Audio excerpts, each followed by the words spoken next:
So,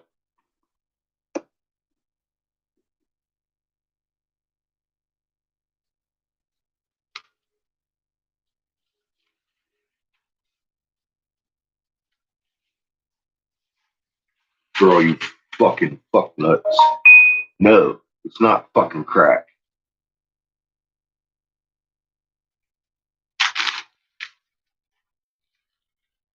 It's some fucking everyday want to call marijuana fucking crack. The fuck is wrong with people? What kind of cave do these people live in?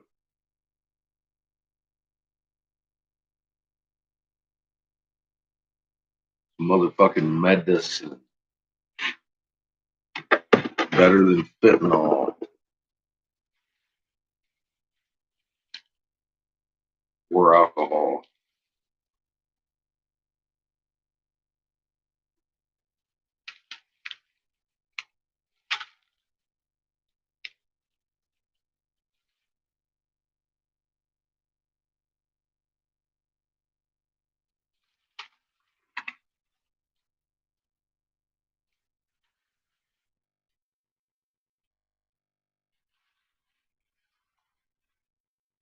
Kiln's almost hot.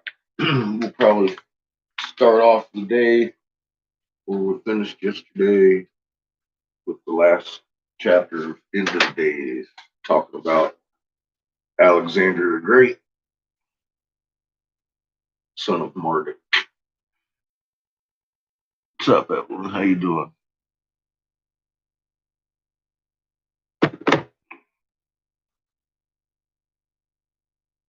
That's what I'm saying. I just had somebody. I put a fucking thumbnail, a fucking THC on my shit, and they talk. They come in every day. Oh, this fucking guy smoking crack. Suck my fucking dick. It gets old. Everybody wants you to fucking do exactly that, Evelyn. They like, you should go to the doctor and get yourself some fucking fentanyl. I've been that route. Motherfuckers, man. Fucking trolls coming in with no damn content at all, wanting to talk fucking shit on your channel.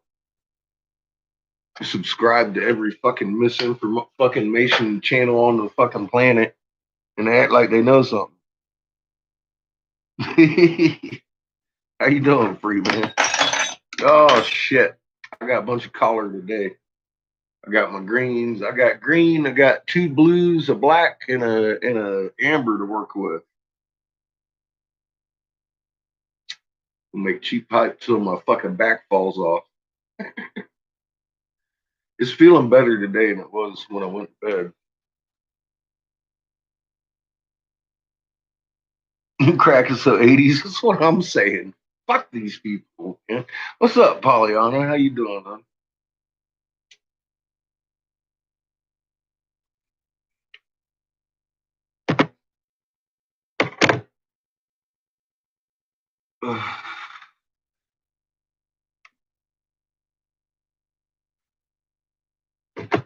This doesn't even look like a fucking crack pipe. You can't even. Not that I would know for sure, but I've had crackheads fucking tell me they can't smoke shit out of my pipes. Can you make another pipe? No. I make these kind of pipes.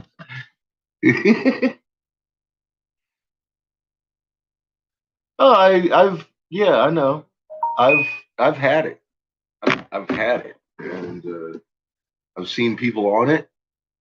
I've been on amazing painkillers that killed my liver,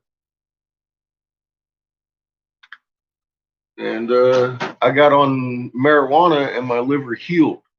They can't even find a damaged enzyme for my liver anymore. Um, over 30 years. I don't know when it healed, but I haven't been sick since I stopped taking their medication. Ow, same shit, different day.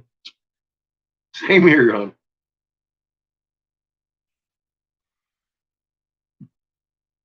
Same day, different shit.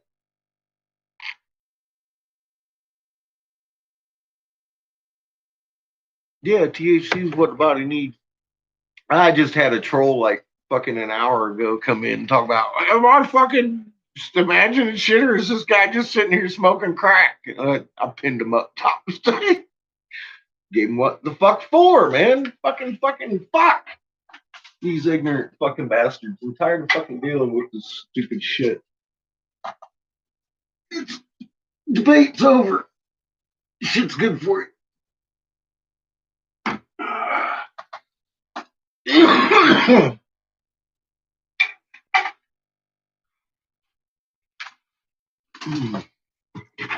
And it tastes good too. Nom, nom, nom. Tastes a lot better than a fucking pill. You ever just bite into a pill? Ah. Shit tastes nasty.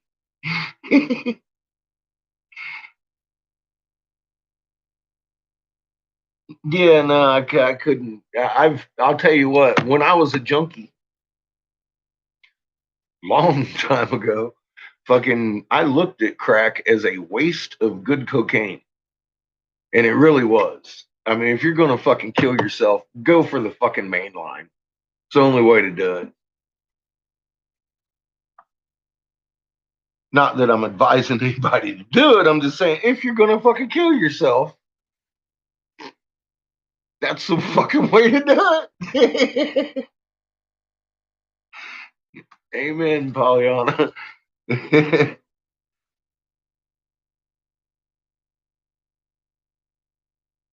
Yeah, it did. It didn't go very far in its arc.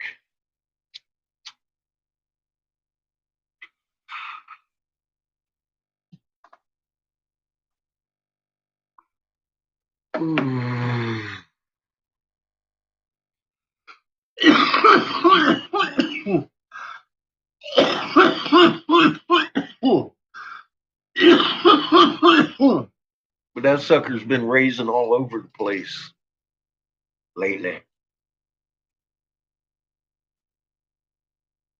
We're just bouncing around every day now. I could turn on this wall almost every 3 or 4 hours. We're just fucking flipping 10, 20 fucking degrees. You can watch it happen. It's pretty cool. Looks like today's been pretty active. I slept most of the day. I really did.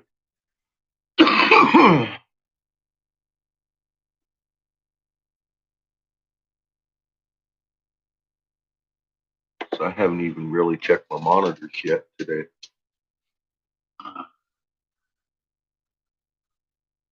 Good morning, Quark. Hey, Thomas, how you doing?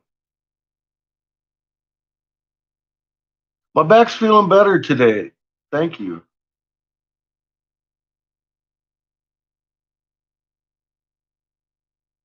I love it, Omar. That's awesome. Fucking gummy worms. You gotta be careful. I hear the gummy worms and gummy bears are vicious. I don't know. I stick to my green butter. I know what my dosage is. Yeah, she's inducing heavy right now. This one took a while to come up.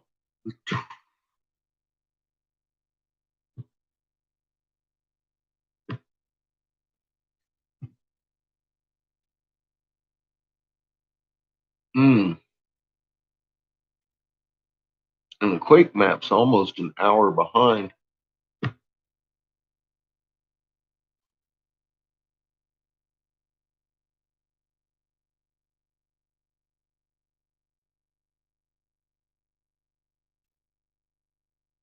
And it looks like the helioplots are almost 2 hours behind.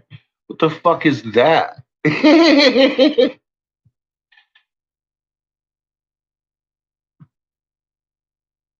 Hmm.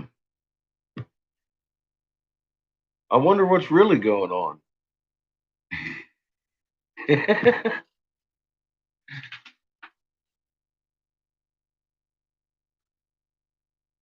Yeah, it was really far south this morning in my fucking eyeballs.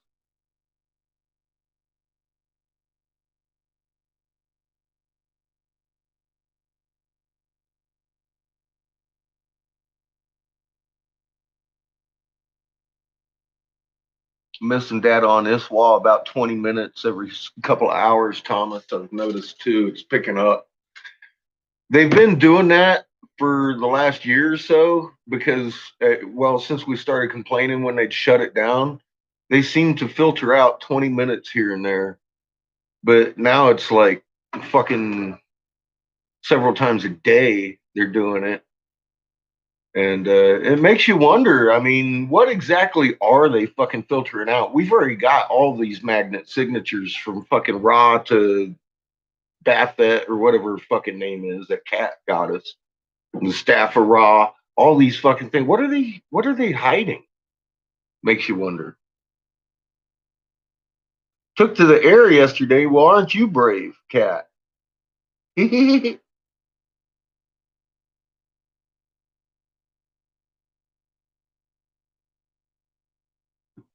Yeah, I think they're hiding some signatures, Freeman.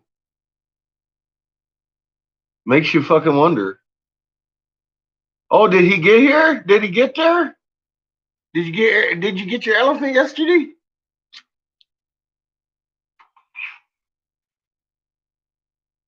Oh, okay. He took off in the air yesterday.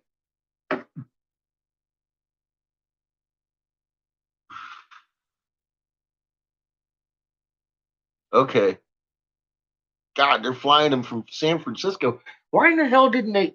No wonder they charge so fucking much money, man. Them motherfuckers ain't got nothing right. He should have been heading east the whole fucking time, but he headed west. Now they're going to fly him out of San Fran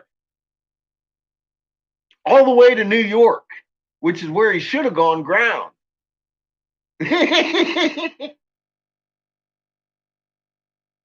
that's that's funny.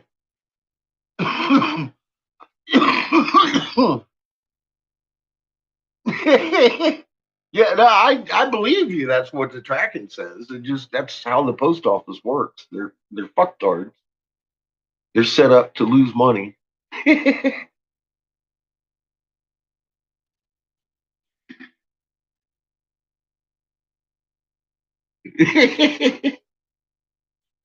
Fucking America.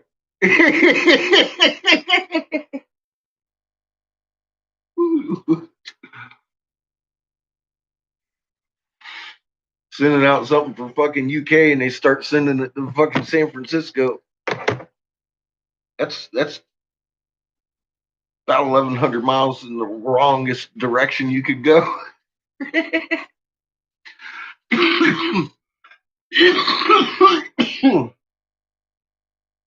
That's funny.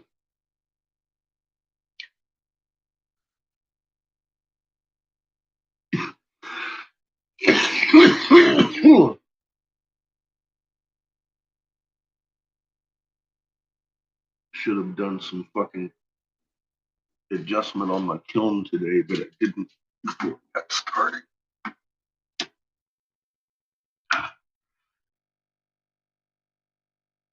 Ah,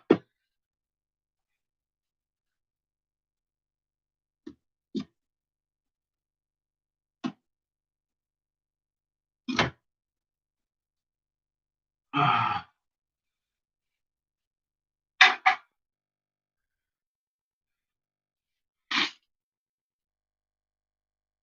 It's better than it was last night after I fucking blew some glass. It'll probably get sore again, but you know, it happens. It's better than it has been for a few days. But I'm just gonna make color until I can't make color.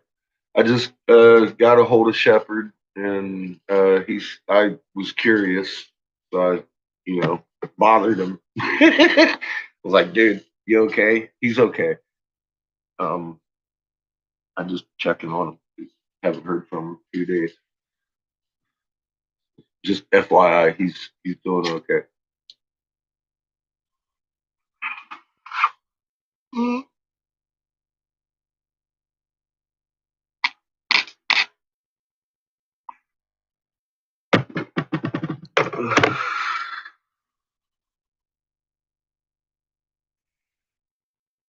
My back's doing better. I'm doing better. I got my collar. I can make my cheek pipes. Pipes I made yesterday came out nice.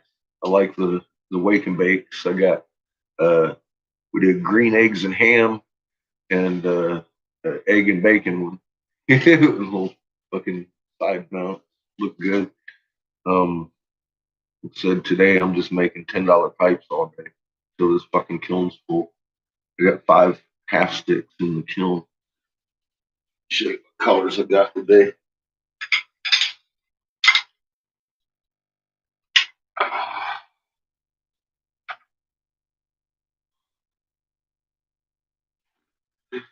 Emerald green, standard amber, light blue, cobalt, charcoal, and milky blue. What they call this one? I like milky blue. It makes nice little heady pipes and stuff. Yep. No, probably not. No shepherd tonight. I don't think. I was on his page just a little bit ago. I didn't see any updates forthcoming. That's why I asked him if he was okay. He was a couple of days ago. He was having issues and haven't heard anything from him since. Mm-mm. Greg got going on.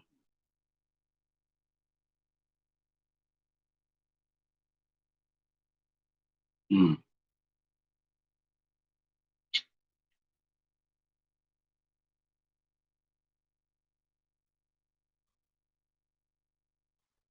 Greg's gonna have a new show tomorrow. Greg Braden, Heart Math Institute. Nobody educational has done anything lately. Bummer. Just me. What's up, Matt? How you doing?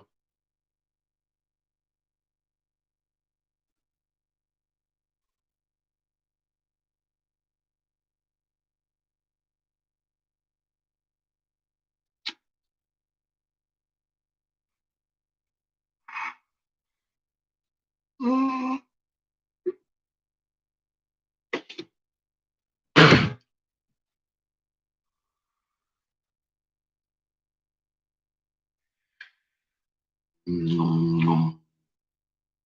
A little bit of Bubba Kush hash.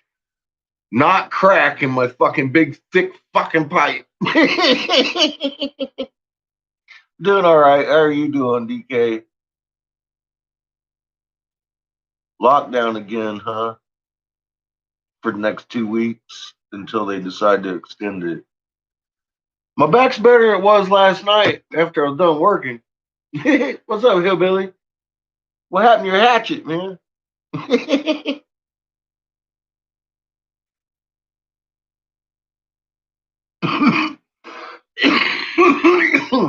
There you go. You're in lockdown too, DK? Or is your back better?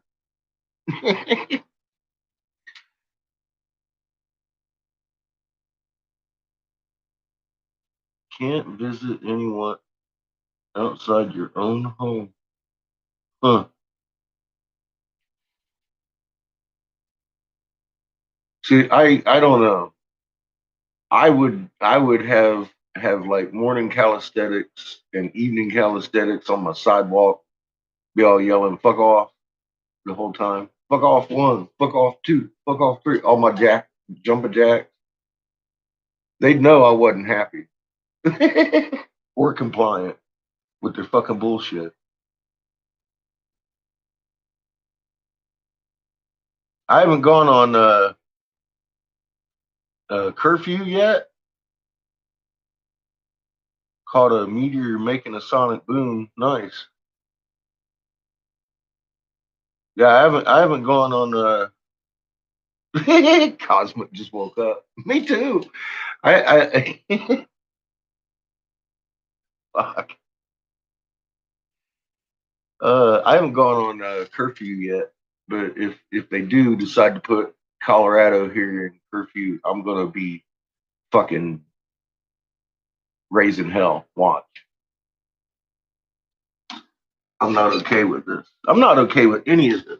I never have been. I ain't gonna be. Um, I know what's going on, and this is why I quit. I ain't about to fucking get quiet and compliant. I'm about to get fucking upset and fucking loud. Y'all think I'm fucking making a fool of myself now?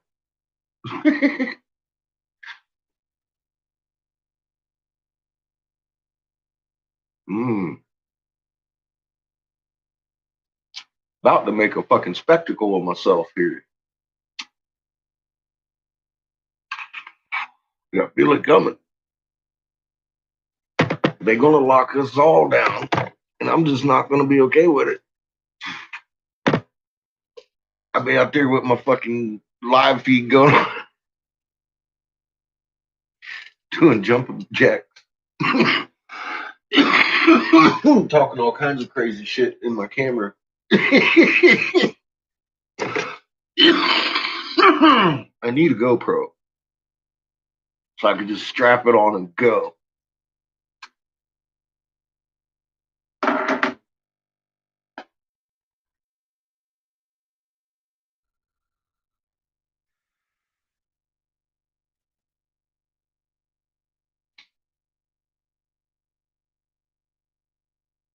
You want a P900? No idea what that is. I'm imagining it's probably a GoPro. I have no idea what a GoPro even looks like. I've just heard that you can strap them on and go. I'm like, I need one. If they cost $20. And I somehow doubt that they do. So I probably won't have a GoPro anytime soon. I've got a I've got a walkie around uh um uh tracing device.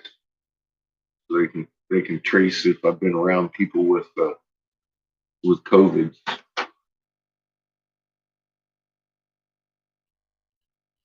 Oh, an awesome camera you can see the moon craters with. Yeah, my $40 phone doesn't do that. It doesn't pick up hardly fucking anything, but we all know that. This one doesn't either.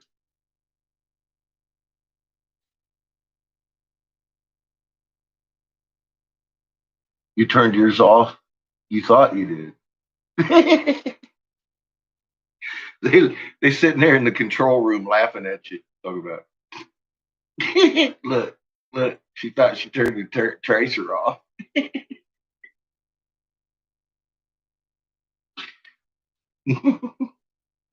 Well, God, fuck. Come on. They give you an option to vote too. I'm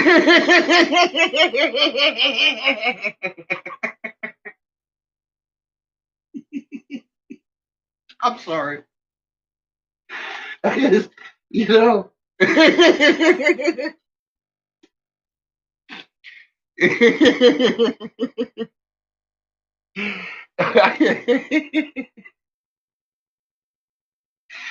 I think you got that one right, Bill. What's up, Sandy? How you doing? Uh, I think everything we see is a charade.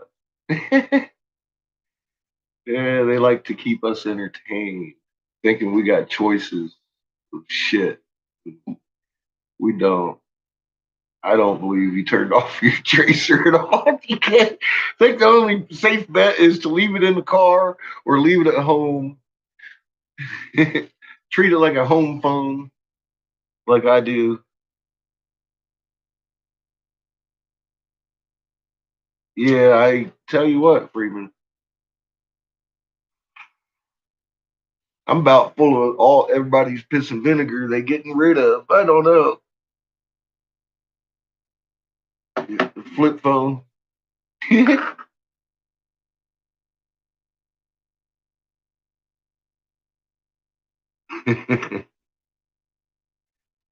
We should definitely do something.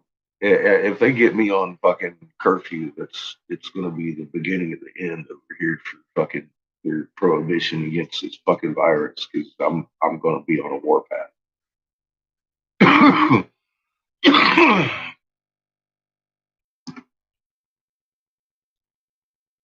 I strongly suggest it for everybody else already in a lockdown situation. Openly fucking resist this shit.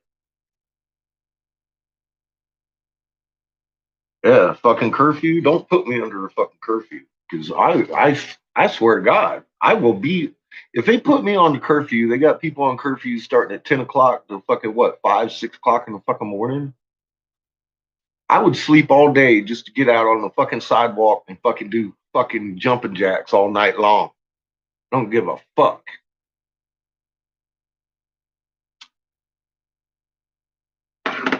I would encourage all my motherfucking neighbors to do the same. We get out there and have some calisthenics, fucking yell about this shit, get around, shake each other's hands. It's fucking bullshit.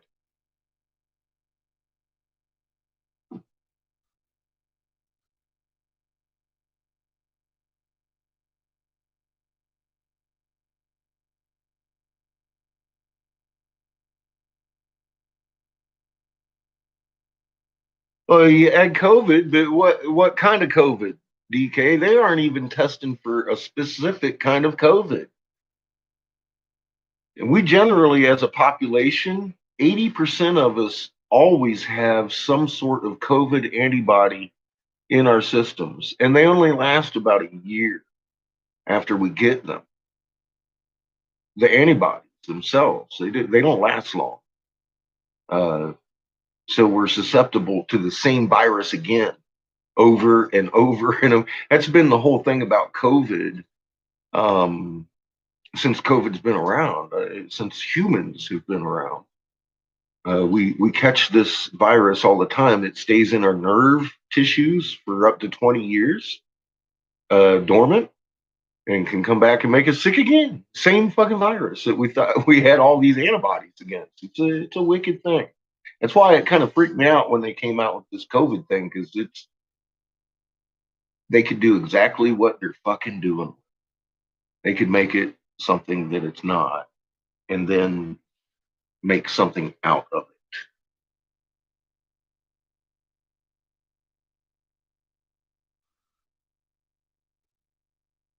Yeah, I'm sure he probably had a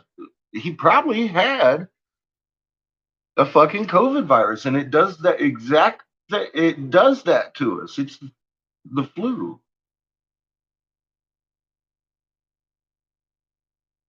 And the flu kills actually this is a last year was a very mild fucking 0.01 death rate. This shit is like 10% death rate of the normal flu. Wave one, we ain't seen wave two yet. It's coming.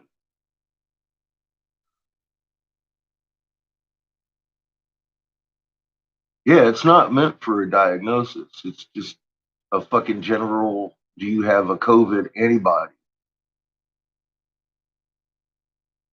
And these fucking medical professionals know this shit.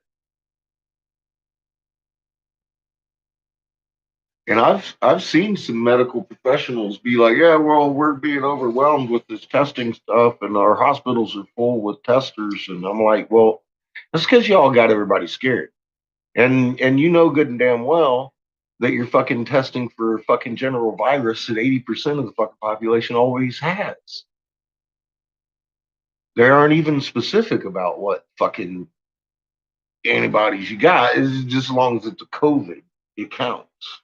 And it's like that's so fucking deceptive. It really is because we've been getting sick from this virus since the dawn of man. And what's killing people might be something that was in their system 15 fucking years ago. Doesn't even have anything to do with this shit. And they're not testing. That's the interesting thing about it.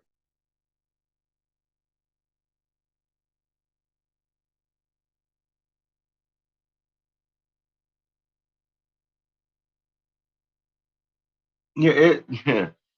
There's been a few interesting deaths.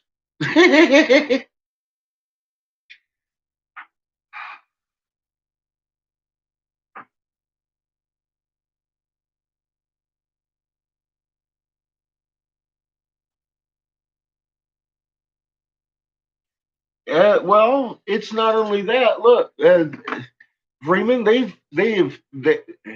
NASA in particular has come out and publicly told you everything I've said, except they leave it in a mysterious fucking manner. They said the Earth's spin is slowing down, our rotation is slowing down, and all the planets are on their side except for Earth. And what? Oh yeah, glowing wall of hydrogen on the edge of the solar system. That's a big one. But that's in my that's pretty fucking full disclosure because I'm looking right at it for what it is, and they're telling us we're being not only heavily hit with galactic particles, we're being fucking bombarded by uh um these fucking funny they word it galactic particles, and it, it, their technical term is neutrinos, which kind of threw me off a little bit on the NASA article about it because they used the bunhead um, galactic particles, the mysterious galactic particles, and in the end of it, they were like, "It's coming from a mysterious distant sun to your eyes," and I'm all like, "Oh my god!" And they showed the vacuum chamber where they usually test for galactic particles, neutrinos, and how one or two a minute will come through usually. And now it's making the whole jar glow within that minute of monitoring your galactic particles, making the jar glow. We're getting so many. But it's because that fucking red sun is right behind ours. It's not a fucking coincidence. They've really and truly told us everything that I have said. It's just they haven't come right out front and said, "Look, we got a fucking sun. It's a glowing wall of hydrogen, and we're mysteriously confused about it, scratching our heads because we don't know what it is." Is the official story on this? And I'm like, when are they going to come out? And I mean, are they going to wait until the day and then just pop? There it is. How do you save face after that? Are they going to throw NASA under the bus like that? Because Houston would migrate right to NASA. I mean, Houston, NASA is right there in Houston. How many fucking million people are around there that can put it together, that see these planets in the sky, that knew these NASA fucking fucks, knew about this shit? Texas, redneck, crazy fucking fools. You telling me NASA's going to be standing 10 minutes after? If I was working at NASA, I would want to start coming the fuck clean ASAP and give a fuck what my orders were because you can smell I'm getting tossed under the fucking bus on this one, can't you? NASA, fucking idiots.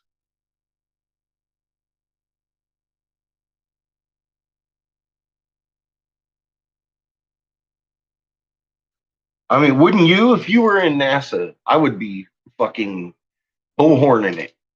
Hey, motherfucking rise back, bitches! I'm not kidding. I would just put the bullhorn out the window and start fucking screaming. They are being sold the fuck out and thrown under the bus. You agree, Nikolai? I see it coming, and I'm not even working there. Yeah, me too, Sandy. Somebody's following orders really well, and they're not thinking about their own future or their children Anybody around them. What, they think these fucking few Marines at NASA are going to stop the population of fucking Houston from fucking roasting them alive? We've read about this in the book. The day where the fucking elites pay for their transgressions. I wouldn't want to be counted in one of those numbers.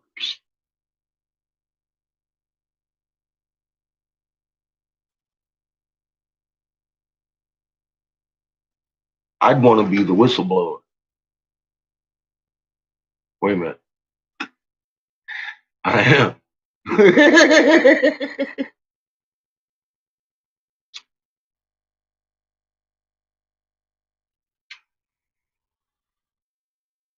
Lead by example, right?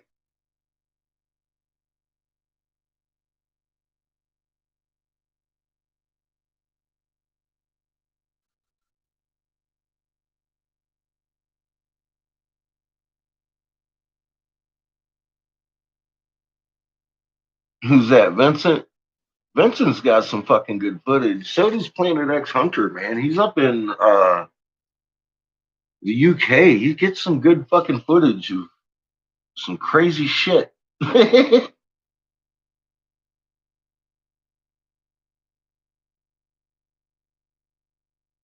Yeah, the mountains are going to fall on him and all that good stuff. It's like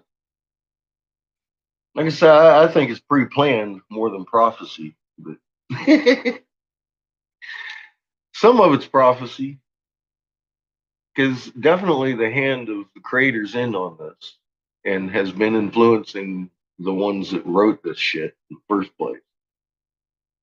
And I'm not talking about the Vatican. I'm talking about Enlil and Inky both because they had fucking whole things dedicated to what Gadzu, the fucking messenger, the creator, they finally figured out was fucking haunting them and shit. I do too, DK, to see what they're catching.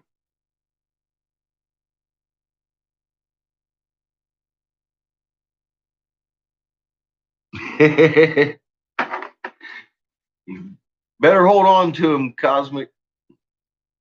I know I don't have very many left to give.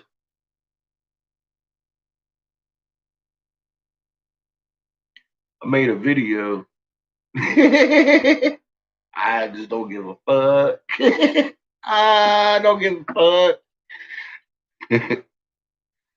It's so evident now. If you ain't seeing it, your eyes is closed, and that ain't my fucking fault.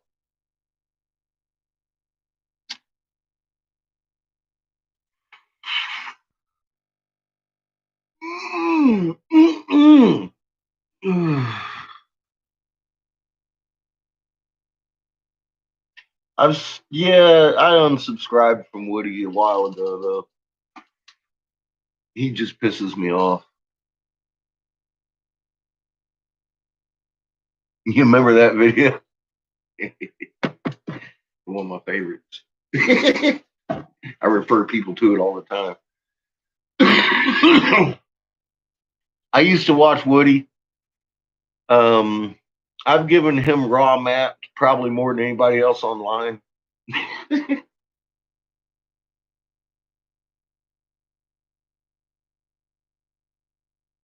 And he's never fucking said anything. I just I gave him the bird and unsubscribed him.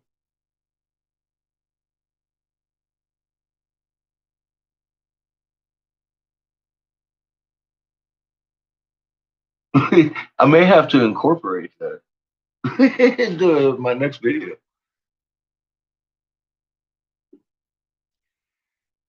Sometimes he touches on it, D, but it's just enough to piss me off.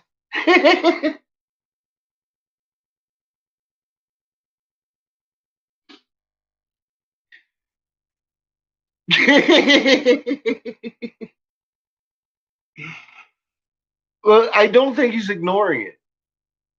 That's what I'm saying. He touches on some of this shit and he acts like he's been looking, but he ain't about to fucking say nothing. kind of. It really, every time he opens his mouth, it pisses me off. So I unsubbed him. I couldn't take it anymore. It's like Mr. 333. He spoke on the moon one time. He was like, yeah, it's doing a roll, but is it supposed to? He left it up to field rotation. He couldn't nail it down. As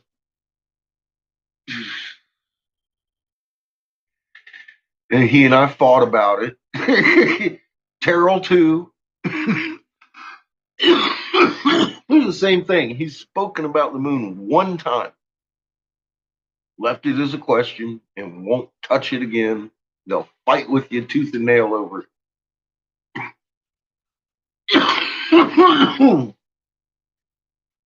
So I just, I quit. I quit trying to fucking get anybody else to talk about it. And then all of a sudden, boom, there was Shepard and Bellis freaking me out, wanting to talk about shit.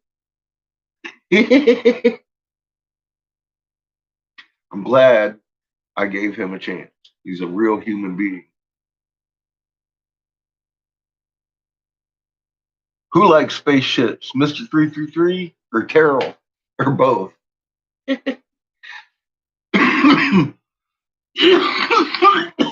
But, or Woody, all three. But nobody wants to talk about the fucking moon. That's like Rex, man. Fuck, that guy pissed me off.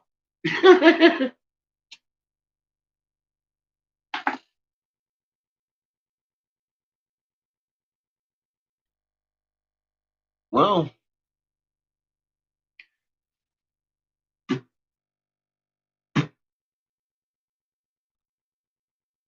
you could give him Daza.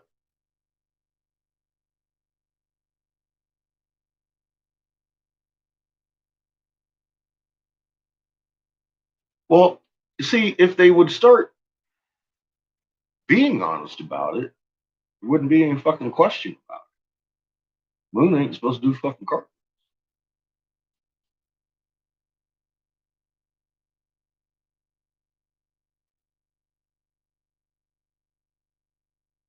Yeah. And then he lays down on his right side every night. He shouldn't be doing that either. And that's according to Calgary model. That's what always cracked me up. Daz would send motherfuckers to Calgary, and I'd be like, I could tell they never even opened that page. Or they might have and got overwhelmed with all the words on it and never made it to Orion and understood what they were looking at. Because that shows right there that field rotation's off just by what Orion's doing at the equator.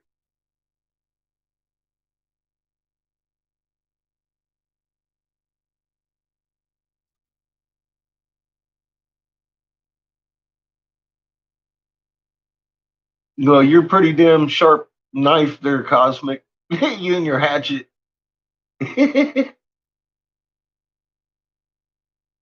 Yeah, it is a what the fuck moment. When you start seeing shit that shouldn't be.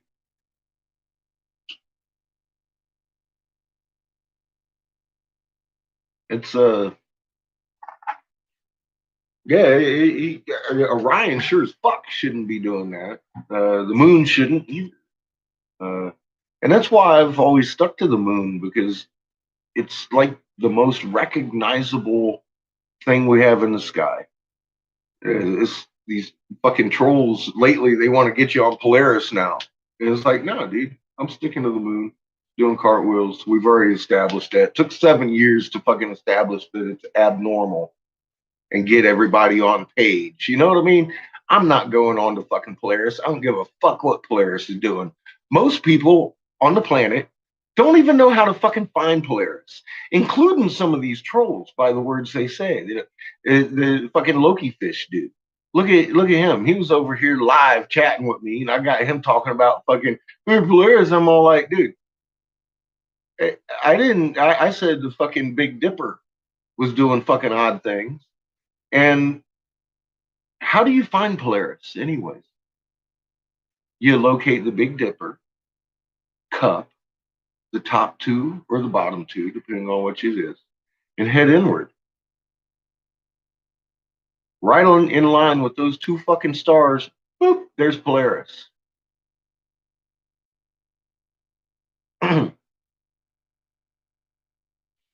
Homie didn't know that. He's like, hey, no fucking Polaris. I'm talking about Polaris. I'm all like, dude, you are talking about Polaris. So am I. But I was talking about the Big Dipper. How are you supposed to find fucking Polaris when you can't even find the fucking Big Dipper that's supposed to be right there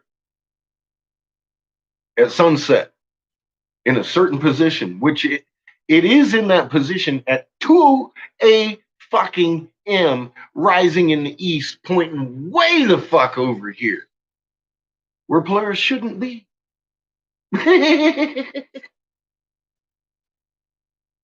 Simple as that. Big Dipper is pointing handle up at 2 o'clock in the fucking morning. It should be doing that for you at sunset and way over here, not way over there. It should not be rising all night long until 2 o'clock in the morning when it's fucking cup up. It should be at sunset when you fucking your sun goes down. That's that chart that's there with the four fucking Big Dippers. The one fucking cup up is dead winter. That's around December. It hasn't even come yet. But at 2 o'clock in the fucking morning, there it is, standing straight up like it's supposed to be at sunset and in a month. And it fucking it's not where it's supposed to be. So most people don't know these things, including the fucking troll that was trolling me, which was very telling that the guy was just fucking wanting to get me off of something already settled. The moon shouldn't be, in fact, doing fucking cartwheels. And yeah, the Big Dipper and Polaris are both off. They're both in the fucking sky, but they're both not doing what they usually do. And if I can't get it clear on a fucking troll argument for 7 fucking years about field rotation in the goddamn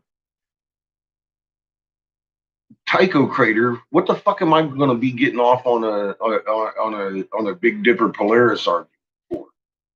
That is ridiculous. You can't. Oh my god, no. But do you see how they work? They try to get you on these obscure things, and it's like, no, I got this one nailed down, bitch. We're right here. Moon shouldn't flip. There you go.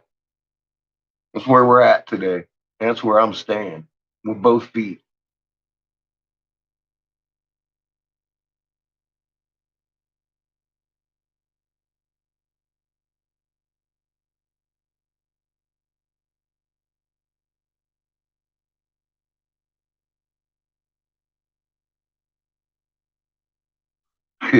Ben.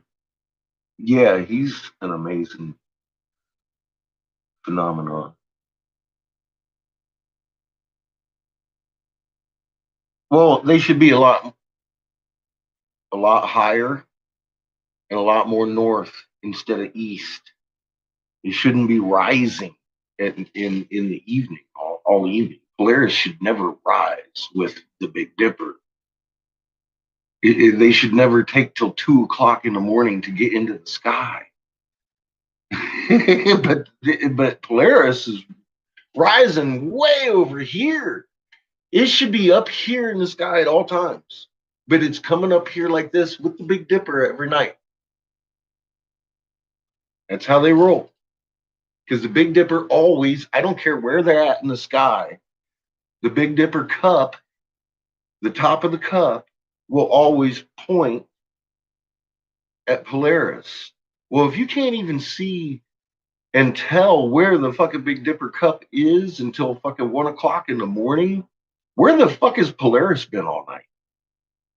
You know, that's what I'm saying. If the Big Dipper's out, so is Polaris. Because Polaris always points at the fucking Big Dipper. And homie couldn't get that through his fucking head. He's like, oh, the Big Dipper, we're talking about Polaris. I'm like, number one step in navigation to make sure you're looking at the right fucking stars to find your constellation Big Dipper. It's got four fucking stars that make up that handle on the top two or the bottom two, depending on where the dipper is. It's always the outer fucking cups. The handle always bows like this, and you point at the bow in the cup, and there's Polaris. Always. I don't care where both constellations are, it will always point at Polaris. So if Big Dipper's out, so is Polaris. And that was my argument with the guy. And he's like, we're talking about Polaris, not the Big Dipper. I'm like, I could see where that was going real quick. He's a fucktard or fucking just paid fucking counter anything that comes out of a fucking practicality fucking mouth or fucking dictionary. I've fought with it for 7 years. I'm not getting back into it over fucking Polaris. Fuck Polaris. We got Tycho Crater doing that. That's not normal. You know what I mean? Yeah, that's what I'm saying. I'm not getting into that argument. If somebody doesn't even know that Polaris is pointed at by the Big Dipper, no matter where both of them are, then I'm not granting that person my time anymore. What's up, Heather? How you doing? It's feeling better today, thank you.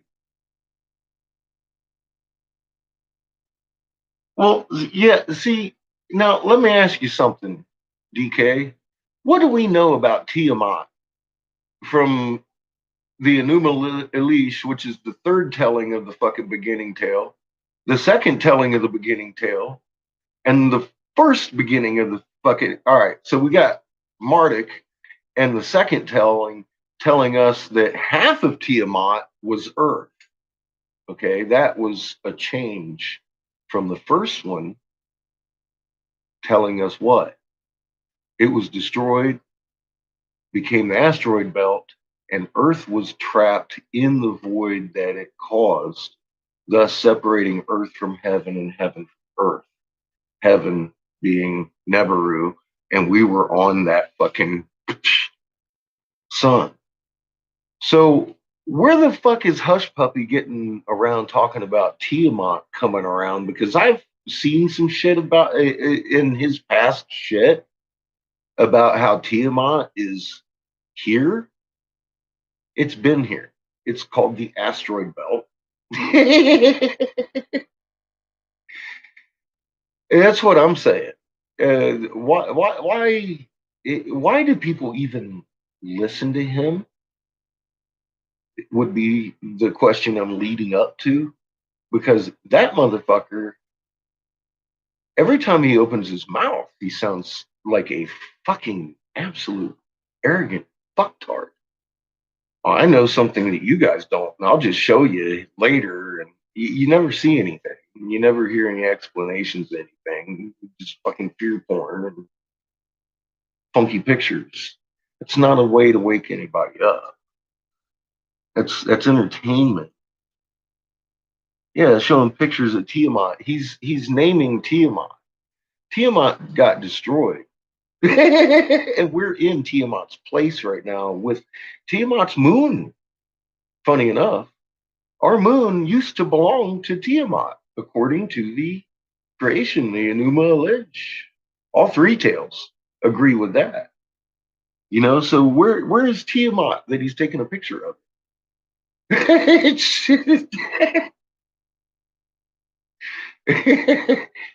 the crazy thing. Because I've seen him saying that shit, and I'm all like, dude, are you smoking crack? He's just out there talking, and people are sucking it up like Kool-Aid, like almost like blue Kool-Aid.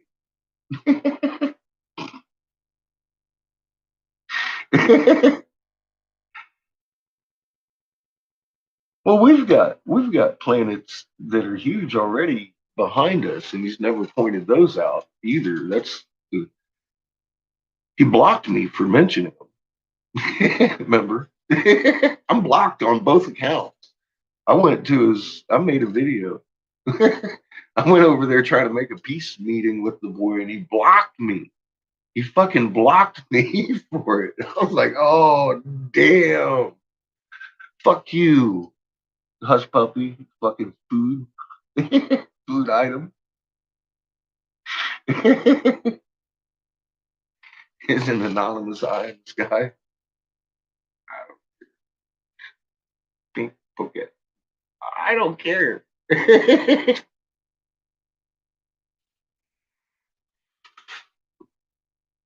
He ain't looking at Tiamat.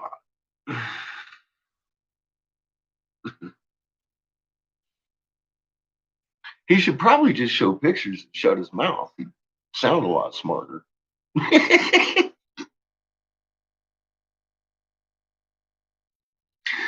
Kind of like Scott, my other friend, married to my other friend that I love so much. Oh my God. I don't go against him. I go with truth. I go with fact. I don't have any opinion in this. Ross showed up. He I've seen it with my eyes. you know, I don't go against him. I was trying to help him secure and further prove what he's seeing is real. Uh, that's what I have tried to do with these cats, and the fact that I think that's what freaks them out because it proves their shit's real, and they're like, "No, see, that's not the whole point here. They're trying to scare people and keep others asleep by doing the way they do." Yeah, that's what I'm saying. They have no. They could be paintings for all we know. I've noticed that too. No timestamps or anything,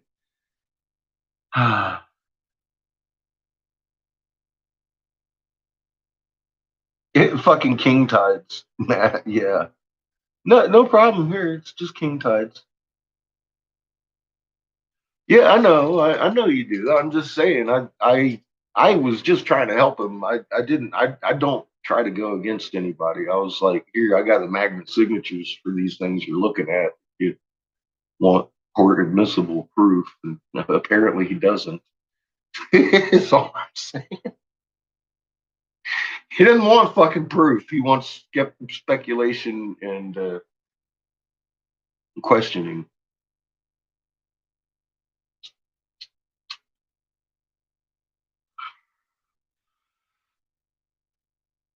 And I think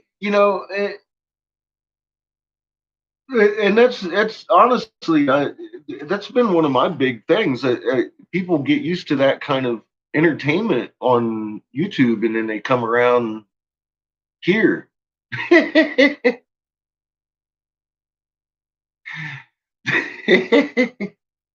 Wrong channel, buddy.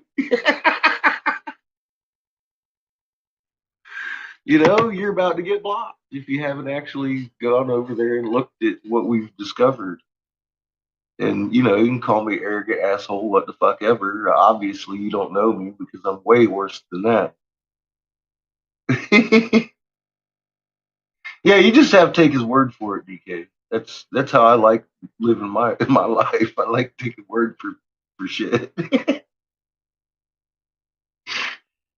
uh, yeah, well, Cosmic, that's because you do know the truth now, and once you know truth, then you can put your finger on shit, and you can smell shit a lot easier. It opens up your eyes and your nose. Your nasal passages start sniffing shit everywhere. It's like, fuck! It's stinky in here! And you just shovel it away. And you can see pretty clearly.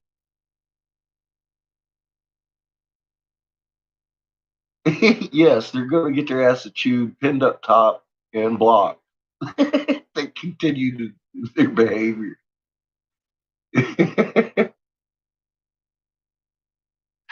That's right, CH. You know me. Well, it's the funny thing. I mean, I don't know how else to act. I just I don't know how else to act. I don't like pretending to be nice to somebody I don't like or kind to people that aren't being kind to themselves.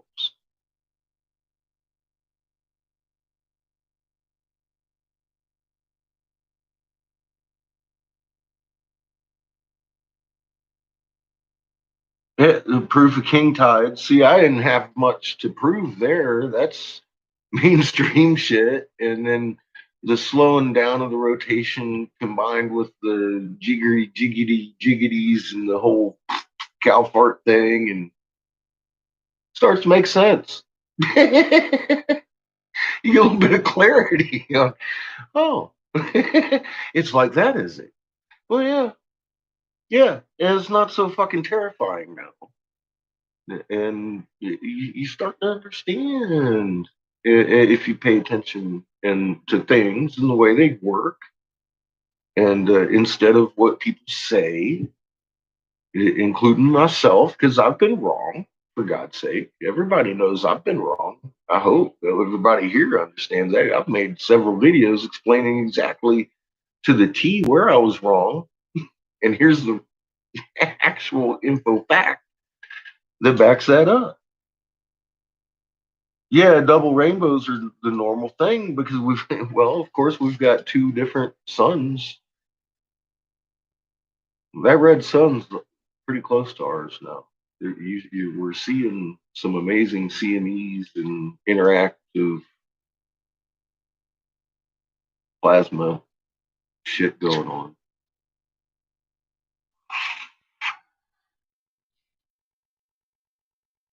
Um,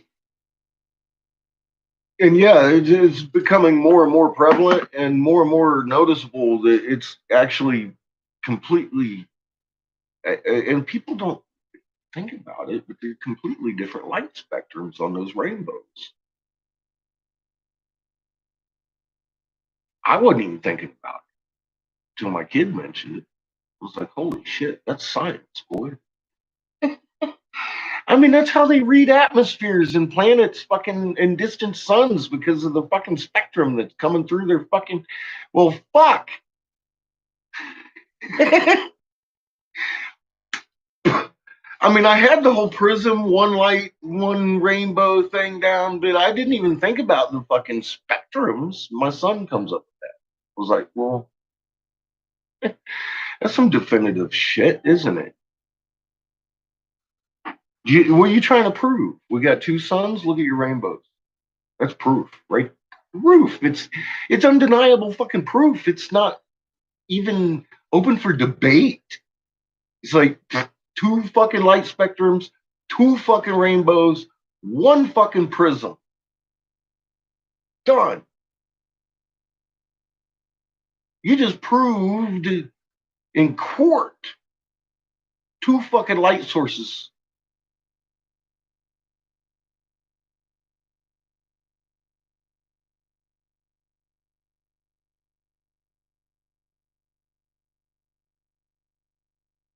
Produce cow farts. Well, that might help CH a whole lot. I would ask them what they're going to do about the induction heating going on right now on fucking steroids though first. That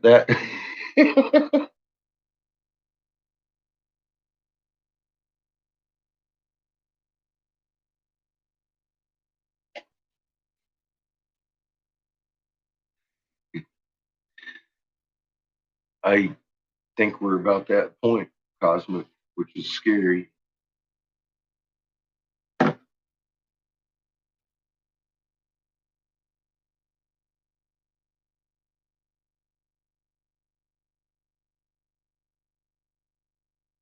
Amazon's getting ready to close down for a month.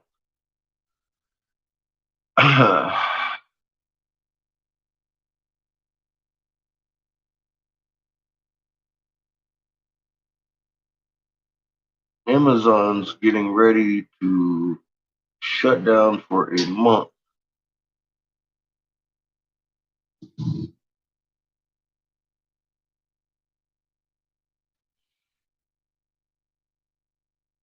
So they'll be good and backed up for Christmas.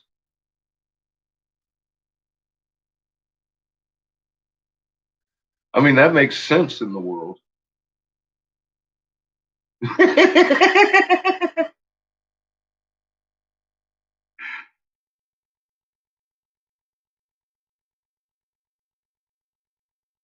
Hmm.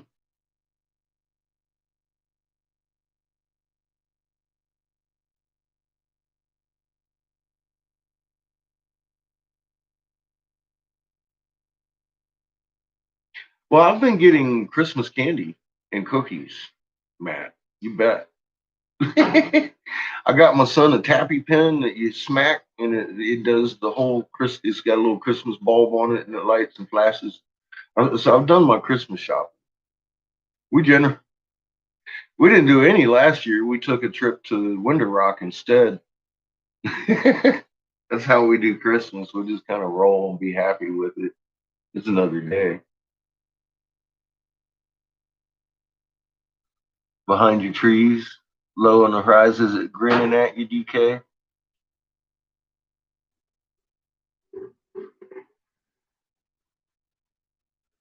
You bought yours already?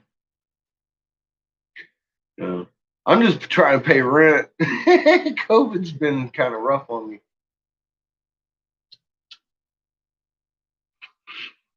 But I can alleviate that with my printing press here.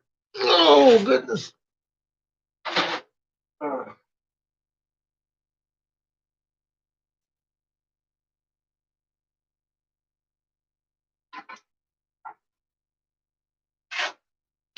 the kiln bricks are starting to get warm now.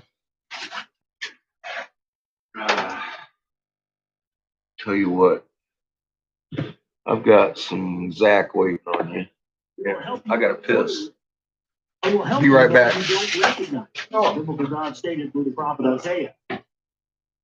That end of Babylonian kingship was most dramatically foretold in the book of Daniel. One of the Judean exiles taken into Babylon, Daniel, was serving in the Babylonian court of Belshazzar when, during a royal banquet, a floating hand appeared and wrote upon the wall, Mene, Mene, Tekel, Upsharan. Astounded and mystified, the king called his wizards and seers to decipher the inscription, but none could. At a last resort, the exiled Daniel was called in. They told the king the inscription meaning. God has weighed Babylon and its king, and finding them wanting, numbered their days. They will meet their end by the hand of the Persians. In 539 BCE, Cyrus crossed the Tigris River into Babylonian territory, advanced on Sippar, where he intercepted a rushing back Nabonid, and then, claiming that Marduk himself had invited him, entered Babylon without a fight. Welcomed by the priests who considered him a savior from the heretic Nabonid and his disliked son Cyrus, grasped the hands of Marduk as a sign of homage to the god. But he also, in one of his very first proclamations, rescinded the exile of the Judeans, permitted the rebuilding of the temple in Jerusalem, and ordered the return of all the temple's ritual objects that were looted by Nebuchadnezzar. The returning exiles under the leadership of Ezra and Nehemiah completed the rebuilding of the temple, henceforth known as the Second Temple, in 516 BCE, exactly as was prophesied by Jeremiah 70 years after the first temple was destroyed. The Bible considered Cyrus an instrument of God's plans, an anointed of Yahweh. Historians believe that Cyrus proclaimed a general religious amnesty that allowed each people to worship as they pleased. As to what Cyrus himself might have believed, but judged by the monument he had erected for himself, he appears to have envisioned himself as a winged cherub. So we're going to stop right there. And yeah, fascinating stuff there, especially getting into, the origins of that. They actually have a place in Saudi Arabia they call Inanna's Landing Pad. I shit you not, I know people have been over there and stuff. And they don't say, this is where Inanna appeared or this is where they say that's where she landed. As if when she came to Earth, she landed in this spot. That's what the people in Saudi Arabia say, just like it's nothing. But yet, they'll cut your fucking head off for reading any other religion and claim you're doing witchcraft. It's just unbelievable to me. Cyrus, some historians attach the epithet the Great to his name, consolidated into a vast Persian empire all the lands that had once been Sumer and Akkad, Mari and Mitanni, Haiti and Elam, Babylonia and Assyria. Was left to his son Cambyses to extend the empire to Egypt. Egypt was just recovering from a period of disarray that some consider a third intermediate period, during which it was disunited, changed capital several times, was ruled by invaders from Nubia, and had no central authority at all. Egypt was also in disarray religiously, its priests uncertain who to worship, so much so that the leading cult was that of the god Osiris. The leading deity, the female Neith, whose title was Mother of God, and the principal cult object, a bull, the sacred Apis bull, for whom elaborate funerals were held. Cambyses, too, like his father, was no religious zealot and let people worship as they pleased. He even, according to an inscribed stela now in the Vatican Museum, of course, learned the secrets of worship from Neith and participated in a ceremonial funeral of an Apis bull. Now think about that. way before Christianity, way before Catholicism, way before Judaism, way before any stuff, right? And, there it is. We were worshiping the bull, Baal, thousands of years ago. And again, no, where is that artifact now? Of course, it's in the Vatican Museum. Yeah, of course. So, for those people out there that try to say that, there's still connection to the Vatican and this, the ancient Sumerian stuff and the ancient societies that had to do the Anunnaki. There's plenty to do this, believe me. There's no coincidence why they hold those, those artifacts as being important. I mean, hell, if you've seen my my Reality Evolution film on the Norway Spiral, there's a news clip in there where they talk about a lot of the artifacts that were looted from the Baghdad Museum. Guess where they showed up at? They showed up at the Vatican. They showed up in Rome. Yeah, they just happened to just do that. They just conveniently found their way to the Vatican after being looted by special forces. Yeah. You understand? It's a historical fact that the special forces to this day started with the Knights Templar. In fact, I didn't know that until 4 or 5 years ago. The absolute fact of this is admitted mainstream scholarly word that our modern day special forces originated from the Templars. These religious laissez-faire policies brought the Persians peace in their empire, but not forever. Unrest, uprisings, and rebellions kept breaking out almost everywhere, especially trouble from the growing commercial, cultural, and religious ties between Egypt and Greece. Much information about that comes from the Greek historian Herodotus, who wrote extensively about Egypt after his visit there, circa 460 BCE, coinciding with the beginning of Greece's golden age. The Persians could not be pleased with those ties, above all because Greek mercenaries were participating in the local uprisings. Of particular concern were also the provinces in Asia Minor, which is present-day Turkey, and the western tip of which Egypt and the Persians faced Europe and the Greeks. There, Greek settlers were reviving and reinforcing olden settlements. The Persians, on their part, sought to ward off the troublesome Europeans by seizing nearby Greek islands. The growing tensions broke into open warfare when the Persians invaded the Greek mainland and were beaten at Marathon in 490 BCE. A Persian invasion by sea was beaten off by the Greeks in the Straits of Salamis a decade later, but the skirmishes and battles for control of Asia Minor continued for another century. Even as in Persia, King, some of the way that he words sometimes, it just doesn't, it's not English. I don't think Zechariah can speak English really well. Even as in Persia, king followed king, and in Greece, Athenians, Even as in Persia king followed king, and in Greece, Athenians, Spartans, and Macedonians fought one another for. Oh, it just drives me crazy to just have to say those words wrongly. It just pisses me off. In those double struggles, one among the mainland Greeks, the other with Persians, the support of the Greek settlers of Asia Minor was very important. No sooner did the Macedonians win the upper hand on the mainland than their king, Philip II, sent an armed corps over the Strait of Hellespont, today's Dardanelles, to secure the loyalty of the Greek settlements. In 334 BCE, his successor Alexander the Great, heading an army of 15,000 strong, crossed into Asia at the same place and launched a major war against the Persians. Alexander's outstanding victory and the resulting segregation of the east and western Greek domination had been held in Israel by history, starting with some who had accompanied Alexander, and needed no repetition here. What does need to be described as a personal reason for Alexander's foray into Asia and Africa? For apart from all geopolitical or economic reasons, the Greek-Persian Great War, there was Alexander's own personal quest. There had been persistent rumors in the Macedonian court that not King Philip, but a god, an Egyptian god, was Alexander's true father, having come to the queen Olympias disguised as a man. Yep. With a Greek pantheon that derived from across the Mediterranean Sea and headed, like the Sumerian 12, by 12 Olympians.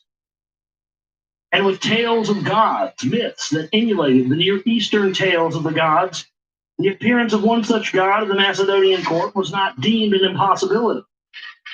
With court shenanigans that involved the young Egyptian mistress of the king and marital strife that included divorce and murders, the rumors were believed first and foremost by Alexander himself.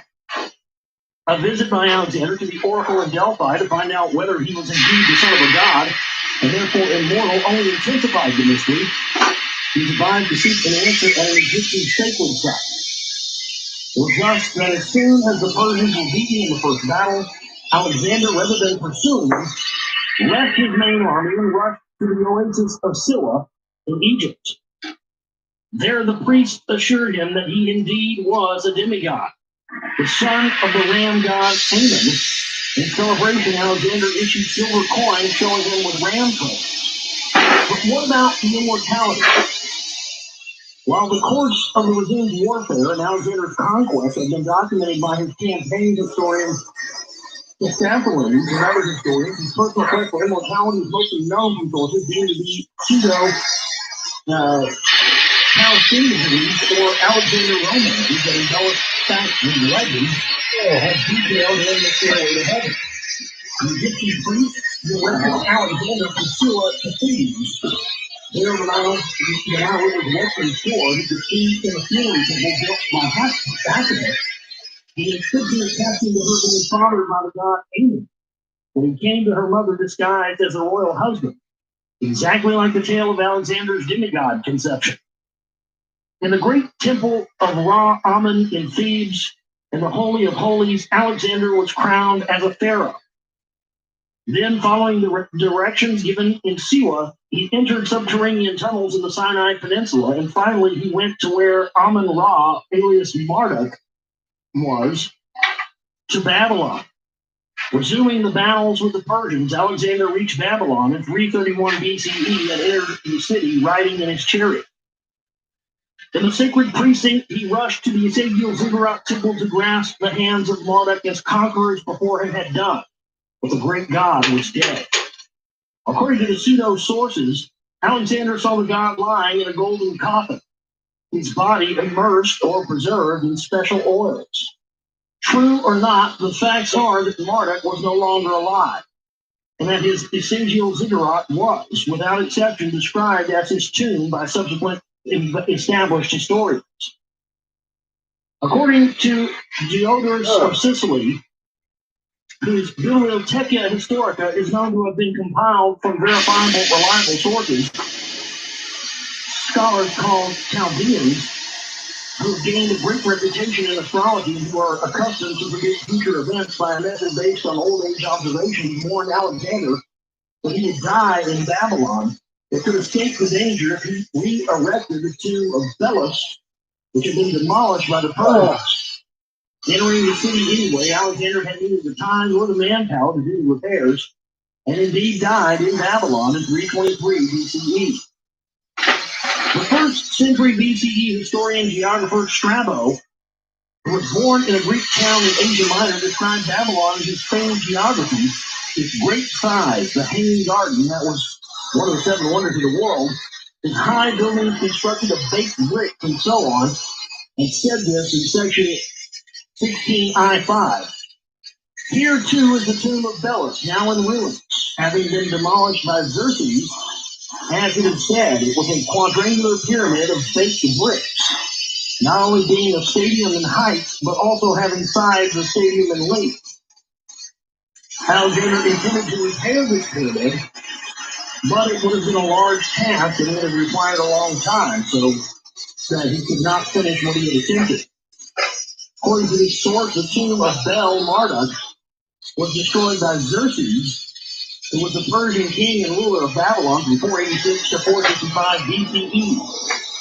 Strabo in Book 5 had earlier stated that Belus was lying in a coffin where Xerxes decided to destroy the temple. In 482 BCE, accordingly, Marduk died not long before Germany's leading Assyriologists, meeting at the University of Jena in 1922, concluded that Marduk was already in his tomb in 484 BCE. Marduk's son Nabu also vanished from the pages of history about the same time, and thus came to an end, an almost human end, the saga of the gods who shaped history on planet Earth. But the end came as the age of the ram was waning was probably no coincidence either. With the death of Marduk and the fading away of Nabu, all the great Anunnaki gods who had once dominated Earth were gone. With the death of Alexander, the real or pretended demigods who linked mankind to the gods were also gone. For the first time since Adam was fashioned, man was without his creators. In those despondent times for mankind, hope came forth from Jerusalem. Amazingly, the story of Marduk and his ultimate fate in Babylon has been correctly foretold in biblical prophecy. We've already noted that Jeremiah, while forecasting a crushing end for Babylon, made the distinction that its god Bel Marduk was only doomed to wither, to remain, to grow old and refuse to shrivel and die. We should not be surprised that it was a prophecy that came true. But as Jeremiah correctly predicted the final downfall of Assyria, Egypt, and the accompanying those predictions with prophecies of a re-established Zion, of a rebuilt temple, and of a happy end for all nations at the end of days. It would be, he said, a future that God had planned in his heart all along, a secret that shall be revealed to mankind at a predetermined future time. At the end of days you shall perceive it.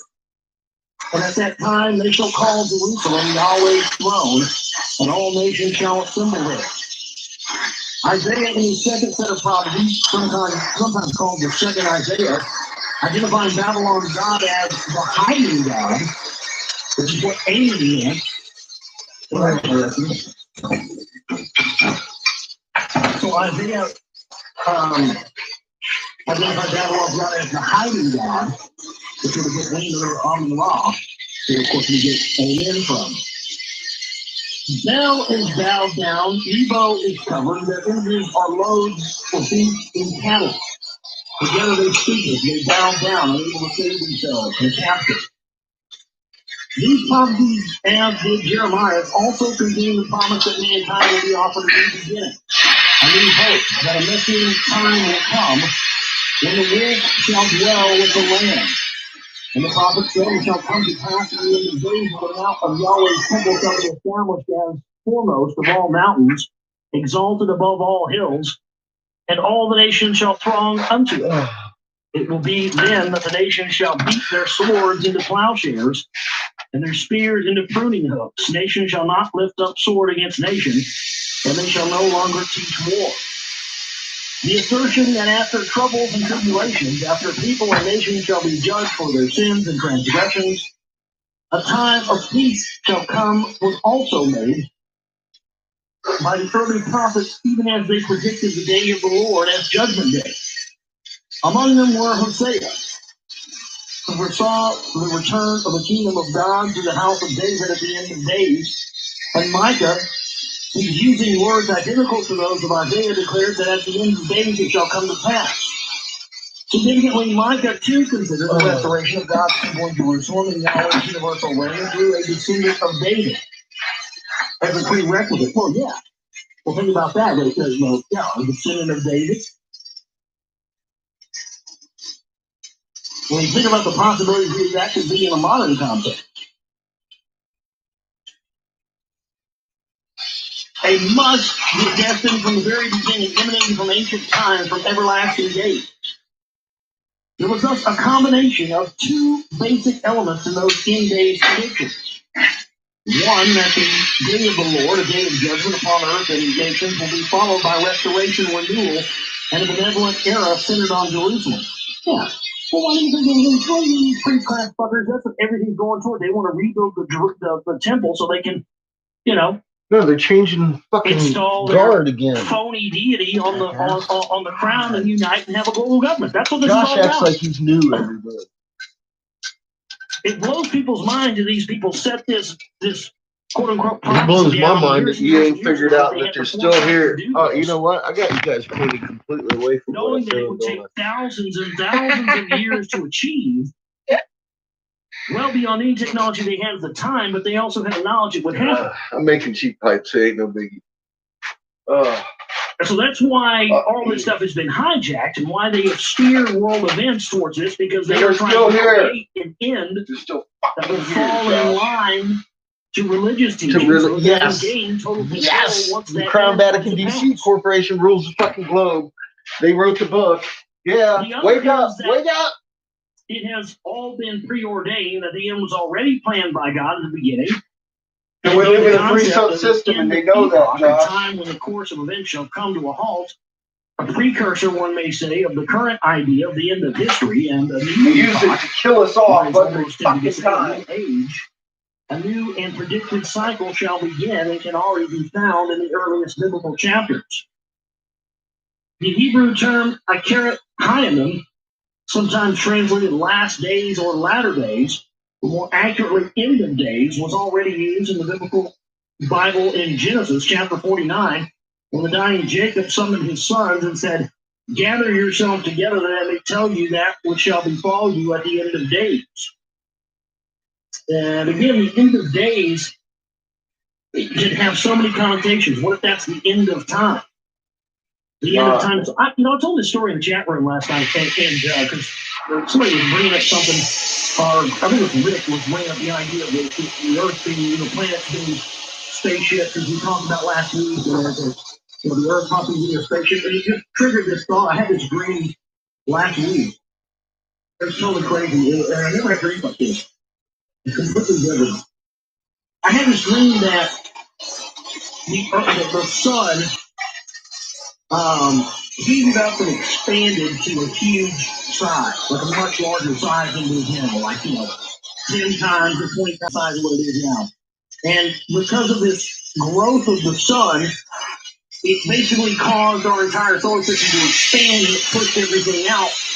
And so it pushed the Earth, all the other planets farther out away from the sun, almost naturally by itself, by some unseen force. And it kept us from getting cooked. But what it also did is it also caused our to go around the sun at a much slower rate because we were farther out. Which then caused basically they were saying that, everybody was talking about it in my dream, everybody was saying that, I was like, reading news stories and everybody was talking about it on TV and stuff, and they were saying that essentially that was going to cause humans to live much longer. Quote unquote, maybe that's the end of days. I don't know. But yeah, I had this crazy dream that the sun expanded and pushed us out farther, and took us longer to go around the sun.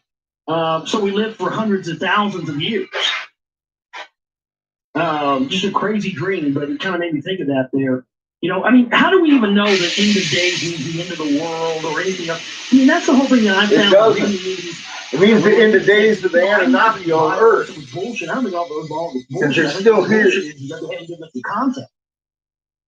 You know, we're going by interpretations that humans, that men have given us. That's what it means. This is their final stand. But we really don't know exactly that. But that's exactly what they meant by those terms, by the end of days. No, they've been told to get the fuck off the planet. End of a cycle, or and they keep not getting off the planet. In the beginning of a new one. And they knew what would happen. It's a statement followed by detailed predictions that many associate with the 12 houses of the zodiac. So they didn't have the details. Now based on advanced knowledge of the future, and again in Deuteronomy chapter 4, when Moses, before dying, reviewing Israel's divine legacy and its future, counsels the people thus: when you in tribulation shall be, and such things shall befall you in the end of days, to Yahweh thy God return and hearken to his voice. The repeated stress on the role of Jerusalem, on the essentiality of the Temple Mount as the beacon to which all nations shall come streaming, has more than a theological moral reason. A very practical reason is cited: the need to have the site ready for the return of Yahweh to God. The very term used in Exodus and then by Ezekiel to describe God's celestial vehicle. So Yahweh is gonna land on the motherfucking Temple Mount in something called a kavod, as Ezekiel describes. So that's what this is. Okay, I get it now. So these motherfuckers want to rebuild all this Zionism and the Middle East and all these ideologies, all this killing. This is so that they can secure Jerusalem, so they have a landing pad for Yahweh to land on in his Kavod spaceship. Why can't they just tell us that? God damn it. We have a lot less problems on the planet. I think a lot of people will just feel better about that. Because they'd have to tell you everything else, too. We're not going to bullshit you anymore. This is what's going down. And they didn't know. Yahweh? Yeah, he's an alien. Yeah. He's coming back. He needs a place to park. And I don't know about you, but I'm not going to be the motherfucker standing around with his dick in his hand when the Lord creator of all comes down and his fucking parking spot is not ready. Are you going to want to be the one that wants to deal with that? I'm not. You deal with the big man. You're going to tell him that his parking spot's not ready when he gets ready to come down here and park that big celestial boat. Fuck you, buddy. Hellfire and brimstone. Get this shit done. That's what they need to do. Okay, so Yahweh's going to land in Jerusalem on the big fucking thing, and he's going to unite the world. We're all going to worship him. And we're going to have, peace in the heart. And I'm still going to go here, raise my hand and go, hey, wait a minute. Hey, wait a minute. Right? He's still a man. He's still not, because we think of God as this. Our idea of the creator is not the same thing as, Yahweh or these gods that can fly around in ships and land on the planet. That's not God. That's not the eternal. That's not the source. That's not energy. Those things are intangible and untouchable. So the idea that a god or someone who we're supposed to worship as being the creator is actually a person just like us when you come down in a ship, I'm not buying that for a second. Fuck you. I'm not going down to worship that. Because it just sounds like a corruption. It sounds like a lie. It sounds like a farce. But guess what? Our whole planet exists around that farce, like it or not. Does. The kavod that will be enshrined in the rebuilt temple, from which I shall grant peace, shall be greater than the one in the first temple. The prophet Haggai was told significantly that kavod coming to Jerusalem was repeatedly linked to Isaiah to the other space-related site in Lebanon. And it's from there that God's kavod shall arrive in Jerusalem. One cannot avoid the conclusion that a divine return was expected at the end of days. But when was the end of days due? The question, one to which we shall offer our own answer, is not new, for it has already been asked in antiquity, even by the very prophets who have spoken of the end of days. Isaiah's prophecy about the time when a great trumpet shall be blown. A great trumpet shall be blown.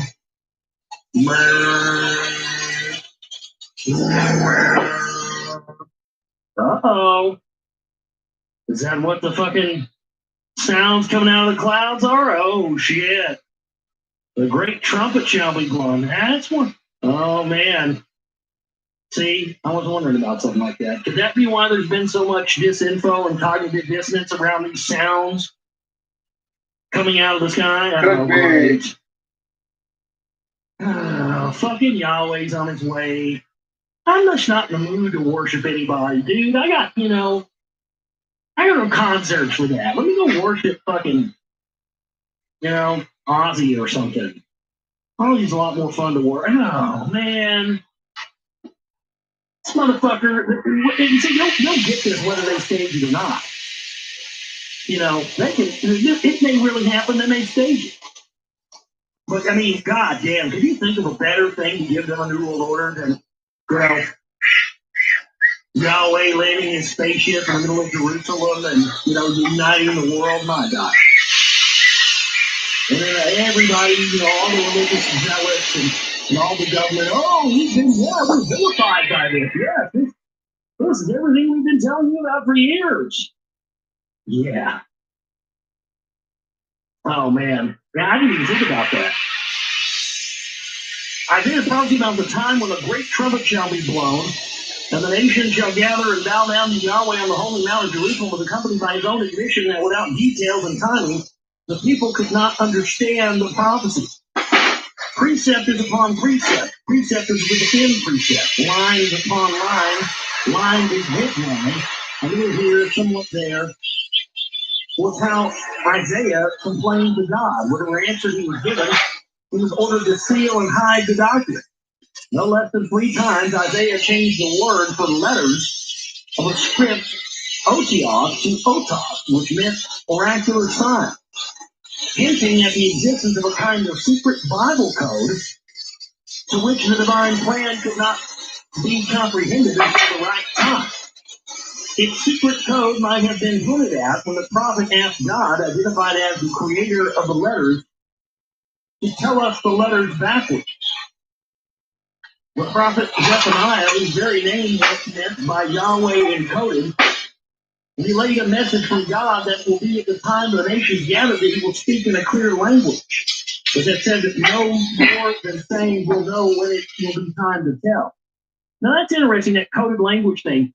I had a master mason one time, no shit, tell me that if you took a Masonic Bible, the tools in the Masonic ones that they have, because have you ever seen a Masonic Bible? They're real big, they're real big and thick.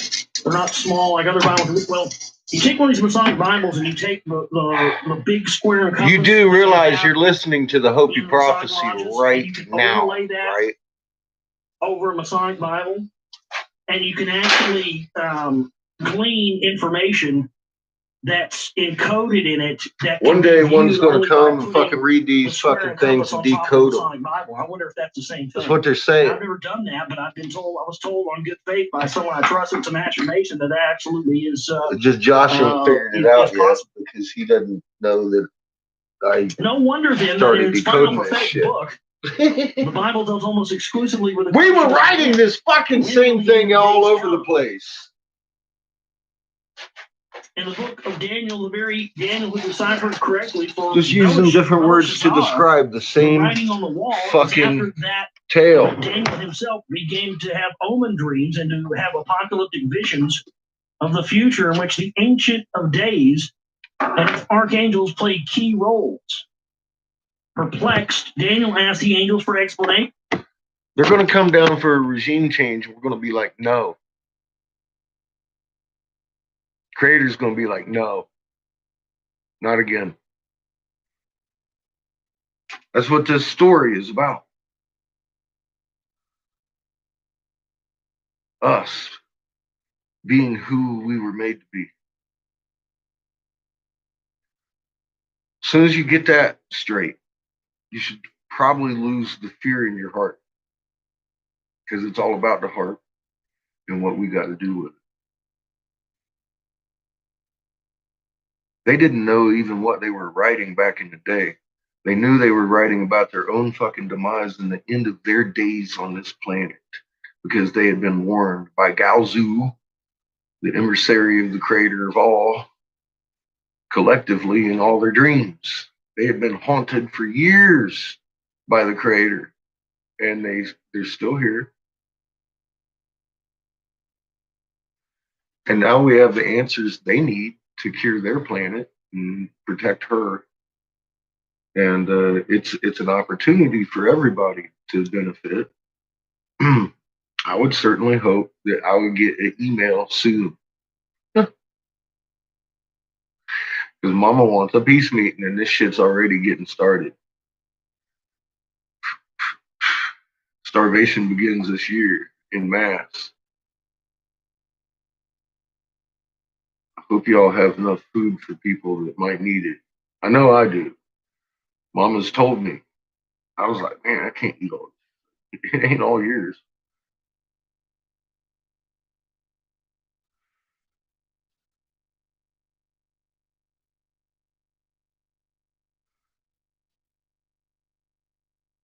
Our next big event, I keep thinking, is going to be nothing but Ra revealing himself.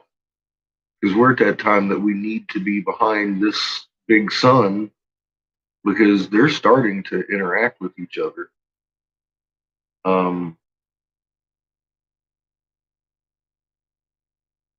We do not want to be in between a plasmatic interaction between the Ra and our sun. So, Mom knows that. Like I keep saying, it's going to be fucking soon. And we're seeing serious evidence that we're slowing the fuck down. John said the sun this morning was 6 minutes late. So, I mean, he's keeping track of this shit better than I do. I'm up all god hours at night until he gets up in the morning. I'm in bed.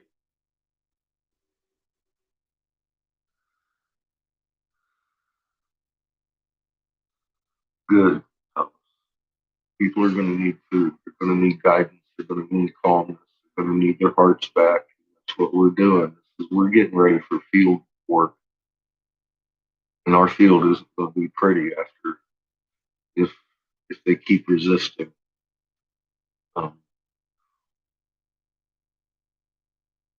You vote for Ra, you and me both, Johnny. I'm ready.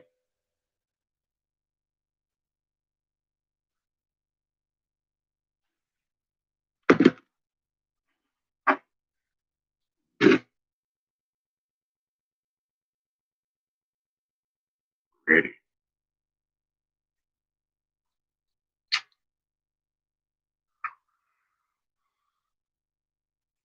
At least I say I'm ready. I don't know if we're any of us really ready for what's coming. I'm just ready for it to be over.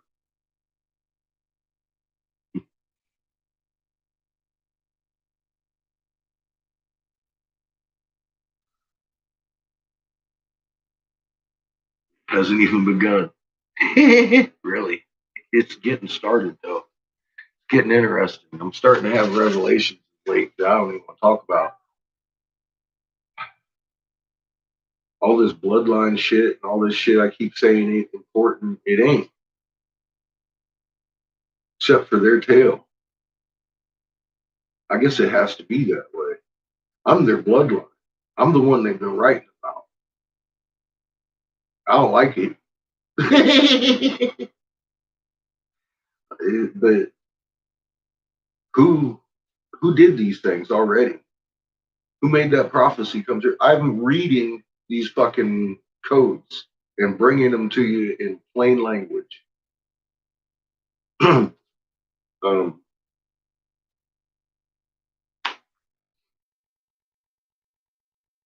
This is the same tale as the Hopi tale. That's all I'm actually trying to get at. This whole fucking thing is coming from basically two sources, Inky and Lil, and their nightmares given to them, or their visions given to them by this Galzu and the creator of all. What's up, Glenn? How you doing?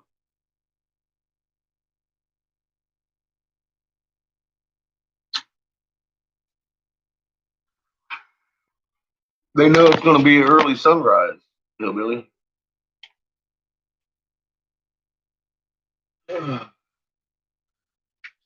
Dark here almost.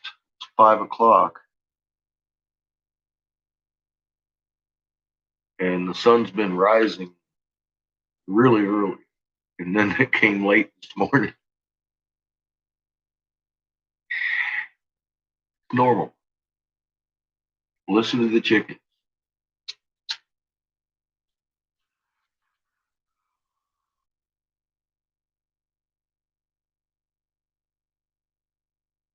Yay, Glenn.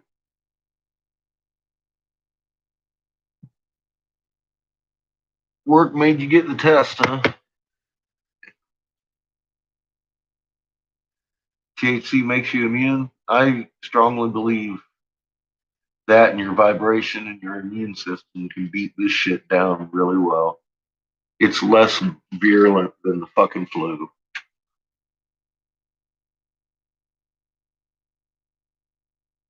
Hi, Valerie. How are you this evening?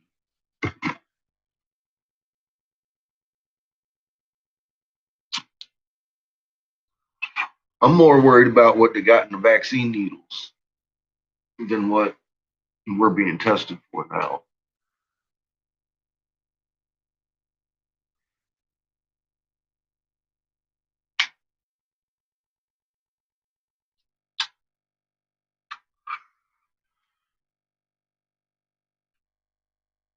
Good, Valerie.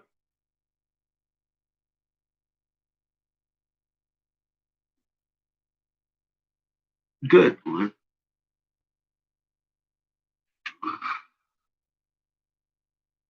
Just say no. I heard that.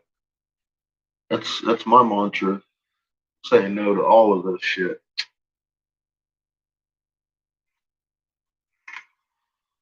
Loud as I can.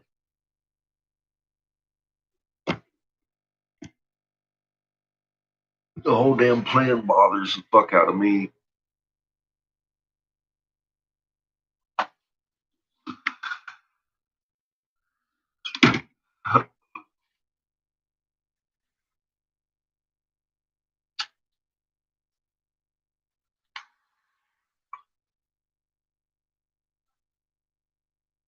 Need to be mass violating curfews. Snake flag. And we got the knowledge back. Nations. Assholes. The answers consisted of predictions of future events at or leading to Make the end of time. Here.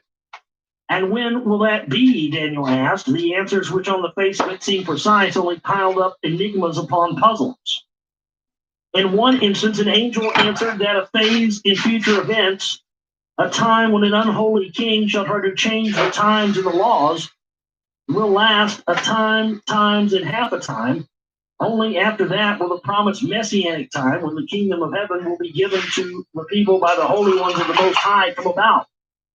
Another time, the responding angel said 77s and 60s of years have been decreed for your people and your city until the measure of transgression is filled and the prophetic vision is ratified. And yet another time that after the 70s and 60s and 2 of years, the Messiah will be cut off, and a leader will come who will destroy the city, and the end will come through a flood. Seeking a clearer answer, Daniel then asked the divine messenger to speak plainly.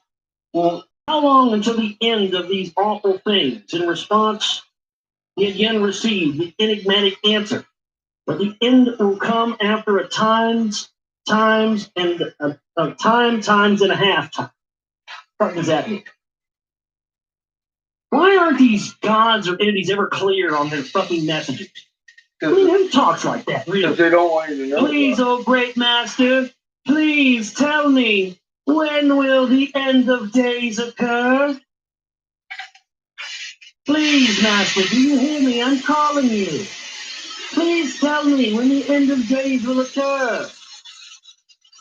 Pathetic human, the end will come after a time, and a half time. What in the fuck does that mean, great master? Really? Who talks like that? But what did times, and a half time mean? What did 70 weeks of years mean? 70 weeks of years? What does that have to be with that dream that I had the other night? About the moon, the sun expanding out and pushing us farther out so it orbits farther, but the sun's still heating us in the way we need for life. But because of our long orbit, we live longer.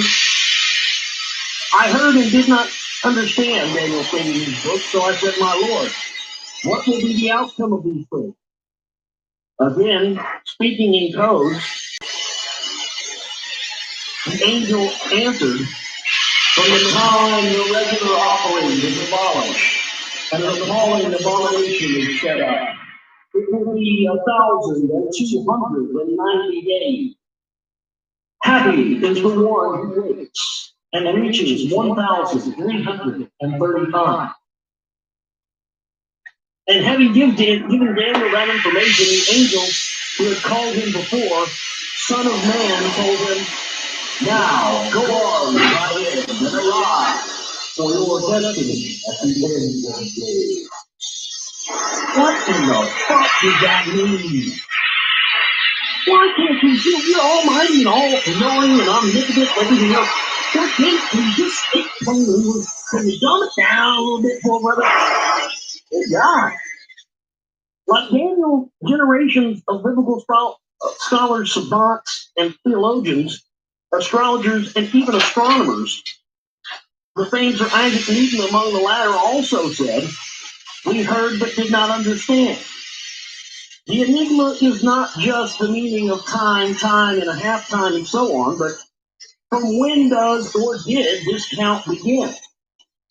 The uncertainty stems from the fact that the symbolic vision seen by Daniel, such as a goat attacking a ram or two horns multiplying to 4 and then dividing, were explained to him by the angels as events that were to take place well beyond Babylon of Daniel's time, beyond its predicted fall, even beyond the prophesied rebuilding of the temple after 70 years. The rise and demise of the Persian Empire, the coming of the Greeks under Alexander's leadership, even the division of his conquered empire among his successors, all are foretold with such accuracy that many scholars believe that the Daniel prophecies are of the post-event genre, but the book's prophetic part was actually written circa 250 BCE, but pretended to have been written 3 centuries earlier. The clinching argument is the reference in one of the angelic encounters to the start of the count. From the time that regular offering in the temple is abolished and an appalling abomination is set up. That could only refer to the events that took place in Jerusalem on the 25th day of the Hebrew month, Kislev, in 167 BCE. The date is precisely recorded, for it was then that the abomination of desolation was placed in the temple, marking, many then believed, the start of the end of days. That is the end of chapter 14, and we'll go ahead and stop right there. Chapter 15 of Zechariah Sitchin's The End of Days, Jerusalem, the chalice vanished.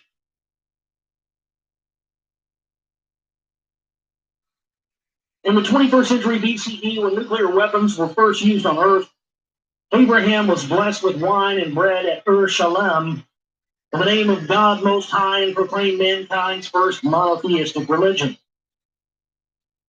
21 centuries later, a devout descendant of Abraham, celebrating a special supper in Jerusalem, carried on his back a cross, the symbol of a certain planet, to a place of execution, and gave rise to another monotheistic religion. Questions still swirl about it. Who really was he? What was he doing in Jerusalem? Was there a plot against him, or was he his own plotter? And was the chalice that has given rise to the legends about and searches for the Holy Grail? On his last evening of freedom, he celebrated the Jewish Passover, a ceremonial meal called Seder in Hebrew, with wine and unleavened bread together with his 12 disciples. And the scene has been immortalized by some of the greatest painters of religious art, Leonardo da Vinci's The Last Supper being the most famous of them. Leonardo was renowned for his scientific knowledge and theological insights. What his painting shows has been discussed, debated, and analyzed to this day, deepening rather than resolving the enigmas. The key to unlocking the mysteries we shall show lies in what the painting does not show. It's what is missing from it that holds answers to troubling puzzles in the saga of God and man on earth, and the yearnings for messianic times. Past, present, and future do converge in the two events. Separated by 21 centuries, Jerusalem was pivotal to both, and by their timing, they were linked by biblical prophecies about the end of days. To understand what happened 21 centuries ago, we need to roll the pages of history back to Alexander, who deemed himself the son of God, but died in Babylon at the age of 32. While alive, he controlled his feuding generals through a mixture of favors, punishments, and even untimely deaths. Some, in fact, believe that Alexander himself was poisoned. No sooner did he die than his 4-year-old son and his guardian, Alexander's brother, were murdered, and the quarreling generals and regional commanders divided between them the main conquered land. Ptolemy and his successors headquartered in Egypt seized Alexander's African domains. Again, after half they even back in those days, weren't they? Seleucus and his successors ruled from Syria, Anatolia, Mesopotamia, and the distant Asian lands. The contested Judea with Jerusalem ended up in the Ptolemaic realm. The Ptolemies, having managed to deliver Alexander's body for burial in Egypt, considered themselves his true heirs, and by and large continued his tolerant attitude towards other religions. They established the famed library of Alexandria and assigned Egyptian priests known as Manetho to write down Egypt's dynastic history and divine prehistory for Greeks that convinced the Ptolemies that their civilization was a continuation of the Egyptian one, and they thus considered themselves rightful successors to the pharaoh. Greek savants showed their particular interest in the religion and writings of the Jews, so much so that the Ptolemies arranged for the translation of the Hebrew Bible into Greek. Because they were original Sumerians. Complete religious freedom. They're the survivors of original Sumer. That's who the Hebrews are. They're the original dark-haired people. The Druids also retained a Greek-speaking scholar, a former priest of Marduk known as Berosus, to compile for them the history and prehistory of mankind and its gods according to Mesopotamian knowledge. In a twist of history, he researched and wrote at a library of cuneiform tablets located near Haran. It's from his 3 books, which we now know of only from fragmented quotations in the writings of others in antiquity, that the western world of Greece, then Rome, learnt of the Anunnaki and their coming to Earth, the pre-diluvial era, the creation of wise man, the deluge, and what followed. Thus, it was from Berosus, as later confirmed by the discovery and decipherment of cuneiform tablets, that the 3600 Sar, as the year of the gods, was first learned. In 200 BCE, the Seleucids crossed the Potomac boundary and captured Judea. In other instances, historians have searched for geopolitical and economic reasons for the war, ignoring the religious messianic aspects. It was in the report about the deluge that the tidbit information was given by Berosus that Ea and Enki, or Ea, who is also Enki, instructed Zisudra, the Sumerian Noah, to conceal every available writing in Sippar, the city of Shamash, for post-diluvial recovery. Yep. Because those writings were about beginnings, middles, and ends. According to Berosus, the world undergoes periodic cataclysms, and he related them to the zodiacal ages. The Zodiacal, contemporary baby. one having begun 1,920 years before the secular era, that would have placed the beginning of the age of the Ram in 2232 BCE, an age destined to come too soon to an end, even if the full mathematical length is granted to it. The available record suggests that the secular kings, coupling those circulations with the missing return, were seized with the need to urgently expect and prepare for one. A frenzy of rebuilding the ruined temples of Samir and Akkad began, with emphasis on Ana, the house of Anu in Iraq, the landing place in Lebanon, held by them Heliopolis, city of the sun. God was rededicated by erecting a temple honoring Zeus. The reason for the war to capture Judea, one must conclude, was the urgency of also preparing the space-related sites in Jerusalem for the return. It was, we suggest, the Greek secular way of preparing for the reappearance of the gods. Unlike the Ptolemies, the secular rulers were determined to impose the Hellenic culture and religion in their domain. The change was most significant in Jerusalem, where suddenly foreign troops were stationed, and the authority of the temple priests was curtailed.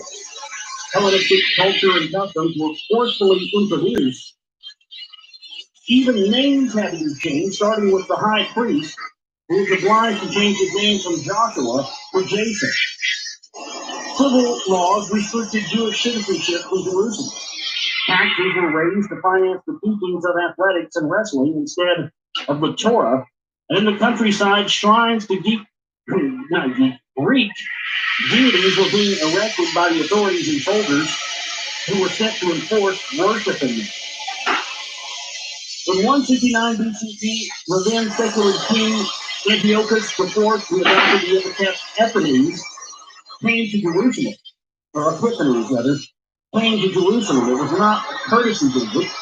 Violating the temple's sanctity, he entered the Holy of Holies.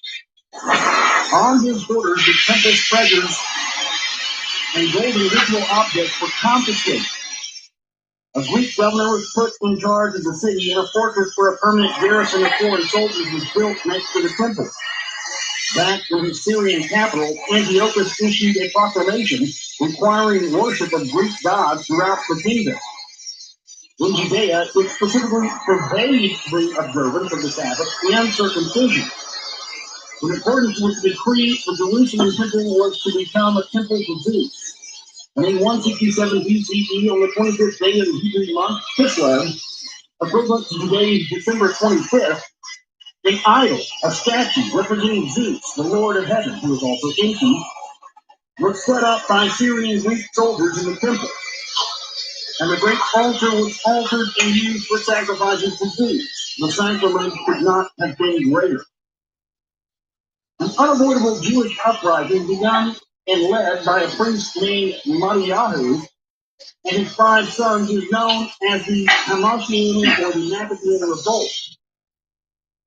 Starting in the countryside, the uprising quickly overcame the local Greek garrisons. As the Greeks rushed in reinforcements, the revolt engulfed the whole country. But the Maccabees lacked in numbers and weapons they compensated for by the ferocity of their religious zeal.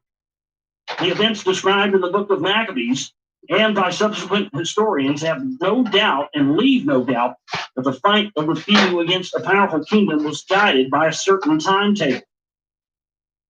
And I always say that, it seems that these people are on a timetable to find out, this information, to get these antiquities. They seem to be in a hurry. Like the article we read earlier about the robot being sent into the, it just seems like they're on a timetable here. And I've talked about that before. That's another thing I found in my research. The thing about the timetable, but also what they mentioned before, this whole thing of cataclysms. And I mentioned that the elite seem to have knowledge of these cataclysms. They do. And so they hide that from us, meanwhile trying to keep us in fear that there are always cataclysms that are going to happen to us but never seem to appear. Here we go. It was imperative to retake Jerusalem, cleanse the temple, and rededicate it to Yahweh by a certain deadline. Managing in 164 BCE to recapture only the Temple Mount, We know too. the Maccabees cleansed the temple and the sacred flame was rekindled that year.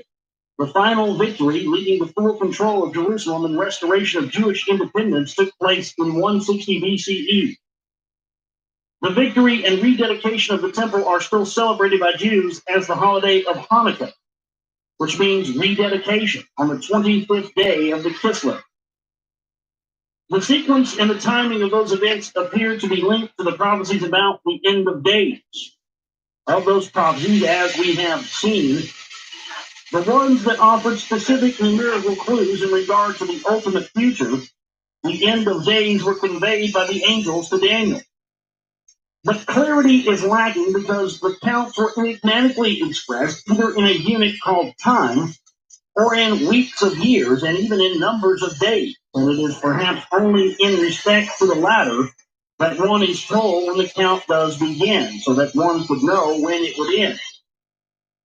In that one instance, the count was to begin from the day when regular offering is abolished and an appalling abomination is set up in the Jerusalem temple. We've established that such an abominable act indeed took place one day in 167 BCE. With the sequence of those events in mind, the count of days given to Daniel must have applied to the specific events of the temple. Its defiling in 167 BCE when the regular offering is abolished and an appalling abomination is set up. The cleansing of the temple in 164 BCE after 1,290 days and Jerusalem's complete liberation by 160 BCE.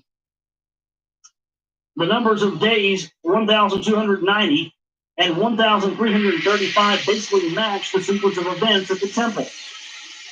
According to the prophecies in the book of Daniel, it was then that the clock of the end of days began ticking. The imperative of recapturing the whole city and the removal of uncircumcised foreign soldiers from the Temple Mount by 160 BCE holds the key to another clue. So everybody who's uncircumcised, if you're uncircumcised, that's why they did circumcision in the first place, was to make us look more like the Anunnaki, because we have the extra skin fold because of the genetic thinking. So the reason why they've always called them God's chosen people is because Jews are actually of the Anunnaki. Is that what it is? That makes total sense to me. That's why we get to be musicians and rock stars and movie stars and all that. And we're just a lowly boy. Yeah, it makes sense now. You know what? Talking. That's what I said. Fucking the Peter Fish head. While we have been using the typical count of BCE and AD for dating events, the people for those pastimes obviously could not and did not use a timetable based on a future Christian calendar. The Hebrew calendar, as we mentioned earlier, was the calendar that began in Nippur in 3760 BCE, and according to that calendar, what we call 160 BCE was precisely the year 3600.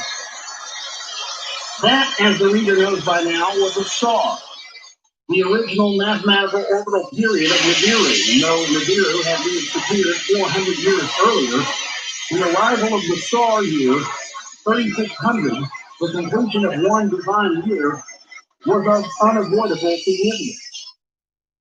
To those to whom the biblical prophecies of the return of Yahweh's Kavod to his Temple Mount were unquestioned divine pronouncements, the year we call 160 BCE was a crucial moment of truth. No matter where the planet was, God has promised to return to his temple, and the temple had to be purified and ready for that. But the passage of years according to the Nippurian Hebrew calendar was not lost sight of in those turbulent times, as attested by the book of Jubilees, an extra biblical book presumed to have been written in Hebrew in Jerusalem in the years following the Maccabean revolt. Now available only from its Greek, Latin, Syriac, Ethiopic, and Slavonic translations, it retells the history of the Jewish people from the time of the Exodus in time units of Jubilees, the 50-year units decreed by Yahweh at Mount Sinai. It also created a consecutive calendrical historical count but it since became known as Anno Mundi, the year of the world. In Latin, that starts in 3760 BCE. Scholars such as the Reverend R.H. Charles in his English rendition of the book converted such jubilee of years in their weeks to an Anno Mundi count. That such a calendar was not only kept throughout the ancient Near East, but even determined when events were timed to happen can be ascertained by simply reviewing some pivotal dates, often highlighted in bold font given to our earlier chapters. If we choose just a few of the key historical events, this is what transpires when the BCE is converted to NC, the Nepturian calendar. 0 to 3760, Sumerian civilization, the Put calendar begins. 3460, the 300, the Tower of Babel incident. 2860 to 900, the bull of heaven killed by Gilgamesh. 2360 to 1400, Sargon, the era of Akkad begins. This goes on. You have to read this yourself. The PDF, I'm not even going to read all those dates. Yeah. So I guess when you translate it into this type of calendar, you start to see events that happened along the dates of this Shar, the orbital cycle of Nibiru. Now, that's interesting. And whether Nibiru is a planet or a ship or a hoax or anything else, it is interesting. The century and a half that elapsed from the Maccabean freeing of Jerusalem to the events connected with Jesus after he arrived, there were some of the most turbulent in the history of the ancient world and of the Jewish people in particular. That crucial period, whose events affect us to this day, began with understandable jubilation. For the first time in centuries, the Jews were again complete masters of their holy capital and sacred temple, free to appoint their own kings and high priests. Though the fighting at the borders continued, the borders themselves now extended to encompass much of the olden United Kingdoms of David's time. The establishment of an independent Jewish state with Jerusalem as its capital under the Hashemeans was a triumphal event in all respects except one. The return of Yahweh's Tavah, expected at the end of days, did not take place, even though the count of days from abomination time seemed to have been correct. Was the time of fulfillment not yet at hand? Many wondered. And it became evident that the enigmas of Daniel's other counts of years and weeks of years and of times, and so on, had yet to be deciphered. Clues were the prophetic parts in the book of Daniel that spoke of the rise and fall of future kingdoms after Babylon, Persia, and Egypt. Kingdoms typically called of the south, of the north, or of a seafaring kingdom, and the kingdoms that shall split off of them, fight each other, plant tabernacles of houses between the seas, but all future enemies are also cryptically represented by varied animals. A ram, a goat, a lion, and so on, whose offspring, called horns, will again split apart and fight each other. Who were those future nations and what wars were foretold? The prophet Ezekiel also spoke of great battles to come between north and south, between an unidentified God and an opposing Magog. That's funny because that's George W. Bush's nickname for Skull and Bones is Magog. And people were wondering whether the prophesied kingdoms had already appeared on the scene. Alexander's Greece, the Sentinel, the Ptolemy. Were these the subject of the prophecy, or was it someone yet to come in the even more distant future? There was theological turmoil. Was the expectation that the Jerusalem temple of the Kaaba as a physical object a correct understanding of prophecies? Or was the expected coming only a symbolic of an ephemeral nature, a spiritual presence? What was required of the people, or was what was destined to happen will happen no matter what? The Jewish leadership split between devout and by-the-book Pharisees, and the more liberal Sadducees were more internationally minded, recognizing the importance of a Jewish diaspora already spread from Egypt to Anatolia to Mesopotamia. In addition to these two mainstreams, small sects, sometimes organized in their own communities, sprang up. The best known of them are the Essenes of the Dead Sea Scrolls fame, who concluded themselves at Qumran, In the effort to decipher the prophecies, a rising new power, Rome, had to be figured in. Having won repeated wars with the Venetians and with the Greeks, the Romans controlled the Mediterranean and began to get involved in the affairs of Ptolemy and Egypt and the secluded Levant, including Judea. Armies followed imperial delegates, and by 60 BCE, the Romans under Pompey occupied Jerusalem. On the way there, like Alexander before him, he detoured to Heliopolis and offered sacrifices to Jupiter. It was followed by the building there atop the earlier colossal stone blocks of the Roman Empire's greatest temple to Jupiter. A commemorative inscription found at the site indicates that the Emperor Nero needed the place in AD 60, suggesting that the Roman temple was already built by then.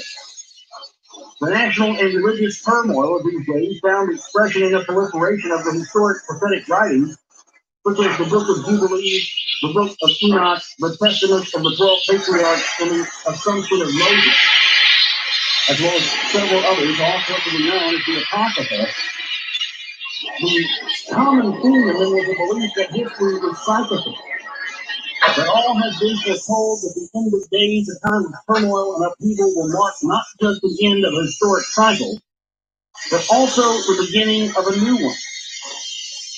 And that the flip-over time, to use a modern expression, will be manifest by the coming of the Anointed One. Now, Acts in Hebrew, and thus the Messiah or Christ in English. The act of anointing a newly invested king with priestly oil was known in the ancient world, at least from the time of Sargon. It was recognized in the Bible as an act of consecration to God. But its most memorable instance was when the priest Samuel, custodian of the Ark of the Covenant, summoned David, the son of Jesse, and proclaiming him king by the grace of God. And we'll leave it there for tonight, but that's where that divine right to rule comes in. And that's where that divine right to rule comes in. Ken goes back to that email we talked about from John earlier, the Hermetic Seal of Solomon, the Jinn. They were given the divine right to rule because they had the information that the priests had, which came directly from the gods themselves, the Anunnaki, or whatever you want to call them.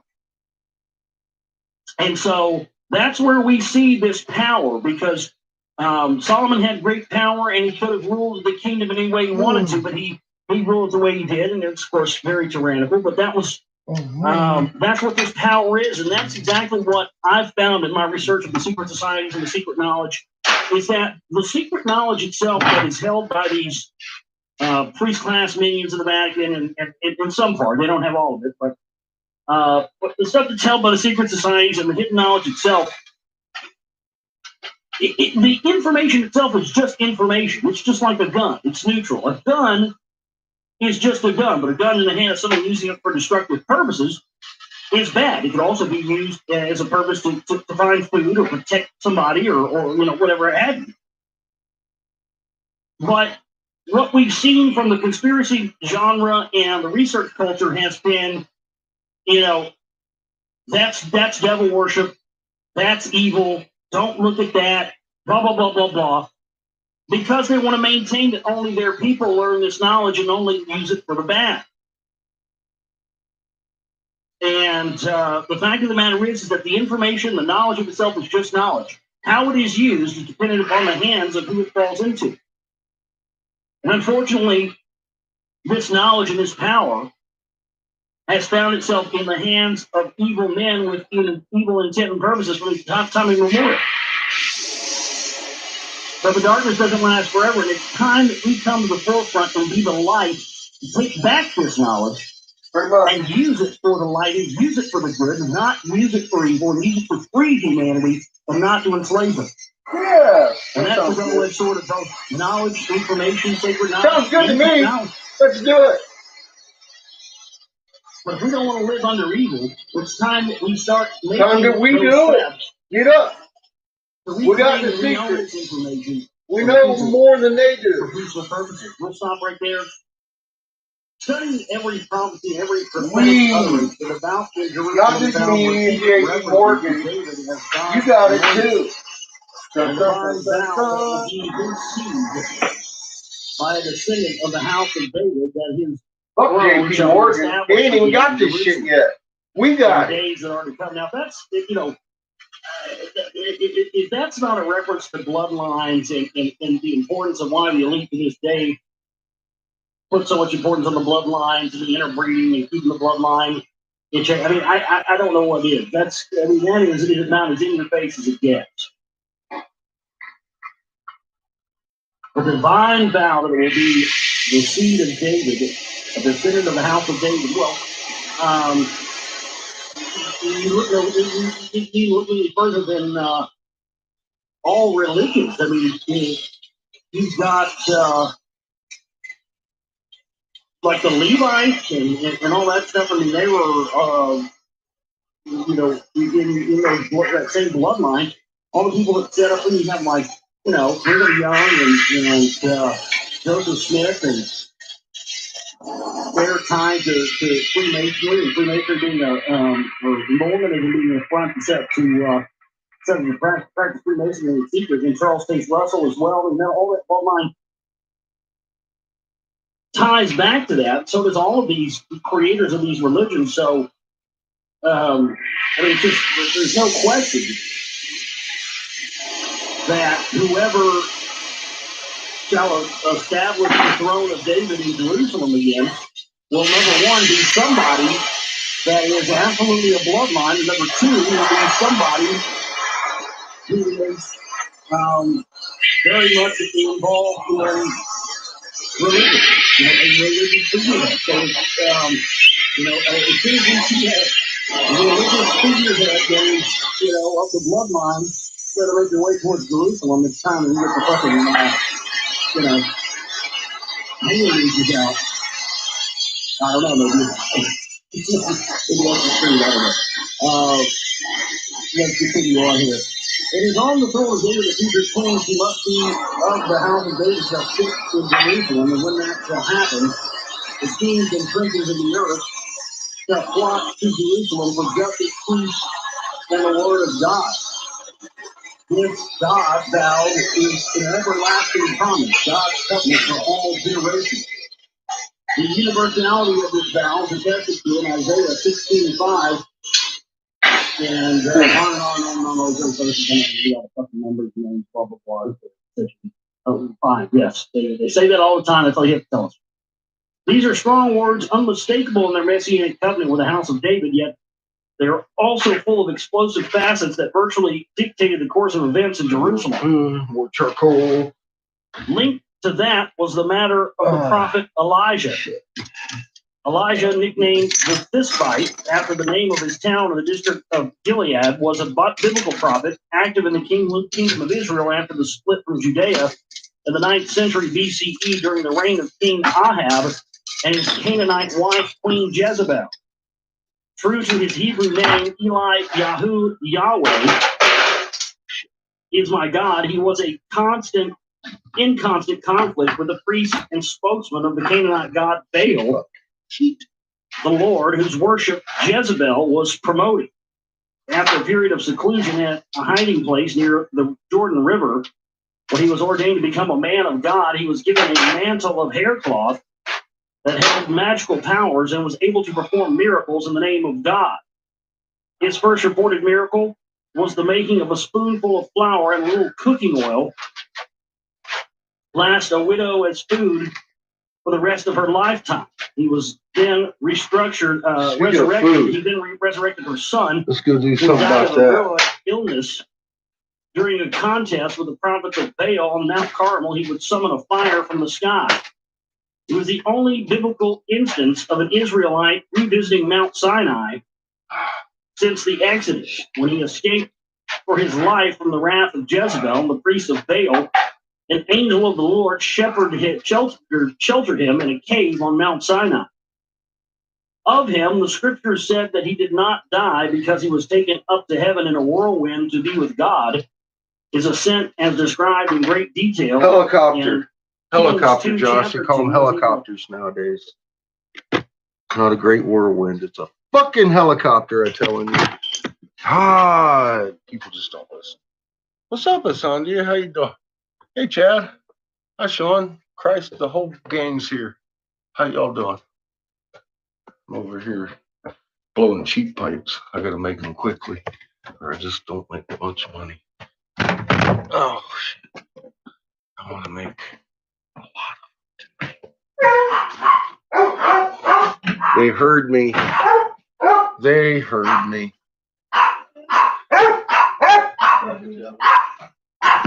What do you two want? What do you two want? You. Chico! Baby!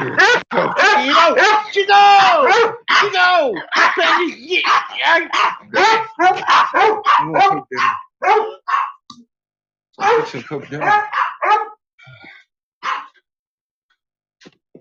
How you doing, kid? I'm all right.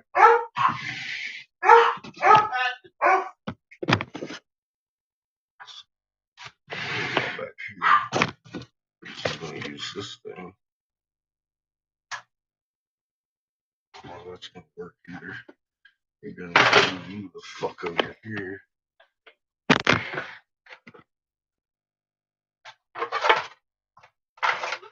I already know what I'm making. All right. Making baby back ribs.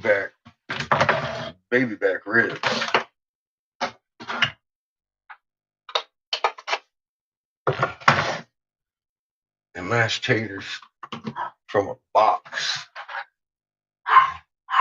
Because I got them still. Had them for a while. I want to use box potatoes. I want to use them so I can get a bag of potatoes. Oh, shit.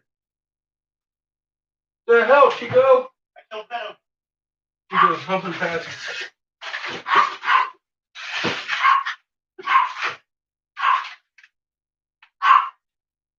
We're having riblets. Sound good? Yeah. I hope so, because we're having riblets.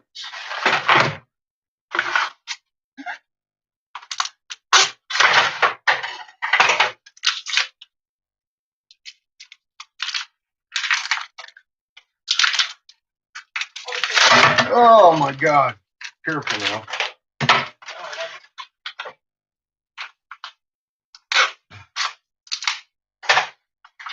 Nothing for you, Chico. Absolutely nothing. Nothing for little Itos and Patches. This is nothing.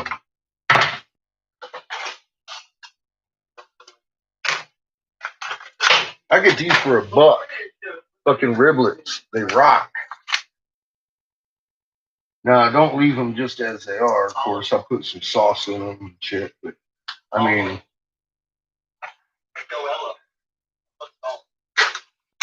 $2 worth of this, enough baby back ribs, fill a motherfucker up. Oh my God. I don't have the fucking arm strength I usually do.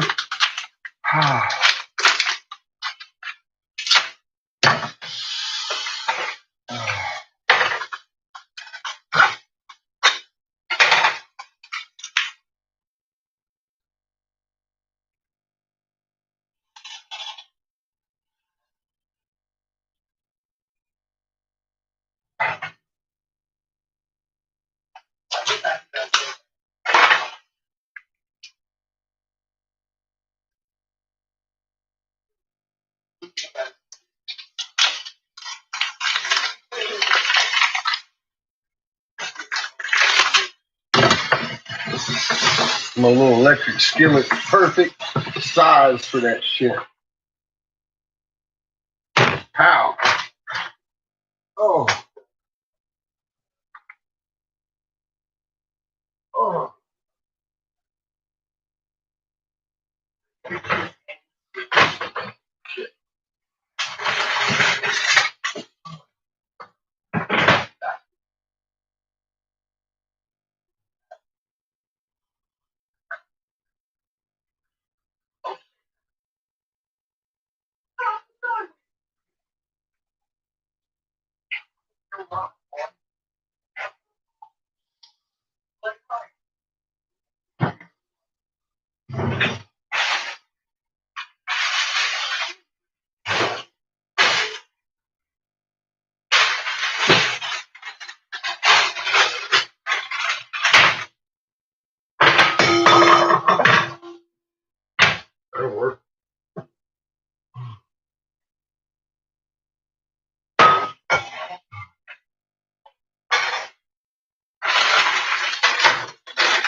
Oh dear.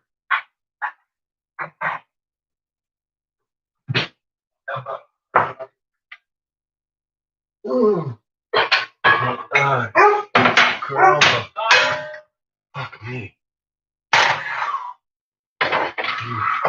Let's go. Two. God, it's gonna hate me. I'm dirty and everything.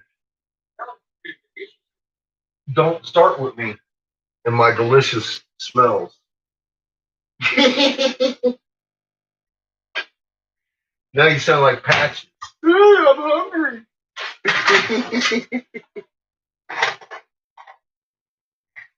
Oh shit, boy! I wouldn't let me talk shit like that and just get away with it. Okay.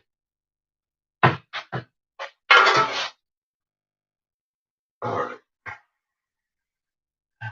What? You know, I can save. No, I can't. Not do it right. Maybe I can. Yeah.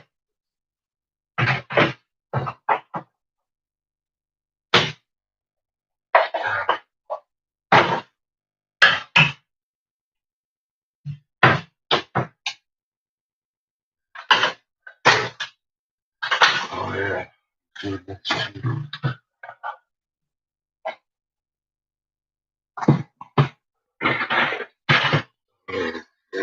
Yeah. I thought I had barbecue sauce. I guess not. Make do.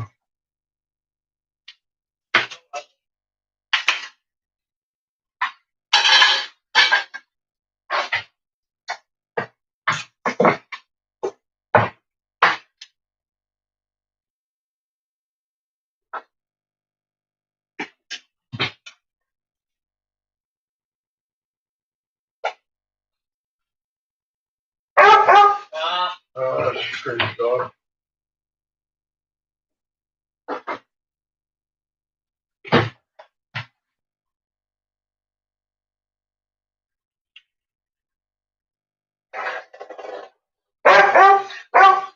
I'm gonna beat you. I'm gonna beat you. That's it. What are you doing, dog? Why are you barking at me like that? Think I got something for you? You think I'm cooking you dinner? Think again. Think again. Think again. Think again. Think again, because it ain't for you.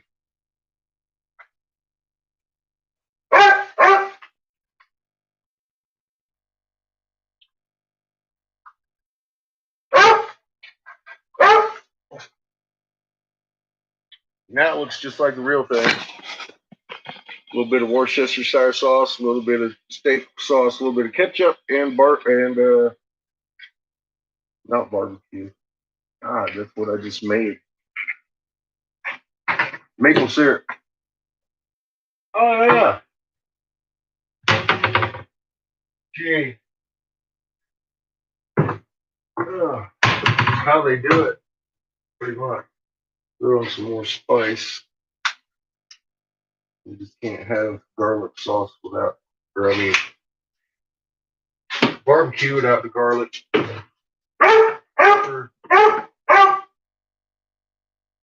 Have a little bit of pepper in there. She's a dog. She's a dog.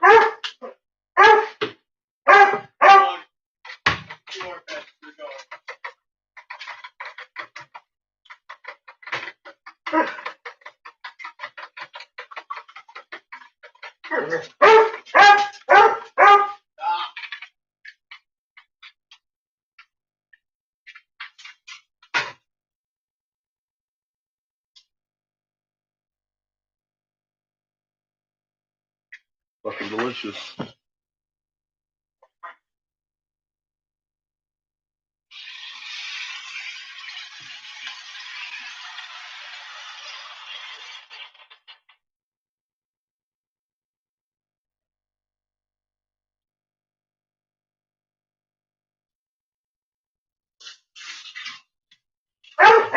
You wouldn't like it. Magnus, come on. Give it a rest, dog. Come on. I ain't got nothing for you right now. I have to deal with it. Sue me. This P thing.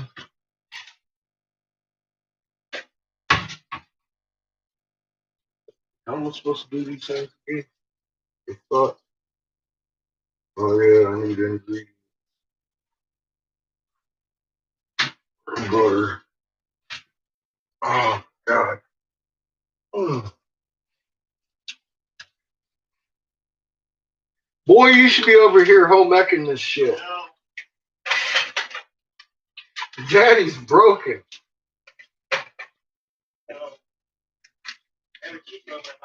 I'm gonna give you a Chico something. Trey Chico's trapped you.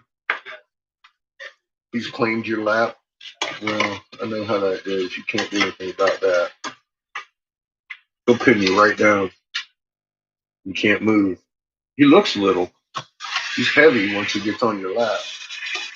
He's stuck there with Chico till he wakes up.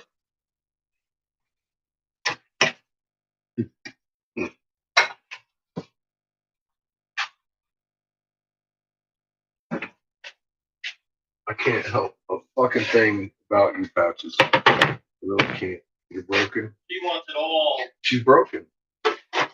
She's fucking broken. She's absolutely broken. I can't help it. I can't help her dilemma. Her particular dilemma. Beyond. Her broken. Yes. Her huge broken. Way beyond my help. I can't help it, dog. He can, What do I need? He just doesn't want you to know. I need He doesn't water. want you to know how it feels to not I be need broken. water. He does. Oh, Miss Patches. Oh, I'm telling you right now. You're a hound dog. Fucking hound dog. Oh, yeah. Yeah, that's right. Hound dog, barking. Barking hound. Barking hound. Nobody likes a barking dog. Nobody likes a barking dog. Ow. You're making me hurt myself over here quick. I lost count. Oh, she's bad. Oh, she's so bad. Who's that dog? Her bad dog. You. She must be What the bugging. fuck do you want? She must be What bugging. do you want? She must No. be bugging it. No. Bugging it. Get away from me. Bugging it. I will kick you. Bugging it. Tell me. She was Okay, pissed. you're going to kick you. I'm going to kick You did her butt. you. Oh. He must love you. He came here to give you love.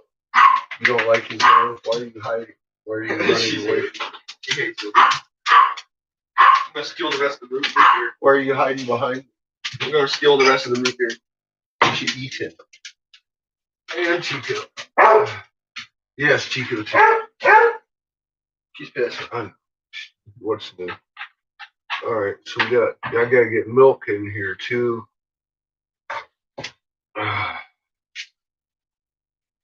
Thank you, Captain. Stand by. That'll work. Thank you, sir. And then I'll heat that up and throw some What's this? I'm helping. How dare I help? flakes. How dare I help? Flakes. I know. That's what I was wondering. How dare you? Help me. That's a different. She doesn't like me helping. Something wrong with that dog. Well, she's not doing anything. She got There's a something baby. absolutely wrong. She got a baby. She got a baby. That baby right there. Look out, Chico. I might fall on you. Ah, we'll hope for not. But I might.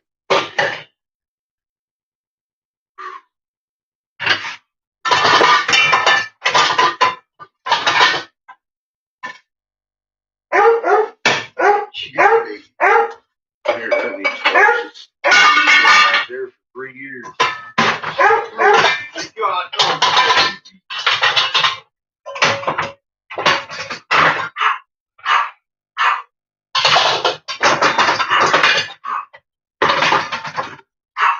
That should work.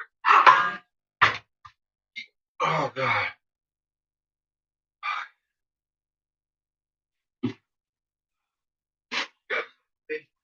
Um,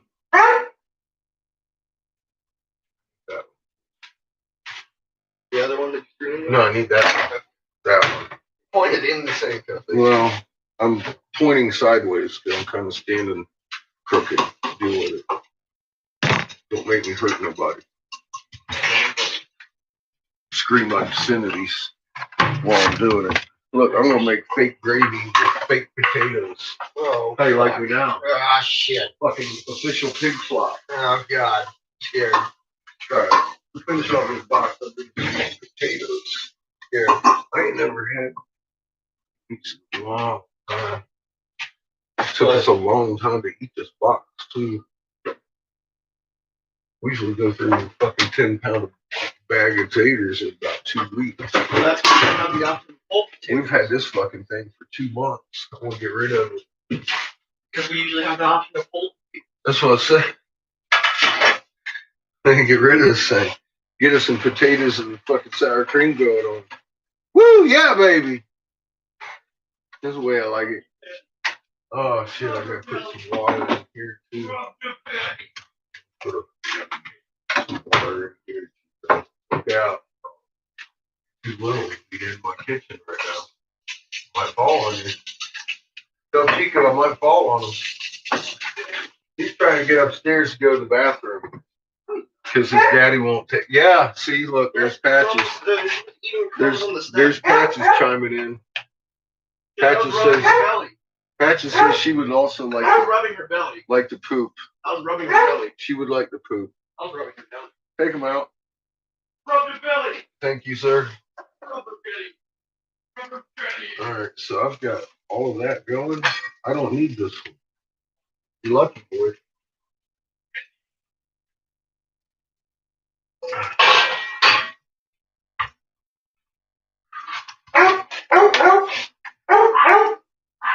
I don't know what the hell I cooked on that, but that needs to stop.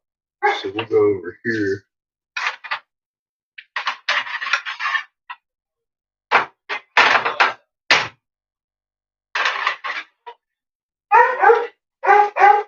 And we'll add some potatoes to the mix.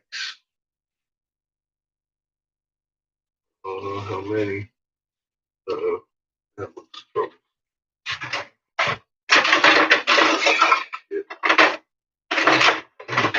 This that. Do this. Oh, those look like potatoes now.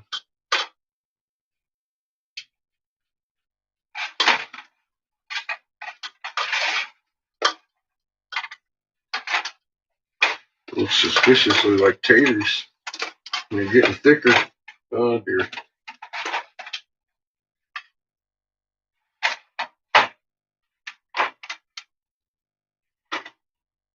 Right on. So that's hot.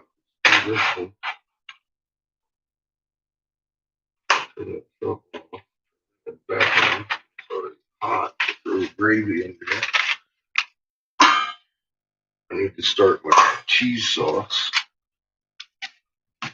which would entail more butter into my already buttery veggies. I gotta ground this up. A knife go. Kniffy. There it is.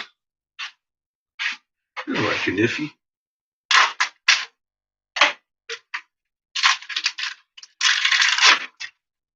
Normally I would put the sauce in a separate one from my veggies. But what the hell?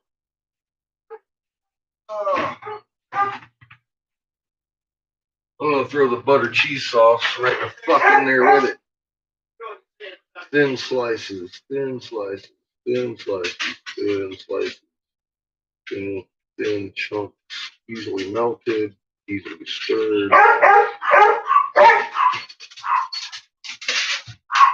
She could have lived. Please, Seamus. What did it be? I see that. What the fuck? Something wrong with that dog.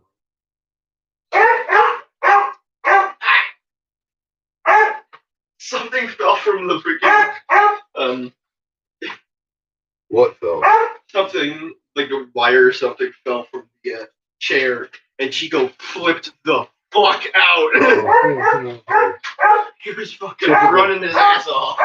Typical Ito response, huh? Holy fuck, I'm gonna die.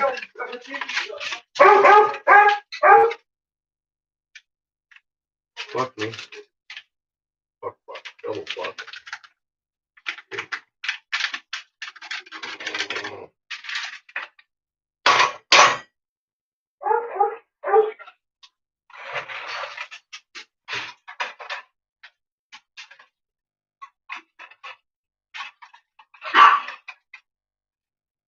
Chico.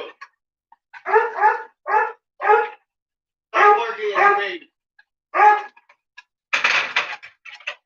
She apparently hates her baby. Here, stir this. No, Grab a fork. no. Could you stir that? Please. Thank you.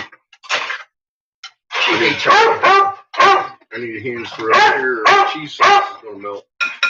I mean, burn. Can't have that. Alright, thank you. Here we go. You're doing good. You're doing good, boy. Matches. Ow. That's hot. Oh shit. That's hot as fuck. Patches is pissed. Have you, Patches? Have you? Have you?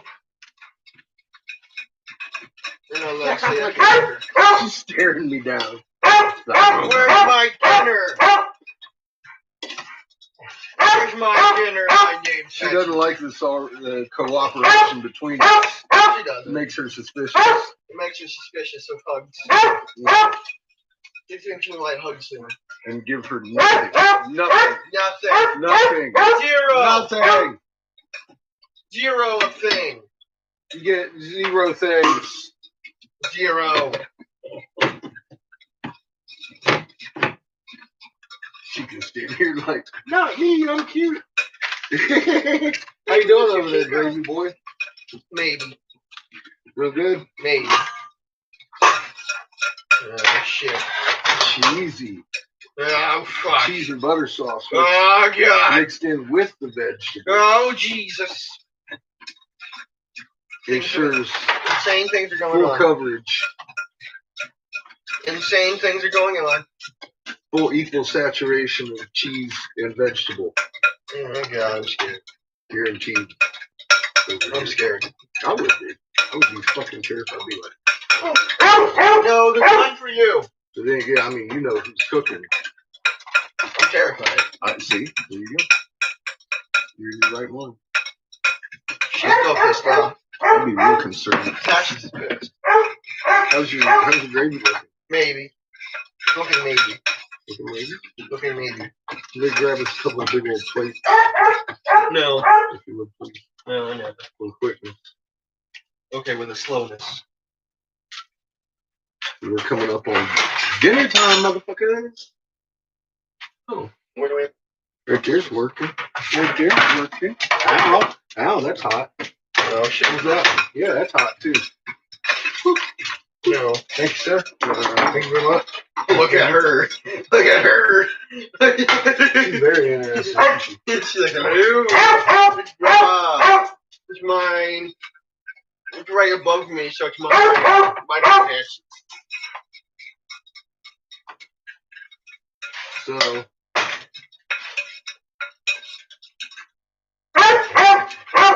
She's pissed. Oh, she's pissed. ain't nothing I can do for her. Nothing. She's just gonna be pissed. Oh, she's pissed. For till the end of days. Thanks, sir. She's pissed. What you doing? What you doing?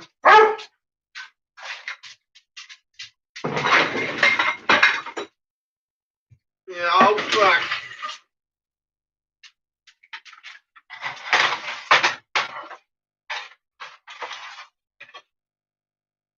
Yeah, dude. Chico's like, where's mine? Where's mine? You don't get any Chico. Chico, right there. I know, he's too dumb. Or too scared. He wouldn't last long in nature Or he's too scared. all by himself without a vast amount of help. Uh-oh. I think I got things too cheesy. Some string and cheese. Fuck, you alright? Yeah. Everywhere. Oh god, cheese stringy. Stringy cheese. Stringy butter cheese. I raised him great till he was 16, then he ran into the kitchen cabinet. He's never been the same since. Bad.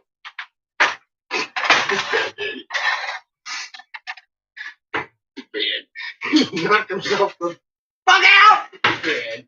Oh, Chico finally found out what to do with the pot. Did he? Good Yeah. for Chico.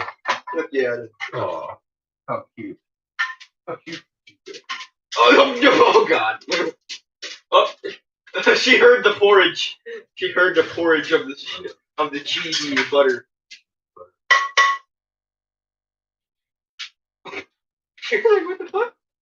Can you throw that on?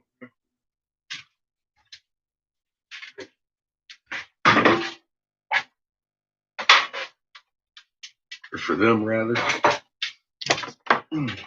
Pots. I need my hoopty back. Oh, thank you, sir. Oh no, Chico's terrified Ow. of the pot again. Shit, that thing's hot. Big surprise, right? Very. Can't believe it's hot. Put it in the fridge for hours. Fucking beat you, boy. Oh, it did zero damage.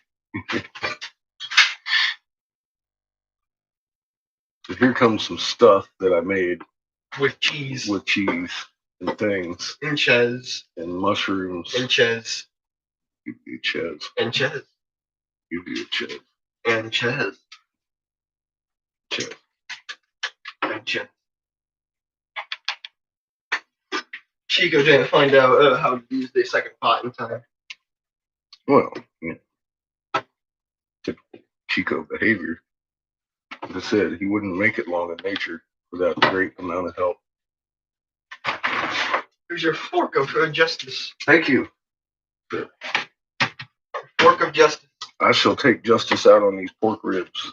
Oh god. Motherfucking mushrooms, taters. I'm fixing to take them down to the dungeon and torture them.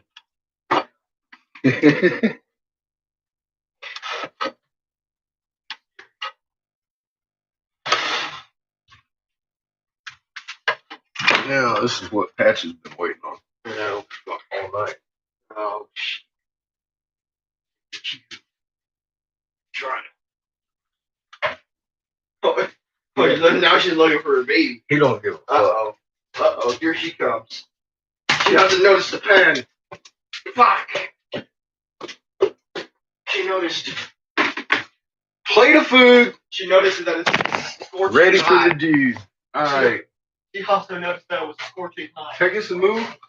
Now, Thank you, Captain. Here you go.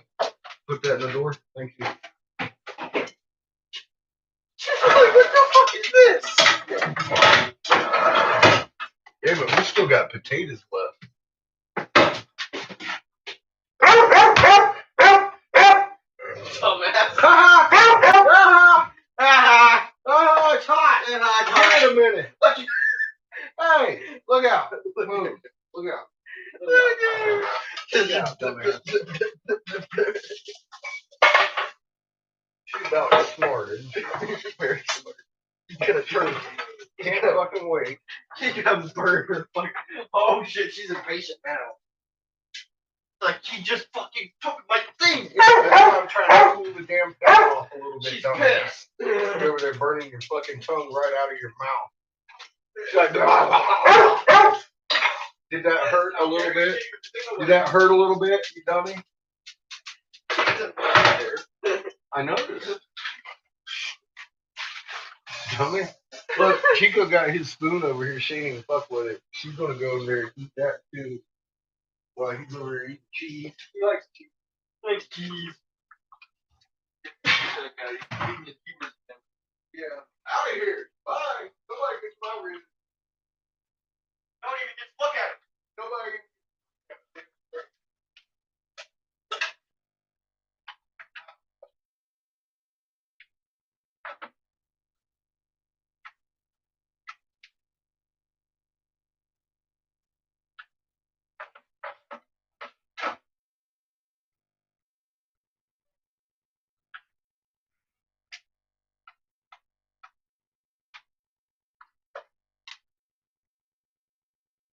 both know if I took the computer first pass, I would have found my plate.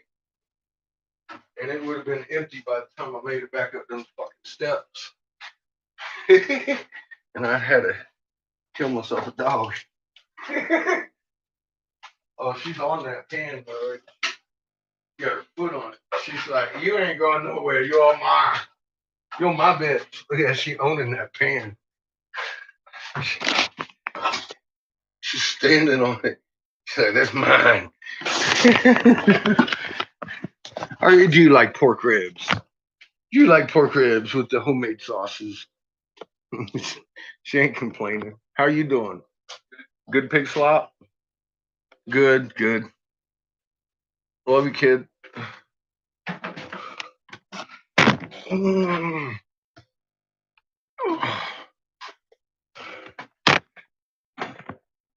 Make it around that corner, bitch. Oh, fuck me. Was a bad back. Oh,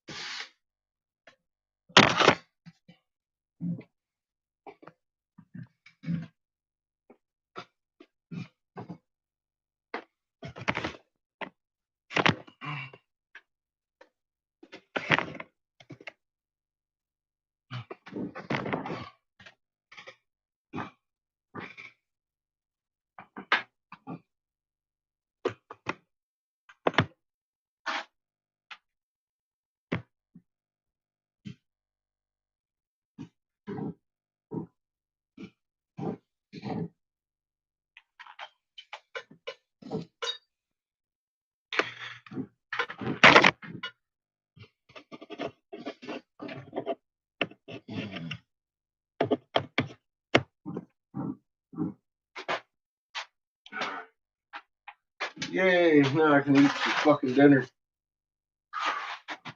Boy, that shit looks good, don't it?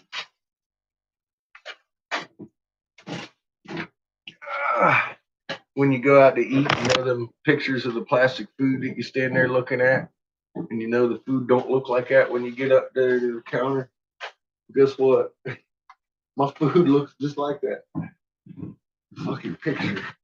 Ow, ribs and taters. Oh my God, cheesy. Goodness.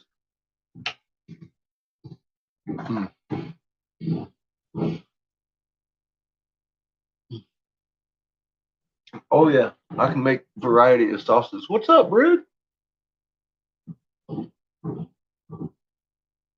Yeah, I live with you.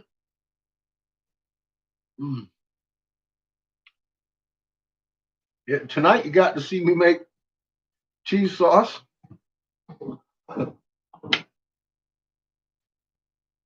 My own rib sauce. Just off the cuff sauce. I also made A sudden nor an unexpected cheesy ass occurrence. brown gravy out of a On packet. the contrary, it was a pre-planned and pre-arranged operation whose Oh. place and time God. were communicated to Elijah in advance. The designated place was in the Jordan Valley on the eastern side of the river. It was time to go there. His disciples, headed by one named Elisha, went along. He made a stop at Gilgal, where Yahweh's miracles were performed for the Israelites under the leadership of Joshua. There he tried to shake off his companions, but they went on to accompany him to Beth El, though asked to stay put and let Elijah cross the river by himself.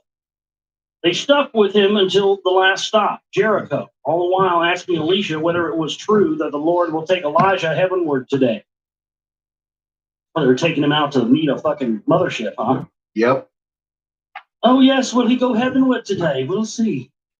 At the bank of the Jordan River, Elijah rolled his miracle mantle and struck the waters, parting them, enabling him to cross the river. The other disciples stayed behind, but even then Elisha persisted on being with Elijah, crossing over with him. As they continued to walk and to talk, there appeared a chariot of fire with horses of fire, and the two were separated. And Elijah went up to heaven in a whirlwind. And Elisha saw and cried out, In a my helicopter. father, the chariot of Israel and its horsemen. And he saw it no more. Archaeological excavations at Tel Gasul, the Prophet's Mound, a site in Jordan that fits the biblical tales geography, have uncovered murals that depicted the whirlwinds. It is the only site excavated under the auspices of the Vatican. Well, oh yeah. Yeah, just let me know when, John. I'm free all Isn't that weekend. fucking fun? So they've got so in Jordan, they've got murals depicting these whirlwinds, and it was the only site in the Middle East that was, excavated by the Vatican. Yeah, I wonder why. A little too much real info there. Got to send the butt touchers in black out to man the dig. My search for the finds, which covered archaeological museums in Israel and Jordan and included a visit to the site in Jordan, and ultimately led to the Jesuit-run Pontifical Biblical Institute in Jerusalem, is described in the Earth Chronicles expedition. Oh my goodness. You hear that? So old Zechariah went looking for these murals of the whirlwinds, and lo and behold, he finds out they've been excavated by the Vatican. He goes looking in Israel, can't find anything. Goes to Jordan, can't find anything. Then he goes to the site in Jordan, can't find anything.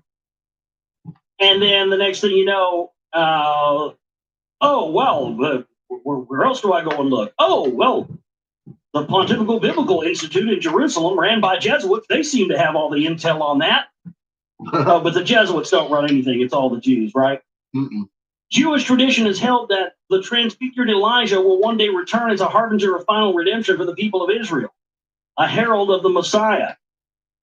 The tradition was already recorded in the 5th century BCE by the prophet Malachi, the last biblical prophet in his final prophecy. Because tradition held that Mount Sinai cave where the angel took Elijah was where God had revealed himself to Moses, Elijah has been expected to reappear at the start of the Passover festival when the Exodus is commemorated.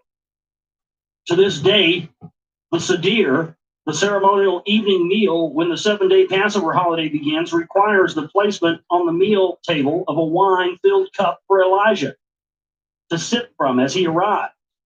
The door is open to enable him to enter, and a prescribed hymn is recited, expressing the hope that he will soon herald the Messiah, son of David. Having a meal for Elijah. As is the case with Christian kids being told that Santa Claus did sneak down the chimney and bring them the gifts that they see, so were Jewish kids told that though unseen, Elijah did sneak in and take a tiny sip of wine. By custom, Elijah's cup has been embellished to become an artful goblet, a chalice never used for any purpose other than for the Elijah ritual at the Passover meal. The Last Supper of Jesus was that tradition-filled Passover meal. Though retaining the semblance of choosing its own high priest and king, Judea became, for all intents and purposes, a Roman colony. Welcome back, Glenn. From headquarters in Syria, then by local governors. The Roman governor, called procurator, I make some ribs. made sure that the Jews chose as ethnarch, the head of the Jewish council, to serve as the temple's high priest, It's the cheesy and stuff. at first also a king of the Jews, not king of Judea as a country, whomever Rome preferred. I love that. We're going to make the king of this person the king of the Jews, and whatever they prefer in Rome, that's what we'll do. See, I mean, the Jews were subservient to Rome even back then. From 36 to 4 BCE, the king was Herod, descendant of Edomite converts to Judaism, who was the choice of 2 Roman generals of Cleopatra fame, Mark Antony and Octavian. Herod left a legacy of monumental structures, including the enhancement of the Temple Mount and the strategic fortress of Mazda at the Dead Sea. He also paid heed to the governor's wishes as a de facto vassal of Rome. It was into a Jerusalem enlarged and magnified by Hamotian and Herodian constructs, thronged with pilgrims for the Passover holiday, that Jesus of Nazareth arrived in 33 AD. At that time, the Jews were allowed to retain only a religious authority, a council of 70 elders called the Sanhedrin, there was no longer a Jewish king, the land no longer a Jewish state, but a Roman province, was governed by the procurator Pontius Pilate, ensconced in the Antonia citadel that adjoined the temple.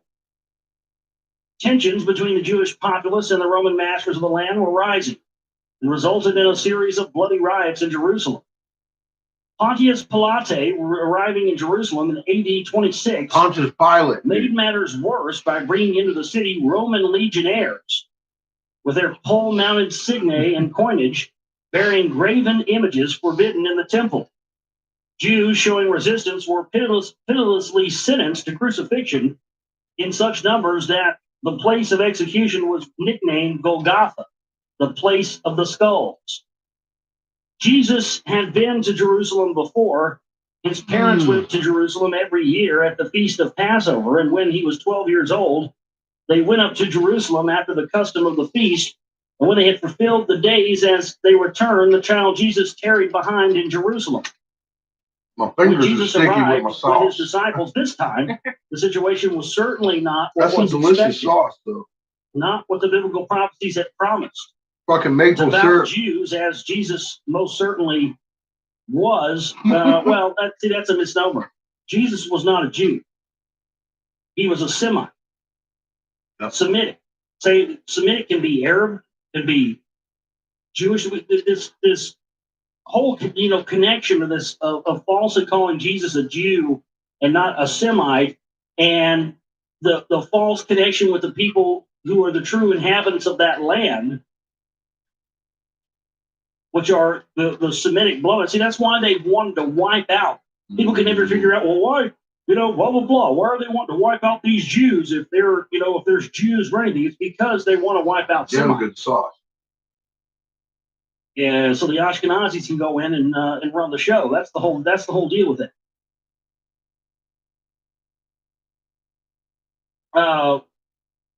They were beholden to the idea of redemption and salvation by a Messiah, central to which was the special and everlasting bond between God and the house of David. It was clearly and most emphatically expressed in the magnificent Psalm 89, in which Yahweh, speaking to his faithful followers in a vision, said, hold on, let me get the Yahweh voice going here.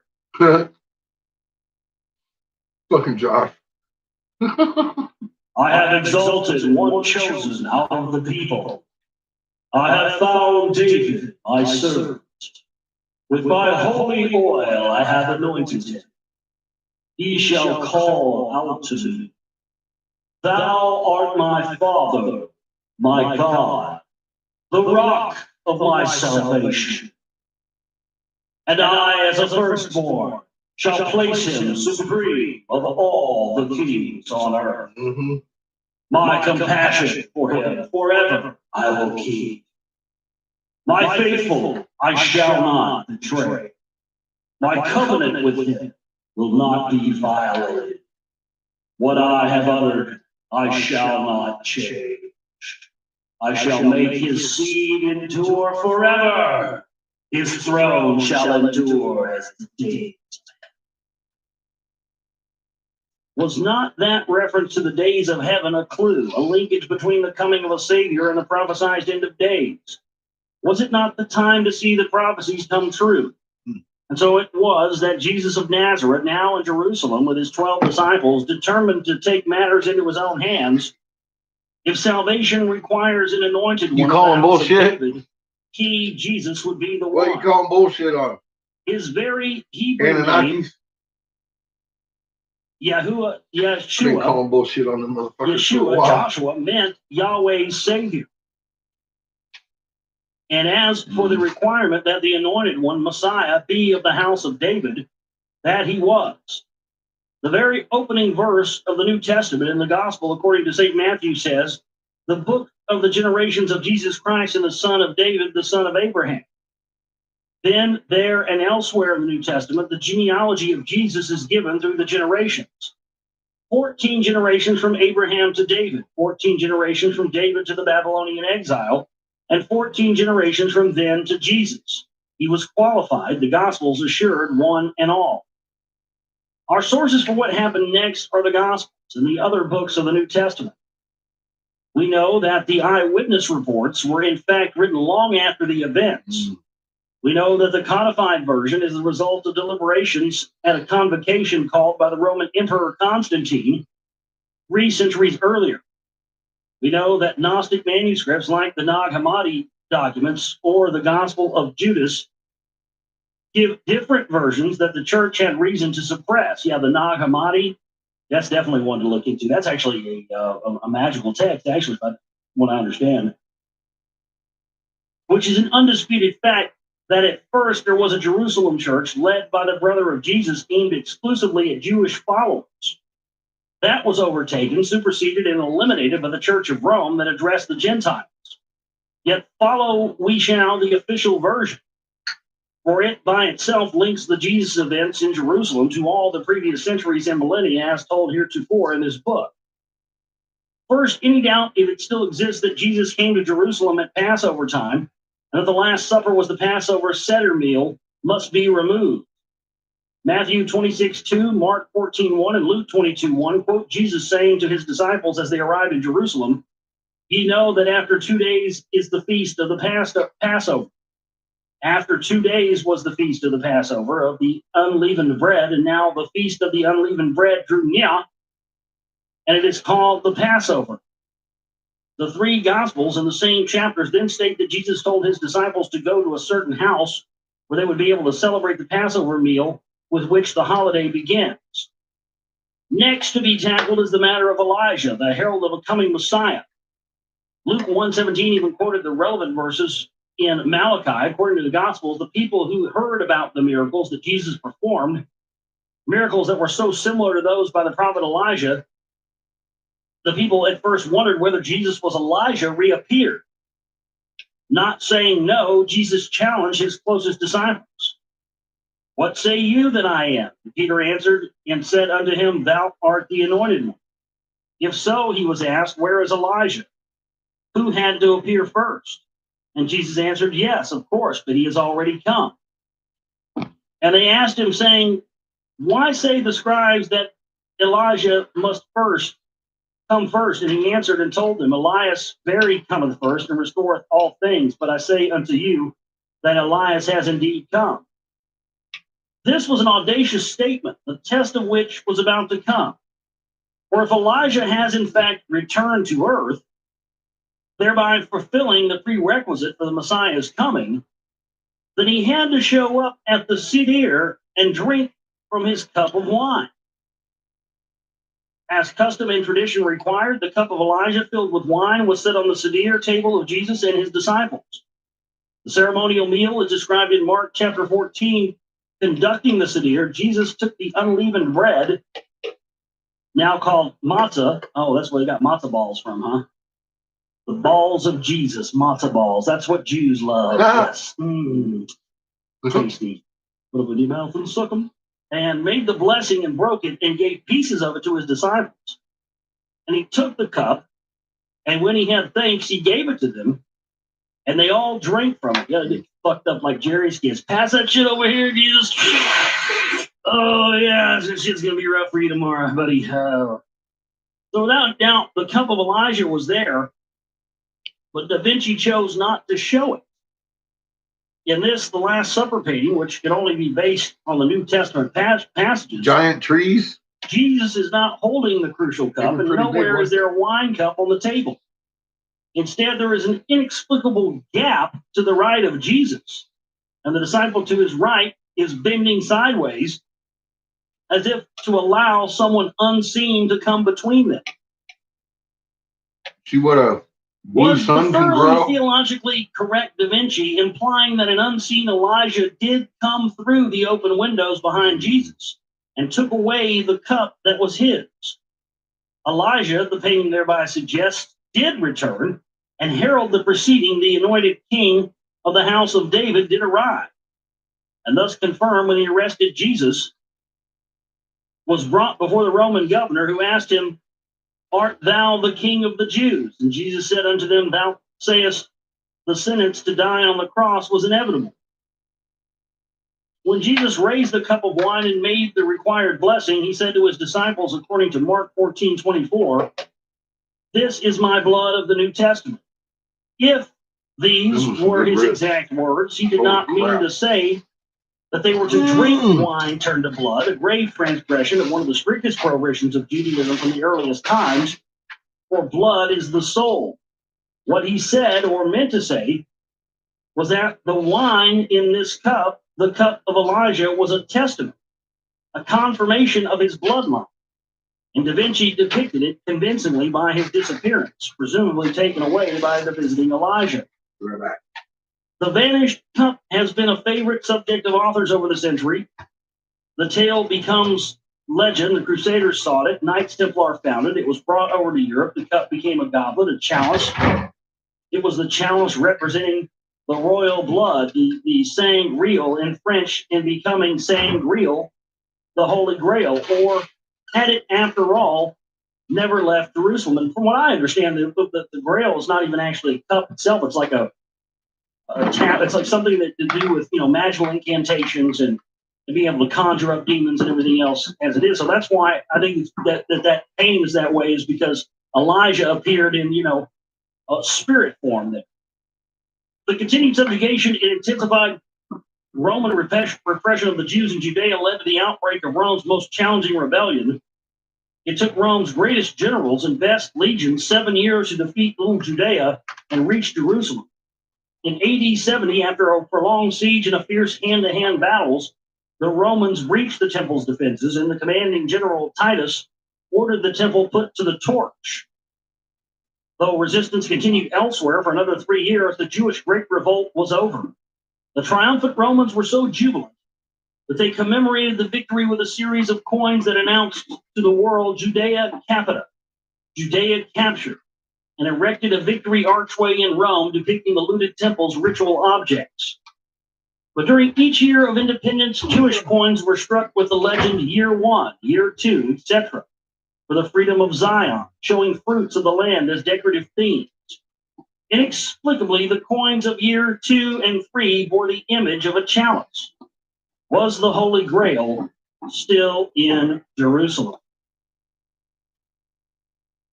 That's the end of chapter 15 there. We're getting real close to being done with this one. Chapter 16 right now. Armageddon and prophecies of the return. Will they return? When will they return? These questions have been asked of me countless times, they being the Anunnaki gods, and saga has filled my books. The answer to the first question is yes. There are clues that need to be heeded, and the prophecies of the return need to be fulfilled. The answer to the second question has preoccupied mankind ever since the watershed events in Jerusalem more than 2,000 years ago. No, I haven't seen anything he's done in and when, a couple what years, will man. the return signal? This don't look. What will it bring with it? Will it be benevolent coming, or as with the So what's he showing? bring about the end? Is it something new? Which prophecies will come true? Are you talking about the second coming, the trees Mr. 333 was showing? a catastrophic apocalypse, the ultimate end, Armageddon? It is the last possibility that shifts these prophecies from the realm of theology, eschatology, or mere curiosity. Because I know there's reports of BC era plants that are blooming now. Armageddon, the term that has come to denote a war of unimagined calamitous scope, is in fact the name of a specific place in a land that has been subjected to threats of nuclear annihilation. In the 21st century BCE, a war of the kings of the East against the kings of the Fuck, West that was delicious. was followed by a nuclear calamity. 21 centuries later, when BCE changed to AD, mankind's fears were expressed in a scroll and in a cave near the Dead Sea that described a great and final war of the sons of the light against the sons of darkness. Now again, in the 21st century AD, a nuclear threat hangs over the very same historical place. There's enough reason to ask, will history repeat itself?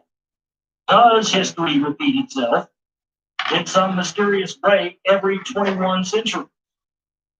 Not mysterious. A war in annihilating conflagration has been depicted as a part of the end of days scenario in Ezekiel chapters 38 through 39. Through Gog of the land of Magog, or Gog and Magog, are foreseen as the principal instigators in that final war. The list of combatants that shall be sucked into the battles encompassed virtually every nation of note. And the focus of the conflagration shall be the dwellers of the navel of the earth. Jerusalem, according to the Bible, but the people of Babylon as a replacement for the clock stopped there. It's a spine-chilling realization that Ezekiel's list of those widespread nations that will engage in the final war, Armageddon, actually begins with Persia, the very country which is today's Iran, whose leaders seek nuclear weapons with which to wipe off the face of the earth the people who dwell where Megiddo is. Oh, so there's Zechariah buying into the Iran wants to wipe Israel off the face of the map prophecy.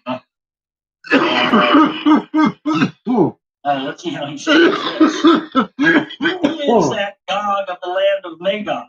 Oh, that's Bush and George W. Bush, isn't it? And why does that prophecy from 2.5 years ago sound so much like current headlines? Seeing such details in the prophecy to our century. Armageddon. Because the Vatican Gog and Magog is fucking running the place still. That's why. The New Testament's prophetic book Revelation. It compares the instigators of the apocryphal events to two beasts, one of which can make fire come down from heaven to earth inside of men. Enigmatic clues. I don't know if I'm going to get all fucking 5 done. I've got 2.5. Let him that hath understanding count the number of the beast. The kiln's already the number piled of a up. man, and his number I've got is them 600, shoved all into the 3 corner. score and 6. Many have attempted to decipher the mysterious number 666, assuming it is a It's 66.6 degrees tilt. because the book was written when the Because tribulation. in Rome began.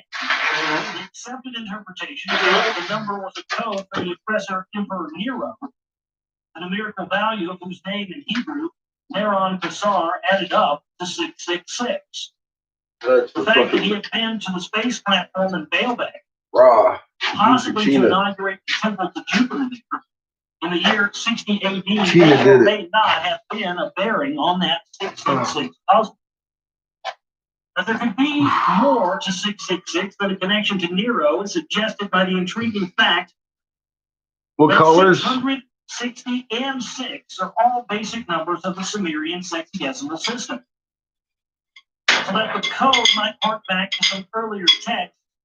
Light There blue, was milky 600 blue. Anunnaki, Or no. numerical rank was That's 60. charcoal. The milky blue. Ishtar Adad's rank was 6. Then if the 3 numbers are to be multiplied rather than added, we get 666 equals 666 Emerald green and equals 216,000, amber. which is I like making pipes out of this combination. times Big old bubblers and shit. It's pretty. Oh, that makes sense. So that the 666 could pertain to a Sumerian code, which pertained to some And of these some Anunnaki. sky That would make a blue. lot of sense as to why they Some wanted 5 the different antiquities colors from this the time. World Trade Center, all the antiquities from everywhere. Ugh. I've got half a Because they're green trying tube and Crack this half a stat- charcoal stat- tube already Okay. made up. They're trying to crack this code, trying to figure out who this I'm working is. on a milky blue. His scheduled return. I bet they're trying. That's what the whole thing of the Stargates are too. How much They're- does a they're gonna- color they're red gonna open up the cost? Stargate using this Sumerian technology, and Mm. they're going to open something up, and something's going to crawl out. They're not going to be able to fucking put back in. That'd just be funny to watch it happen, wouldn't it? Then there is the puzzle that when 7 angels reveal the sequence of future events, they do not link them to Rome; they link them to Babylon. The conventional explanation has been that, like the 666 was a code for the Roman ruler, so was Babylon a code word for Rome. Babylon's a code word for stuff in America, I think. But Babylon was already gone for centuries when Revelation was written, and Revelation, speaking of Babylon, unmistakably links the prophecies to the great Reverend Yeah, they are real describing expensive. That's how why I was the thinking 6 red inch poured down tube his vial is while the fucking great Reverend hugely Euphrates expensive. trying to help so that the kings of the east would be joined to the fighting. The talk Red was of rod the isn't sea of the that land much, of the Euphrates, isn't not on the isn't much Tiberian more than River. this cost here, about $60 a Since pound. Revelation's prophecies are of But the then you future, got to make your own tube out one of it. must conclude that That's the Babylon fun is not part. a hope.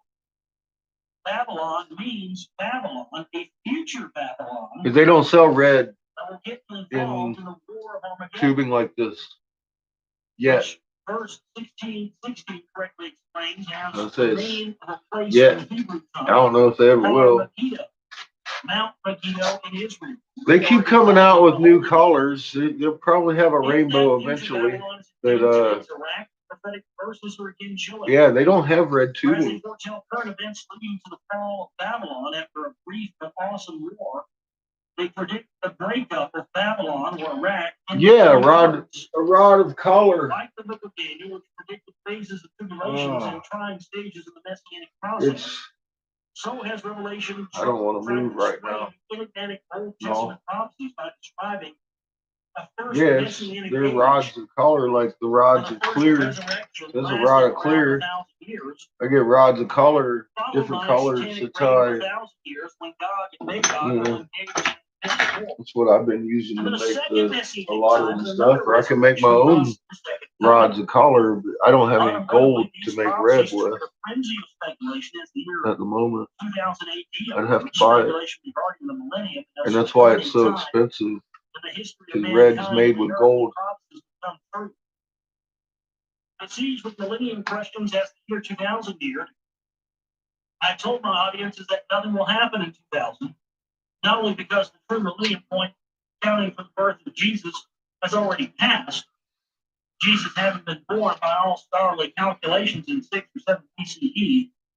The main reason for my opinion was that the prophecies appear to envision not a linear timeline, year 1, year 2, year 900, and so on, but a cyclical repetition of events. The fundamental belief that the first thing shall be the last thing, something that can happen only when history and historical time move the endpoint and vice versa. Inherent in this cyclical plan of history is the concept of God as an everlasting divine entity who had been present at the beginning when heaven and earth were created, and who will be there at the end of days. And his kingdom shall be renewed upon his holy mount. It's expressed in repeated statements from the earliest Bible assertions of the latest prophets, as when God announced through Isaiah, I am he, I am the first, and also I'll get the up last, soon enough. I am. From the beginning, Yeah. the ending I foretell. From the ancient times, the things How'd the butt plug go over? and equally so twice in the New Testament's book of Revelation. I am Alpha and Omega, beginning and the end, saith the Lord, which is, which was, and will be. Indeed, Did you get the smoke out of the bubblers? Did you get to use the butt plug? past was known, if not the man, then the God. I am the one until the end, Yahweh said. The prophet Zechariah foresaw God's plans for the future, the last days in terms of the past, the first day. This belief, which is restated, That was like the most personalized butt plug I've ever made. Had the fucking initials in it. as a universal divine plan for the whole I mean, they probably felt the love. The prophet Isaiah envisioned the earth's nations gathered to find out what was in store. Seriously, you said it was a gag gift. So, I mean, literally, getting a fucking glass, glow-in-the-dark fucking mushroom butt plug with your fucking name on it or your little initials, that shows some fucking care. That shows some thought. Went into it. This cycle of prophecies of the return leads us to one current answer to the question of when. A cycle revolving of historical time was found. See, there you go. I bet he's probably. Oh, I hate to see the one that comes after that, right? He got to one up you. Quetzalcoatl, aka Thoth or Ningishita, promised to How do you one up a guy that gives you a fucking glow in the dark butt plug with your fucking initials on it?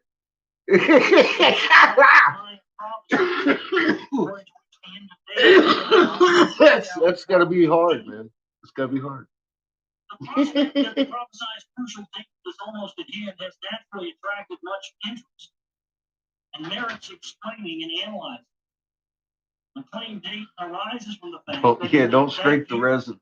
depending on how one calculates, the time unit called Bacton will complete its 13th term.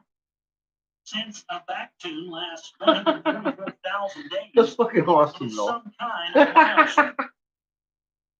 Some errors or fallacies. Be like, see what happens when you don't puff the weed? We know you puff something else, gives you a little butt plug. Glows in the dark, you won't lose it. That's some funny shit. With the 52-year promise, the Cobb and the Consultant, Nice. but to a third and much Nice. older calendar called. They hit good too, don't they? Just like I promised. They deceptively smooth. You hit the motherfuckers hard, it's like it's over for you for about 20 minutes. You're like, fuck, fuck, you're crying and shit, snot everywhere. It's deceptive. They'll hit you hard and fucking put you away quick. You'll be sitting around with a 3/4 of a bowl pack talking about, I am fucked up. I'm good. 1 equals 20 days. 1 tune equals 360 days. 1 cat tune equals 7,200 days. A back tune is 44,000 days. A pig tune is 2,880,000 days. These units, each and multiple of the previous one, must continue beyond the back tune with ever increasing clips. Since 9 monuments never reached beyond 12 back tunes, 1,728,000 days were already beyond the Mayan existence. 13th back tune appears as a real milestone. Besides, Mayan lore purportedly held that the present sign of age would end with the 13th back tune, when its number of days, 144,000, 13 was 1,872,000 divided by 365.25. Oh god, I reach around there for When the that shit. BCE 3113 is deducted, the result is the year AD 2012. This is an exciting as well as an ominous prediction, but that date has also been challenged already a century ago by scholars like Fritz Buck, Alejandro Maya of the Feldsburg pointed out that as I had to clear out all 3 holes. Don't fix a patch some serious marijuana up in my 3 hole. And not 365.25. That way, 1,872,000 days results in 5,200 years, a perfect result because it represents exactly 100 bundles of Thoth's magical number 52. Thus, calculated Thoth's magical year of the return. You like the Sherlock, the stand-up one. One could stand. I've got one of those too. It's dangerous around me though. I knock it down all the fucking time. That's why I don't make them all that often. But yeah, a lot of people like the fucking Sherlocks. They're nice. They're really nice kickback bubblers. I mean, you kind of got to kick back to use them. It's like they almost like push you back into your chair. Writings from the 2nd century BCE, the search for the meaning must shift in that direction. In fact, the reference to 1,000 or millennia as a defining era had its roots way back in the Old Testament Deuteronomy. Assigned to a If we don't get wiped out December 21st, 2020, because that seems to be the new date of destruction and mayhem. We'll see. The Psalms repeatedly applied the number 1,000 to Yahweh, his wonders. I keep saying that day ain't coming for a little while, but we're definitely seeing some shit before then. It's so obvious. Well, that some those of us that are not people compliant with the fucking lock yourself inside and don't look up fucking crowd. resulting in 400 BCE. I started fucking, I don't even remember what I was saying today in my spam announcement. It was something crazy. You can count on that shit. Either way, makes the arrival of the Nibiru its way in the distant future. John, when are you gonna make a video, man? As Rico now knows, the Nibiru arrived early, circa 960 BCE. Boy, what are you doing up there? I hear a challenge. We'll come get you. Oh, if I could move. Celestial orbits, planets, comets, asteroids, digress from orbit to orbit due to the gravitational tug of other planets near which they pass. Use the well-tracked Halley's Comet as an example. Its given period for 75 years actually fluctuates 74 to 76. When it last appeared in 1986, it was 76 years. I remember that. I was 10. I remember You gonna make it sometime? You gonna make one sometime? You gonna make a live show with me sometime? What we gonna talk about? We should, you know, as popular as it seems, we should probably talk about crack rock, because all these new people think I'm over here breaking up crack rock or some shit, putting in my pipe. Oh, what am I seeing? Is this guy actually sitting here smoking fucking crack on camera? I was like, it's like your mom's sucking cock. I was watching her last night on YouPorn. There's one other reason for wondering why God.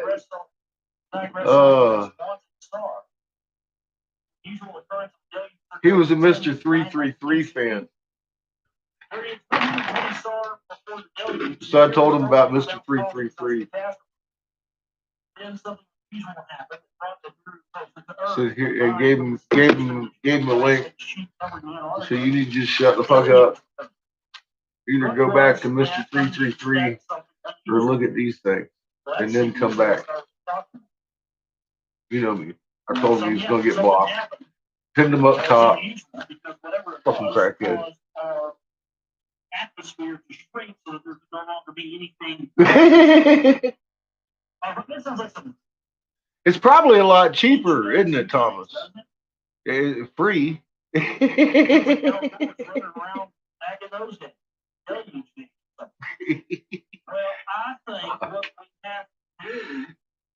He's like, I want to be Richard Pryor, running down fucking Las Vegas Strip with his hair on fire.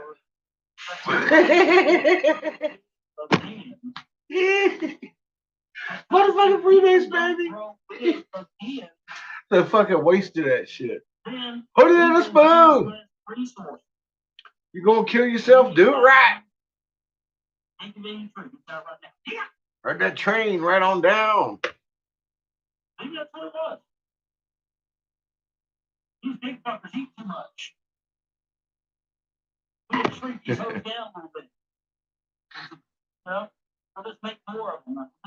We'll just program them to want to fuck constantly. Program them to want to. Nah, I used to be a junkie, Thomas. I did. I don't hide it. That was fucking a lifetime ago. But when I was shooting it, I literally looked at it as a waste if you was putting it in a pipe.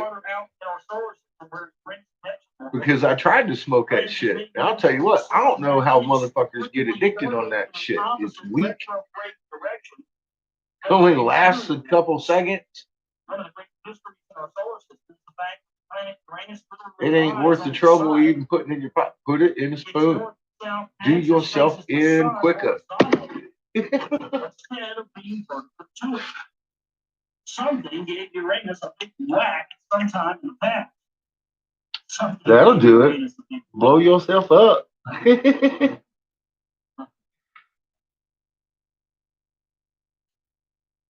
Throw that bitch in my spoon. See? Yeah, that's a. Yeah, fuck that. It's not a way to live. I've been there. I don't suggest it for anybody. And if you are on the crack rock, put that shit down and grab yourself a fucking needle. Do it right. That's my advice to you. If you're going to kill yourself, get on with it. Or stop. Once you got two choices at that point. In recent years, astronomers have ascertained that the outer large planets, and that's the truth of it. Drifting outward away from the sun. But I smoked the fuck out of some marijuana. I just had somebody today talk about, came in here accusing me of smoking crack. I was like, man, suck a dick. I know, something you can buy fucking 3 or 4 cars with. It could even be that the strike button was the enigmatic moon Miranda. Magnet Mary Jane, there you go. Striking Uranus and ending up captured to orbit Uranus. Such an occurrence would have affected you. First time you... That was a wicked woman.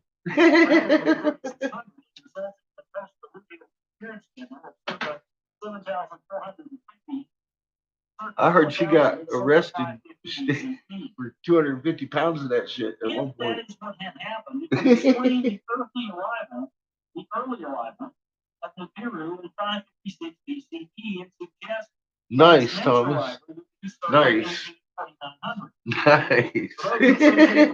Yeah, that shit don't go bad. Oh, it doesn't turn you bad. It doesn't sell your boat or nothing for it. For your house, or your kids, all the above. I've seen bitches sell their 12-year-old daughters for fucking crack rock.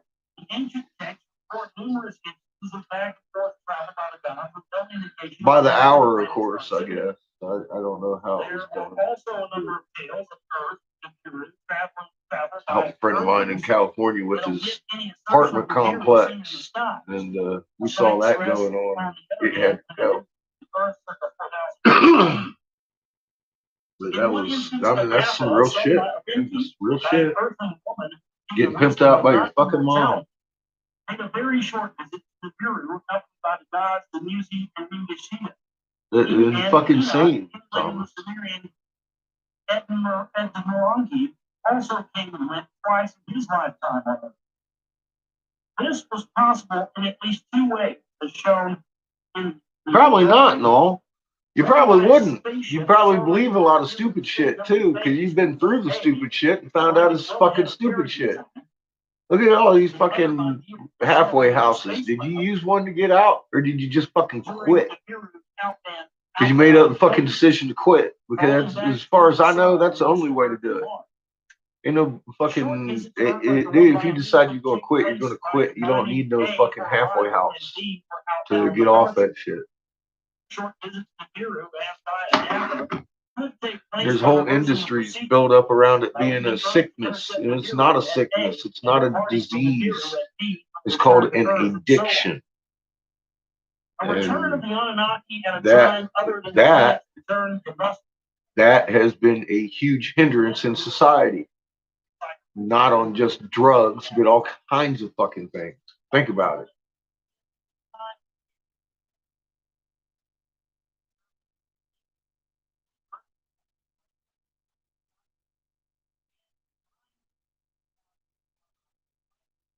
Yeah.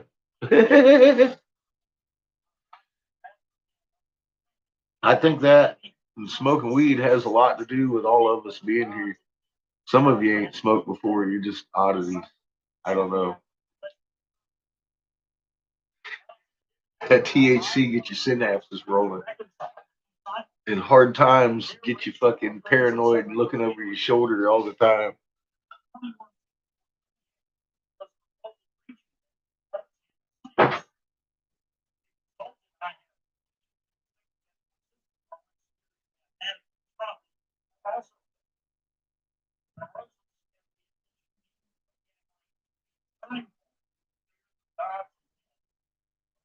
Nice, no. Good. See, there you go. Fucking You made the change in your heart and you just stopped. To this day, that's the only way I know people have ever gotten clean. I have never met anybody who went through a halfway house and got clean that way. This one's or a drug program that was forced on them. Never seen one that fucking succeeded. Personally, I'm sure they exist, but I've not met any. It's always people who just fucking decide they're going to quit one day and they quit.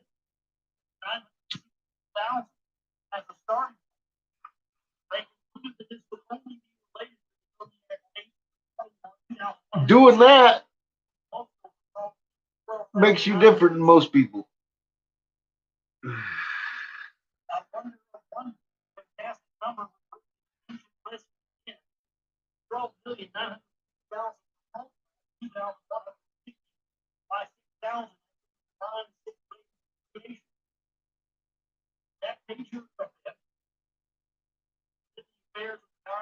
I know it changed me when I stopped. Like, fundamentally.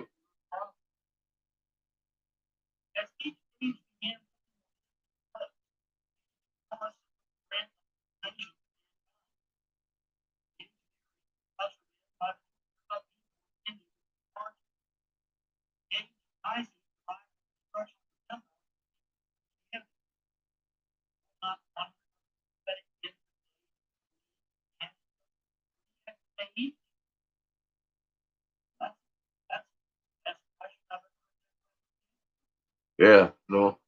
Do it for yourself. You're just going to do it. You decide you don't want to do that. That's where you're going to be. You're not going to do that anymore. And it's just when you made that decision, it's made.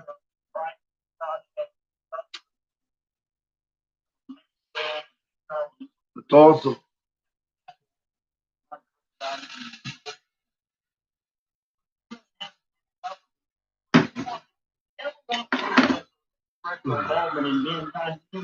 We'll finish filling this motherfucker. It has a Zodiac ceiling. Predates astronomy by like 5,000 years. It's built for the scale of planets. Oh. And I mean, it's just amazing when you see the scale of it. When you see somebody, there's this great picture, and I'll see if I can find it. There's a great picture of this guy, Egyptian guy, standing in, or sitting down next to one of the pillars, some of the pillars inside of the temple of Hathor of Dendera in Egypt. And it's just amazing because the guy looks here, I got it. You can just see how massive these structures are.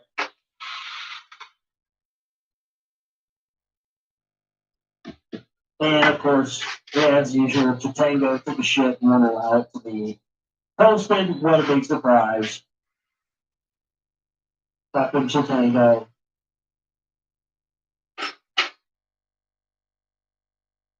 Anyway, yeah, that's what Temple Hathor did there. Google image that shit and go look at it for yourself. Let's see what I left out here. The possibility was pondered some 3 centuries ago by none other than Sir Isaac Newton, best known for his formulation of the natural laws governing celestial motions, such as planets orbiting the sun. His interest also lay in religious thought, and he wrote lengthy treatises about the Bible and biblical prophecies. He considered the celestial motions that he formulated to be the mechanics of God. And he strongly believed that the scientific discoveries that began with Galileo and Copernicus and continued by him were meant to happen when they did. This led him to pay particular attention to the mathematics of Daniel. In March 2003, the British Broadcasting Corporation, BBC, startled the scientific and religious establishment with a program on Newton that revealed the existence of a document, handwritten by him on front and back, that calculated the end of days according to Daniel's prophecy. Newton wrote his numerical calculations on one side of the sheet, and his analysis of the calculations as 7 propositions on the paper's other side. A close examination of the document, a photocopy of which I am privileged to have, reveals that the numbers that he used in the calculations include 216 and 2160 reference time. A clue to me to understand what his line of thought was. He was thinking of zodiacal time. To him, that was the messianic clock. He summed up his conclusions by writing down a set of 3, not before and not later than timetable for Daniel's prophetic clues. Between 2132 and 2370, according to one clue given to Daniel, between 2090 and 2374, according to a second clue, between 2060 and 2370 for the crucial time, and half time. For Isaac Newton predicted that the world would end in the year 2060, the BBC announced. Not exactly, perhaps, but as the table of zodiacal ages in earlier chapters goes, he was not far off of the mark in 2 of his not earlier than dates of 2016 and 2009. The original cherished document of the great Englishman is now kept in the Department of Manuscripts and Archives of the Jewish National and University Library in Jerusalem. A coincidence? It was in my 1990 book, Genesis Revisited, that the photos featured in the hushed up event which was first publicly revealed. It concerned the loss in 1989 of the Soviet spacecraft thinking to explore Mars and its possibly hollow moonlet called Phobos. So now they call the shadow appeared right before the you could see the shadow appear on the surface of Mars right before the spacecraft was pushed off. In fact, not 1 but 2 Soviet spacecraft were lost. Named Phobos 1 and Phobos 2 to indicate their purpose to probe Mars' moonlet Phobos. They were launched in 1988 to reach Mars in 1989. Though a Soviet project, it was supported by NASA and European agencies. Phobos 1 just vanished. No details or explanation were ever publicly given. Phobos 2 did make it to Mars and started to send back photographs taken by 2 cameras, a regular one and an infrared one. Amazingly or alarmingly, they included pictures of the shadow of a cigar-shaped object flying in the planet's skies between the Soviet craft and the surface of Mars. Now, I've seen it. We did set something there right before it went pushed up. The Soviet mission chief described the object that cast a shadow as something that some may call a flying saucer. Immediately, the spacecraft was directed to shift from Mars orbit to approach the moonlet and from a distance of 50 yards bombard it with laser beams. The last picture Phobos 2 sent showed a missile coming at it from the moonlet. Immediately after that, the spacecraft went into a spin and stopped transmitting, destroyed by the mysterious missile. The Phobos incident remains officially an unexplained incident. In fact, right thereafter, a secret commission on which all the leading space nations were represented sprang into action. The commission and the document it formulated merit more scrutiny than they received, for they hold the key to understanding what the world's leading nations really know about Nibiru and the Anunnaki. The geopolitical events that resulted in the secret group's formation began with the discovery in 1983 of a Neptune-sized planet by RAS, NASA's infrared astronomical satellite, which scanned the edges of the solar system not visually, but by detecting heat-emitting celestial bodies. The search for a 10th planet was one of its stated objectives, and indeed it found one, determining that it was a planet because, detected once and then again 6 months later, it was clearly moving in our direction. The news of the discovery made headlines, but was retracted the next day as a misunderstanding. In fact, the discovery was so shocking that it led to a sudden change in U.S.-Soviet relations.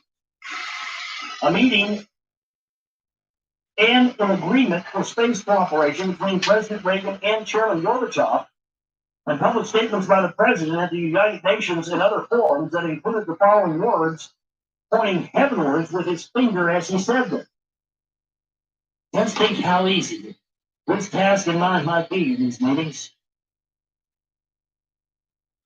That we held if suddenly there was a threat to this world from some other species, from another planet outside in the universe. I occasionally think how quickly our differences would vanish if we were facing an alien threat from outside this world. The working committee that was formed as a result of these concerns conducted several meetings in leisurely consultation until the March 1989 Phobos incident. Working feverishly, it formulated in April 1989 a set of guidelines known as the Declaration of Principles Concerning Activities Following the Direction of Extraterrestrial Intelligence. Wow. The Declaration of Principles Concerning Activities Following the Detection of Extraterrestrial Intelligence, by which the procedures to be followed after receiving a signal or other evidence of extraterrestrial intelligence were agreed. The signal, the group revealed, might not be simply one that indicates its intelligent origin, but could be an actual message that may need decoding. The agreed procedures included undertaking to delay disclosure of the contact for at least 24 hours before a response is made. This was surely ridiculous if the message had come from the planet light years away. No, the preparations were for a nearby encounter. For me, all these events since 1983 have all the evidence from Mars briefly described in previous chapters, and this has got out from the movement that they indicate that the Anunnaki still have a presence, probably a robotic presence, on Mars, on their Olden Way station. They could indicate forethought, a plan to have a facility ready for a future revisit. Put together, it suggests an intent for a return. To me, the Earth-Mars cylinder seal is both a depiction of the past and a foretelling of the future, because it bears a date indicated by the sign of two fishes, the age of Pisces. Does it tell us? What does it tell us? What had taken place in the previous age of Pisces will be repeated again in the age of Pisces.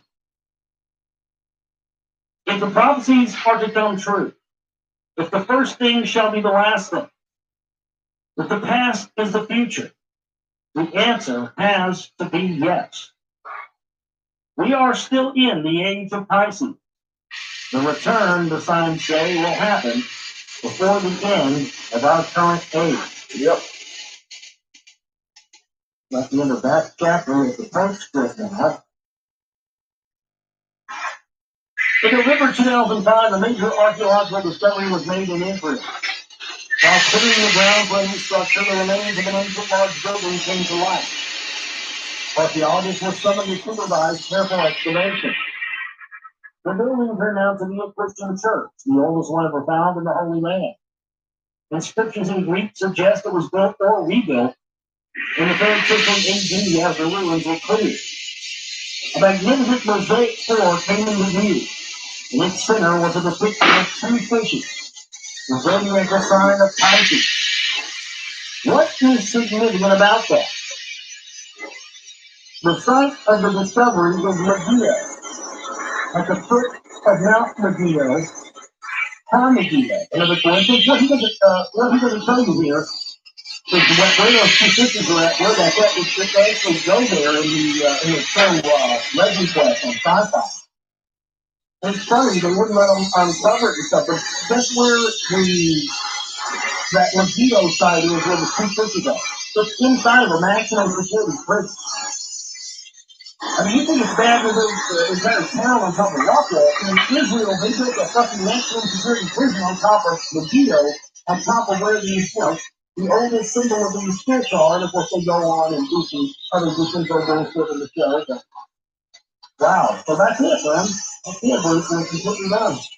That is the end of days, like that last cooking. I enjoyed reading it, hope you enjoyed reading it. I just, agree with everything else, but I don't agree with everything with anybody. But I did enjoy reading.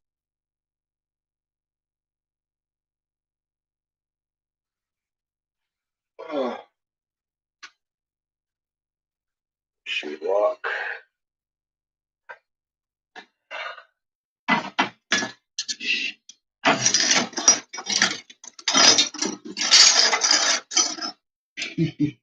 I'm just shoving these fuckers on top of each other at this point. But about that deep with pipes. Fuck it. I've been waiting for my color for days. And welcome. Don't start with this welcome to my channel bullshit, young lady. Alright. Fuck me.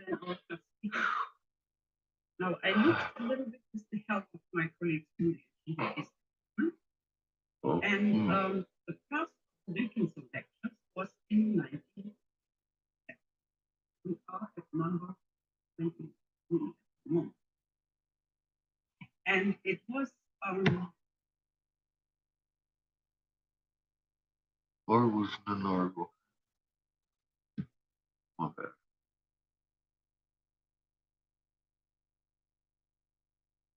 Oh, that's not Nenargle. My bad. I thought it was something else.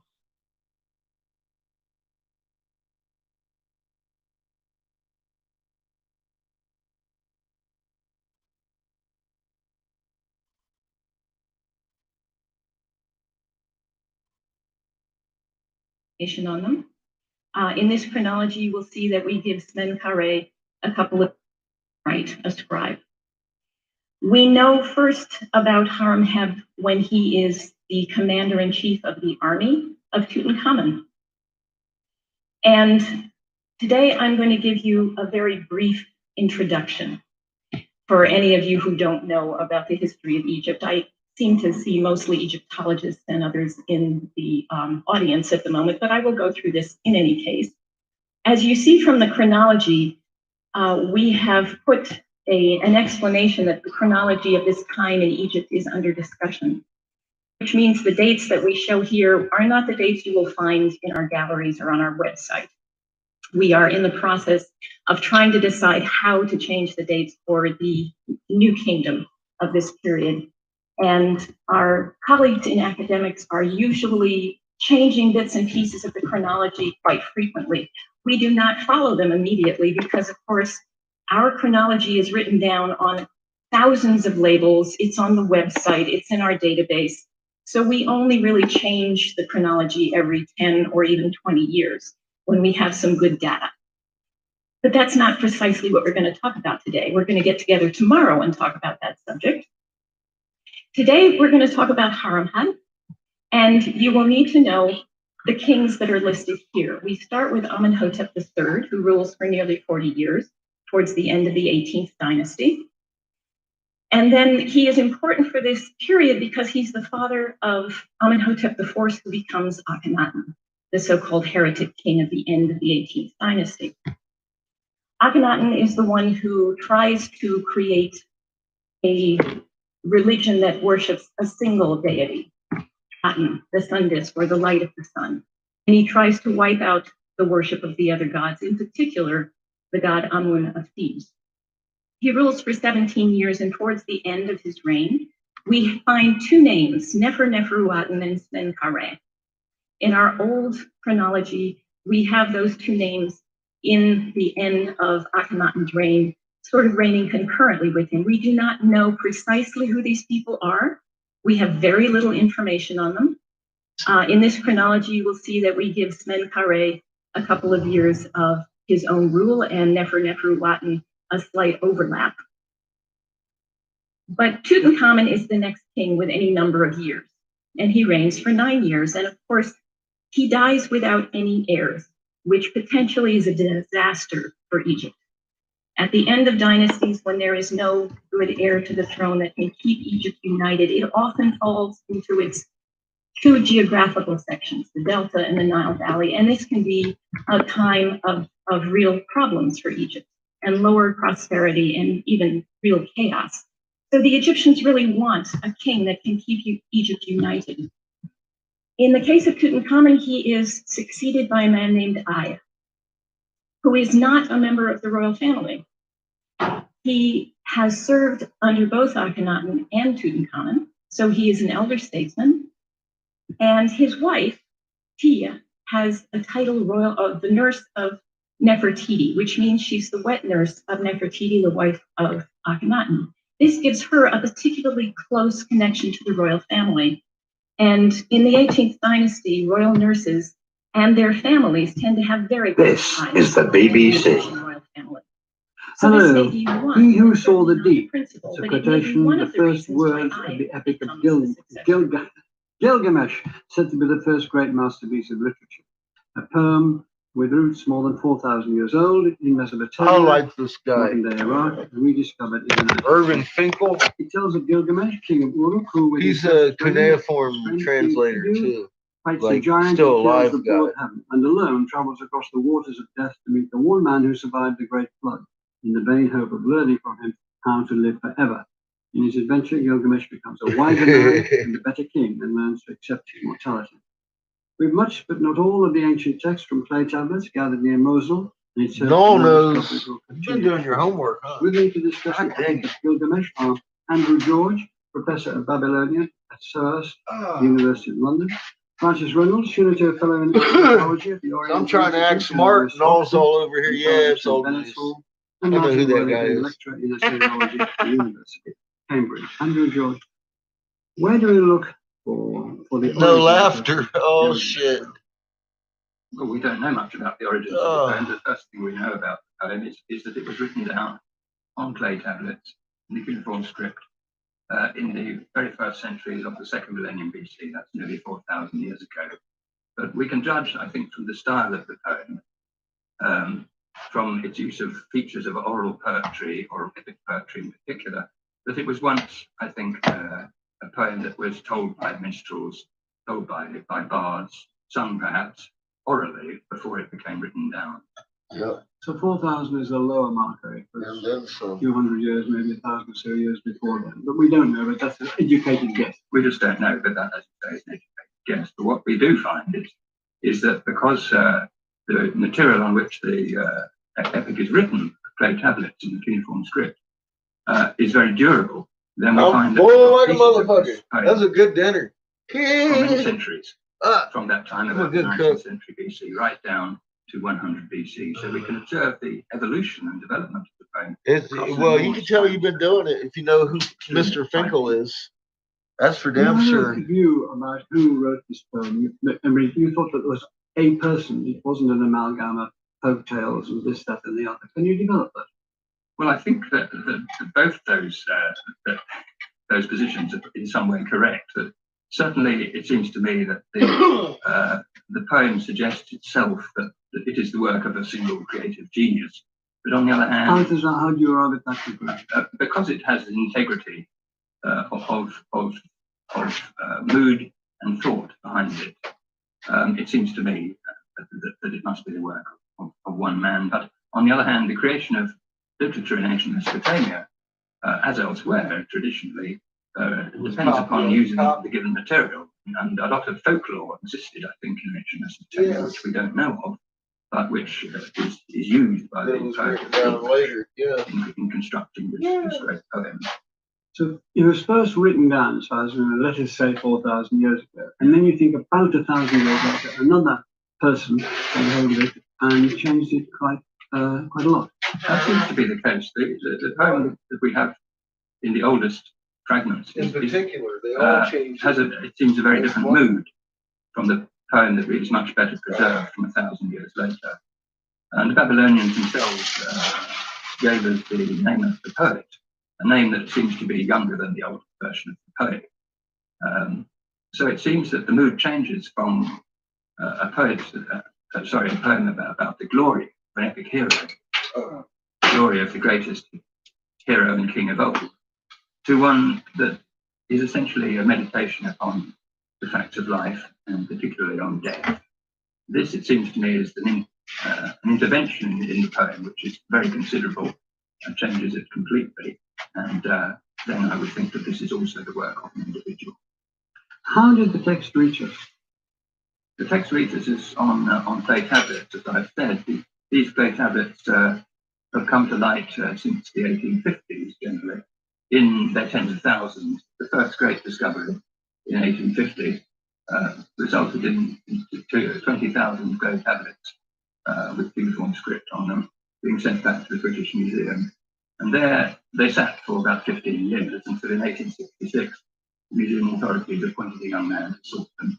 And this was George Smith. And by 10 years after that, a period during which cuneiform script was properly deciphered, the languages in which we would use the script began to be properly studied and understood. He was able, 10 years after beginning his work, to give a fair translation of the preserved parts of the epic, not necessarily in by order. And that was basically your translation, which has been widely praised as being quite wonderful. And I must say, it's very beautifully, seriously. What's been happening since George Smith is that further discoveries of tablets have occurred. And this is going on. We are essentially pioneers in materiality. The trouble in the world's oldest literature is not the Gilgamesh, but many other contributions. This is a work that continues. I've just been the latest persons who have had the privilege in bringing together the texts in that Gilgamesh. But it's work that must continue. But our problem is that materiality is not very well financed and always vulnerable to touch. So we're not sure if this field has a future. Hopefully it has. Well, Fran Reynolds will wait and see for that one. Can you summarise the plot? Yes, Andrew said it is an amazing story. We start off with a very poetic prologue and hymn, but when the narrative gets going, we have Gilgamesh as a king in Uruk who's abusing his power. It's a period of tyranny. The city can't function as it should. As a result, there's an outcry. He's preoccupying people, particularly young in martial exercises, and he's abusing his rights. And in response, the mother goddess actually creates a wild man, Enkidu, from clay, to be a match for Gilgamesh. And the idea is that this will therefore pour his energy to the That's brought up with the herd, isn't it? That's right. The East Mountain rise at the waterhole with the herd. He's very much an animal.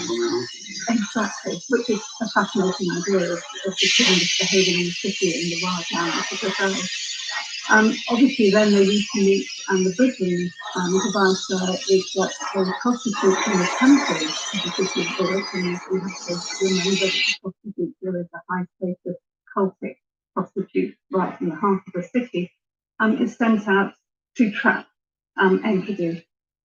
He is then meets Gilgamesh. Hold on, I mean, let's talk about the entrapment. I mean, it's worth talking about.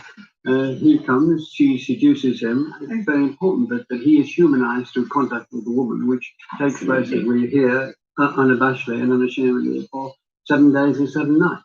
Absolutely. And the end is humanized. Absolutely, indeed. And also, he's not as much the animal he was. He's more of a human because of this particular sort of contact. Exactly. For so long. Yes, it's an interesting fact that he then can't live with the Gazelles anymore, but he has intelligence and wisdom to connect with humans. So he then sets off for the city and he needs to go. Well, it's the original Beauty and the Beast. Sort of draw, then they become very, very close friends. Indeed. And in a sense, the city isn't too big, isn't big enough for the two of them. They then set off to the cedar forest. The wild beast fight the guardian. had to be subdued by the women's wiles. After this victory, this is a great monster. We mustn't underestimate it. Absolutely. We're told that he brustles around the floor of the forest and hurled from one end of the forest to the other, he shouts and on. So there's a great big epic monster that they face. Absolutely. And they're told all the way along nothing to do it. Yes, quite right. So the slaying of Humbaba is indeed an act of hubris. It's an offence to the gods. And of course, Gilgamesh himself is this sort of semi-human, semi-divine figure who's a giant, and to be matched him. They effectively meet another theme in the cedar forest in Humbaba. Then after that encounter and victory, they then carry on, and when Gilgamesh is walking after the battle, the goddess Ishtar sees him and desires him and proposes marriage. We have a wonderful inversion then of the classical proposal of marriage from a man to a woman, with the goddess proposing marriage to Gilgamesh. However, Ishtar is the goddess of sex and violence. A proposal from her is an extremely dangerous matter. Gilgamesh rejects her father. Because her previous lovers have come to a very Indeed. dire end. Exactly. If one looks at her dating history, one is not encouraged to be related to the partner of this stuff. However, he's extremely rude in his reception to Shira and calls on her father, the Cybot Anu, to bring the full academy down to kill Gilgamesh. But the heroes prevail, and there is another slaughter and another act of evil. And these three big the two big things. One big thing that happens is that Ugin discovers he's going to die and does die, and causes great humanism, to use that word, great grief. The other, Gilgamesh sets off in the path of the sun to find the man who has survived the flood and discover the secret of immortal life. And gets there, and the man who gives him one test. He said, if you're going to beat immortal life, you've got to beat sleep. Try not to sleep. He immediately falls asleep for 7 days. If you can't sleep, then you can't beat death. Yes, absolutely. It's the kind of humiliation that he can't even manage to conquer sleep. And how would you say he ends then? He comes back, and what is the ending of this? The ending is that Gilgamesh travels back to Uruk with the ferryman who enables him to cross the waters of death and reach the flood survivor. And when he reaches his city, he's able to reach a reconciliation that while every mortal individual will die, nonetheless the human race is eternal, and he can see the city as an expression of humanity in the future generations. So it's the classic story of a journey that ends where it's begun, but with different perceptions. And he has built this wall, and that wall in the city, keeping the city there, is his real legacy. If one is thinking of a concrete legacy, yes. Yeah. Oh, thank you very much. Sorry, we got all of it in just about. We missed the plant of rejuvenation, which was stolen while we had a debate, but we've got to move on now to Martin Word. We think about it as a poem. Did it come down to it as a poem? Well, the definition of poetry is highly controversial even today. In the particular case of Babylonia, we're very lucky because when they write things which we call poems, they lay them out in poetic lines so that each line is a complete clause or sentence, so it's syntactically complete. That's one indicator that it isn't just unvarnished prose. Also, what we call Babylonian poems have verses which are normally constructed around 3 or 4 nuggets of meaning, meaning one principal word. And this makes them tremendously economical. If you take a verse of Babylonian poetry and translate it into English, you often find the number of words doubled. So, for example, if you take a Babylonian verse that says, that's a mere 4 words. But in English it becomes, an axe was lying there and people were gathering round it. And these are words you might not actually notice as a reader of an English poem because they're not terribly important. But in the Babylonian, they're not there to clutter you. And so Babylonian verses unfold one after the other in a sort of poetic march of words with a great power. They don't have rhyme in the way that we might expect in poems, and they don't really have rhythm in the sense of dum-de-dum-de-dum-de-dum-de-dum-de-dum-de-dum in the way that English poems do. But at the same time, there's a great force in the words, and there are often lots of subtle little tricks which are built in. So, for example, in the first story, which is part of the blood story, in the first story, which is part of the Gilgamesh poem, we have this line where the hero of the flood is told to destroy his house.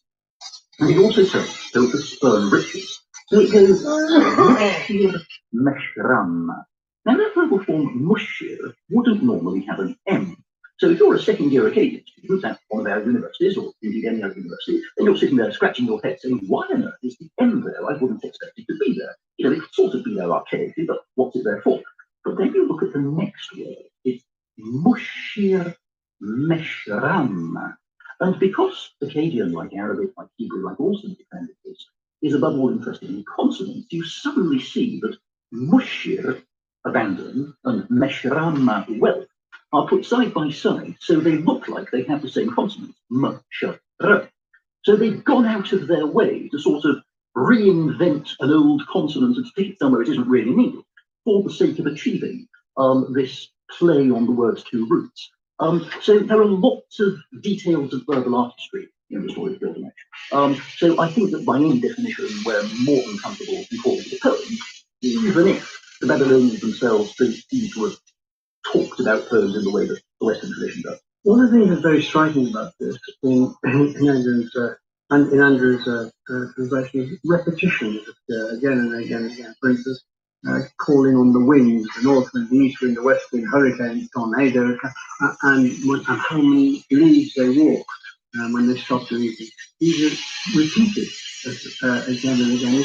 Is that because of the way translation came to you, or is it because of the way the poem was intended to be?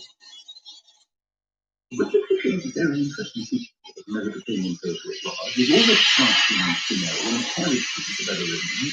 And in which main form, you can have the repetition of an entire passage, so 10 lines that were here and then this here later. You can have repetition within a line, or you could, for example, have a string of lines which start with the same word. And at different times, different poets use all different strategies. And there's something that's very much really useful.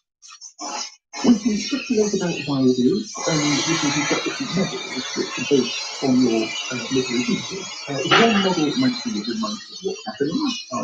The other idea might be, if you're telling the story out orally, you can have the same passage told with different tones of voice, so that words apply different resonances. We could talk a long time. Repetition is a striking feature of Mesopotamian. I can't call to mind the great calling up of the winds We could get on the book, but I wouldn't like to try it just to pop it on top. Andrew? It appears 3 or 4 times. It's terrific. The curse of wind and tornadoes and hurricanes. No, that's fine. Fair enough. Thank you very much. Andrew, can you tell us a bit about Gilgamesh? What qualities does he have? What did he like at the start of the poem? It's been hinted at by Brian, that's what we talked about by Brian. Can we develop it? He starts out as a king, and a bad king. And this ties in with political thought in ancient Mesopotamia, which if you're a king is going to exercise power properly and in everyone's advantage, then the king must be counseled. But our problem with Gilgamesh, this great giant hero living in the Peter, whose mother is a goddess, is that he's superhuman. He doesn't have a counselor, and therefore the story has to bring a counselor to him, and that's one of Enkidu's jobs to make him. But later on in the poem, we discover that the kingship of Gilgamesh is not really reached. Because he becomes just one of us. And the reason why this poem I think resonates for us is because we can identify with his human struggle as a man. But here's it unusual, you tell me, to have a poem of such prominence in time and since, which criticizes the court, which criticizes the king from the beginning. I mean, he has the right of the first night with all brides and so on. He takes sons away from their father. He's seriously described as a terrible tyrant. Is that usual? Is it unique that we have this? It's usual, but it's certainly not unique. I think in societies where which lived under autocratic government, then as well as now, literature has a special role to play in being subversive, in being critical of power, speaking truth under power, but in such a way that power doesn't quite realize it. Gilgamesh certainly does that. Not alone, there are other ancient compositions from Mesopotamia that bring the same critical analysis to power.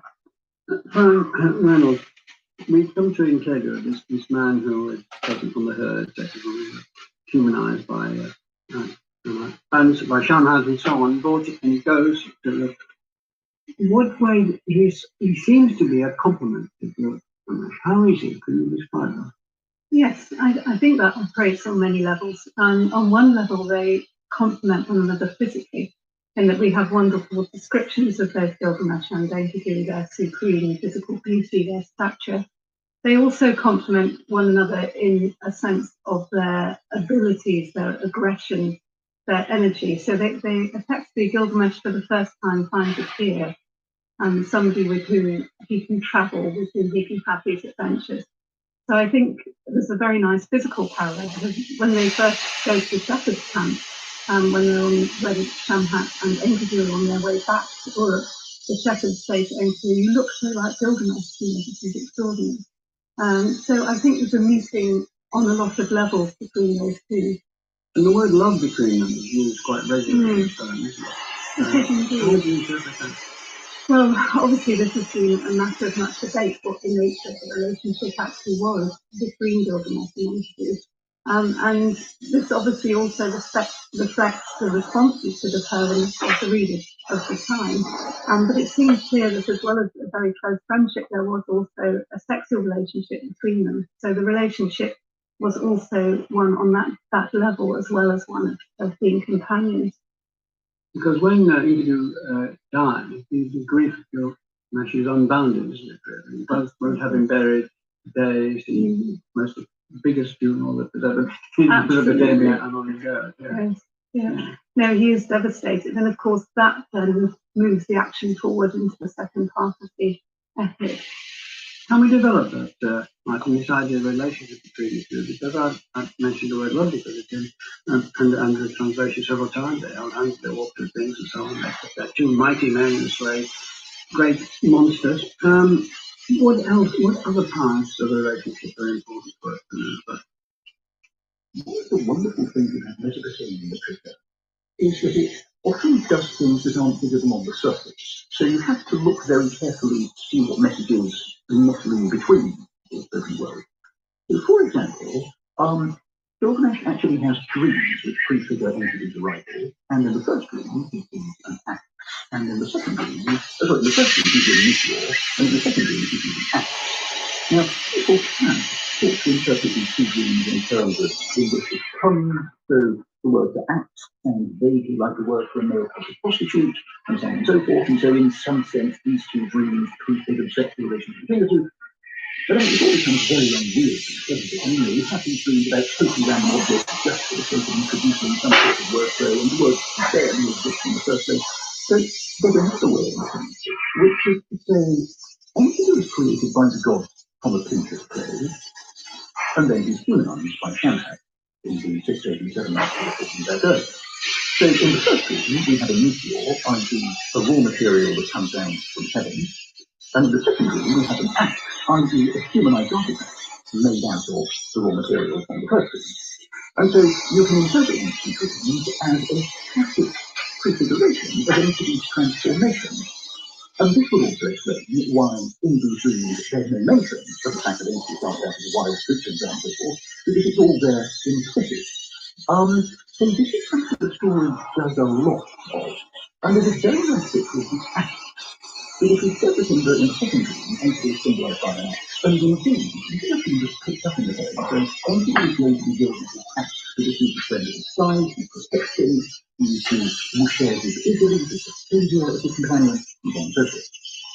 And actually, so long as Enkidu is Gilgamesh's son, or in front of him, or in front of him, but very good. His mother says, go in front of him. The front one gets to hit, and my son is going to walk behind him. It doesn't quite say that. At his side or in front of him, Gilgamesh doesn't have an axe. Once Enkidu is dead, suddenly Gilgamesh has an axe, the weapon in his hand. And of course, this is probably because so long as Gilgamesh was alive, the axe was symbolically present in the form of Enkidu, so Gilgamesh didn't need one. But once Enkidu's gone, then we need a replacement for the lost Enkidu. And so there are all these little games being played about the nature of their relationship, which have to be rustled out. And I'm sure there are many more that we still have to rustle. Andrew George, Gilgamesh kills the guardian of the cedar forest. Can you tell us why the cedar forest is so important and how they managed to kill this alarming monster and annoy the gods for killing one of their best monsters? The cedar forest in Mesopotamia is the name given to a remote forest far away in the east or the west, whence kings and rulers got timber for big building projects. There was no timber in ancient Mesopotamia, it had to be brought in, imported from the mountains. So the cedar forest is a well-known term in ancient Mesopotamia. But the poet of Gilgamesh visualizes it somewhat differently from how one would expect. And in fact, only recently, this new manuscript has come to light, which plugs a gap in the story and describes the cedar forest. It's actually a jungle. It's a jungle filled with the shrieks of birds, the coughing of insects, and monkeys yelling in the trees, all entertaining the guardian Humbaba, who lives in the middle like a king, surrounded by his musicians. The forest itself is used in the poem to make a particular point.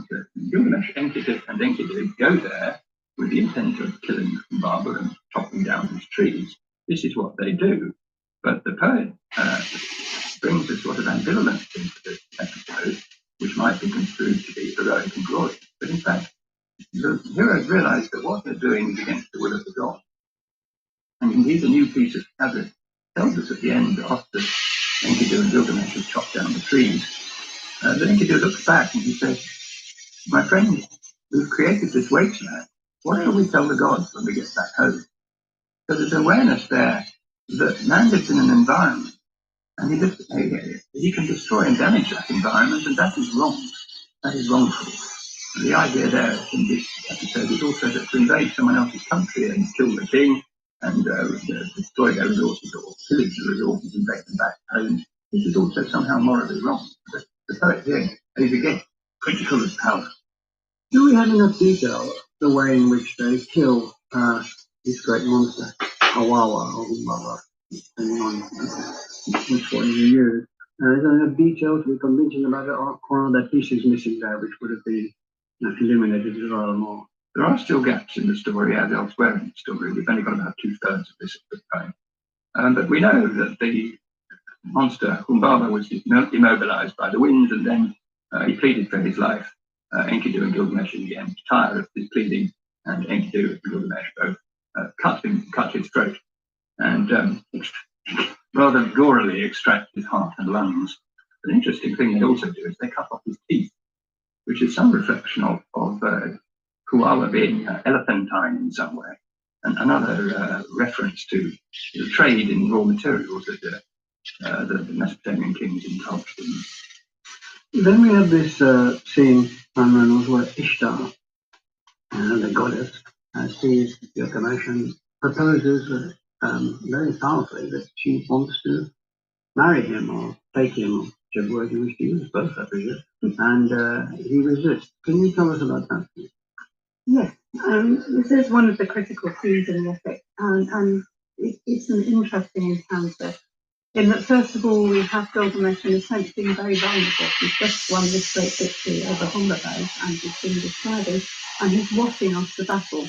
And we often find that there will be an event when heroes are kind of relaxed, they're not expecting something to happen. And because of the display of his body, Ishtar sees him, and as you say, there is this strong desire. Being a goddess of love and war, and might also say sex and violence, she's direct, she's very aggressive, and so she proposes to him, promising him wealth and power. But as we mentioned earlier, she does have this very, let's say, deeply encouraging dating history of his terrible fate that's met by all her previous lovers. So Gilgamesh refuses. He doesn't want to be the latest in the list of casualties. And she tries to take her revenge. Indeed, she's not used to not getting what she wants.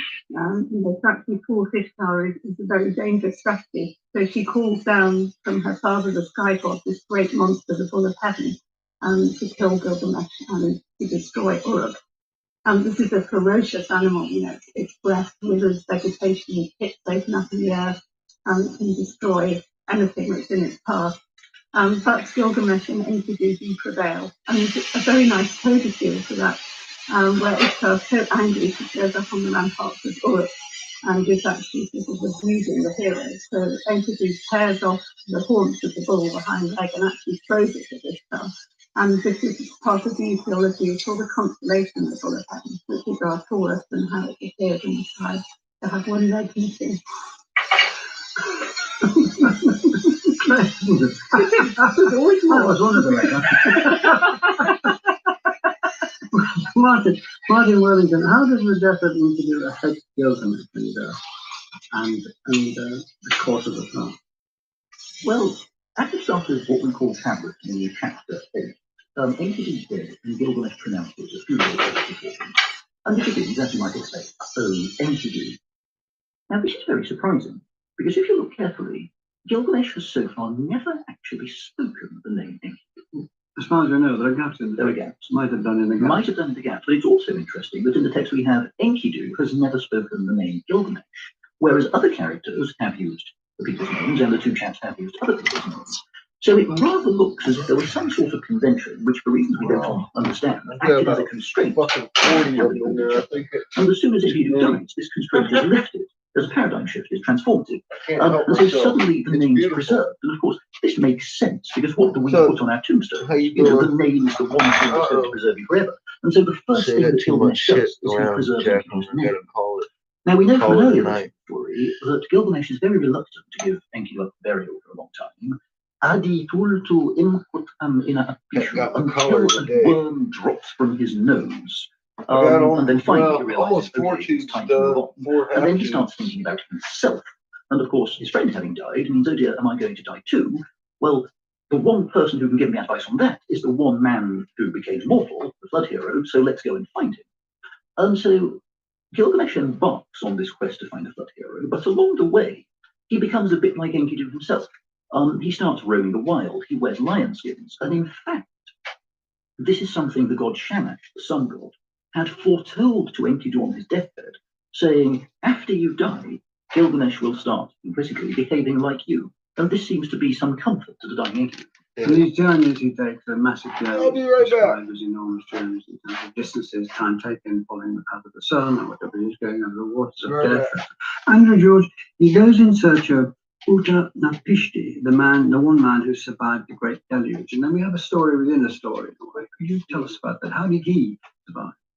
Yes, the story of Uttanapishti is found elsewhere in Babylonian literature, but the poet of Gilgamesh has used it as a story within a story, and for a very good reason, which we'll give you in a moment. But Uttanapishti is asked by Gilgamesh, how is it that you became immortal? And he tells the story of how a long time ago the gods had sent a great flood, but he had been told in advance to prepare a boat and bring into it all the seed of all living things and his family and kith and kin. And thus to survive the deluge. The deluge came, Uttanapishti and his family and seed of all living things were preserved in the boat floating on the water. And there's a very moving bit here where Uttanapishti describes how when the rain ceased and things had gone quiet, he opened a hatch and looked out. And he could see only water. And then he reflects on his position, on what has happened. He sees that all men have died. And he says, Uktamisma atashal abaki, eliduri apia, ilakadimaya. I knelt me down and sat there weeping. And over the sides of my cheeks, the tears did flow. So, and when I read this with my students, many students say they're actually moved by the original Babylonian here, which is interesting in a poem that's 4,000 years old. The purpose of the poet has other emotional parts as well, but the purpose of the flood story then is to tell Gilgamesh, look, Uttanapishti became immortal through a one-off event long time ago in history. It's not going to happen to you. There is no secret. There is nothing I can tell you more than that. Except that Uttanapishti does have more to say, which is that he teaches Gilgamesh about life and about death. He teaches Gilgamesh that life is something the gods have given to mankind, but for each individual, they're like a mayfly on the river. They're there for a moment and then they die. But the human race, symbolized by the family, recreates itself cyclically, so that the human race is immortal, but the individual is mortal. The individual must die. And I think we must remember that Babylonia was probably a society a lot more like many Asian societies than European ones, which privileged the individual. In many Asian societies, it's society, the community that's privileged, and the individual has to find his way, his path in the community and to the community's advantage. There's something there in the poem of that too. And then as a compensation, he gives him a plant which would rejuvenate him. The snake steals the plant, sheds the skin on the way back into the bush. He gets back, as we've said earlier, he gets back to Uruk. Brian Reynolds, what impact did the deluge story have on the 19th century? 19th century scholars and people, anybody, know about it, all Christians and Jews, know about Noah. Was it instantly compared with, or what happened? Well, I mean, as you can imagine, it was an extremely high impact. When George Smith and British Museum first deciphered the flood story in 1872, I mean, the shock on him was extraordinary. We have this account about how he was in the British Museum, but undressed and ran about the room. This may have just been In the British Museum. in the British Museum. When you discovered the story of the deluge. Exactly. Was anybody else there at the time? Never mind, that's a trivial question. And we have to note that this may have been slight early Victorian PR, possibly he just loosened his collar, but the idea of him running around undressed. No, I think he went all right. Stick with the original. But as you can appreciate, discovering this first story, which nobody would have predicated and came from sources much older than any known sources to the Bible, was extremely high impact. This went beyond the limited world of scholarship. This became a matter of national discussion involving prime ministers, heads of state. It was internationally discussed. And of course, for some people, it was seen as a threat.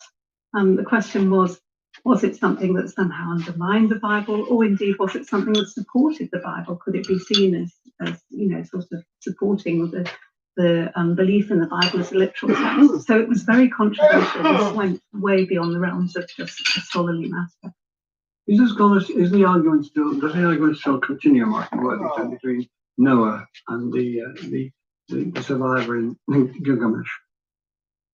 The argument for who came first? In a sense, it's an argument which will go on forever and can never be resolved.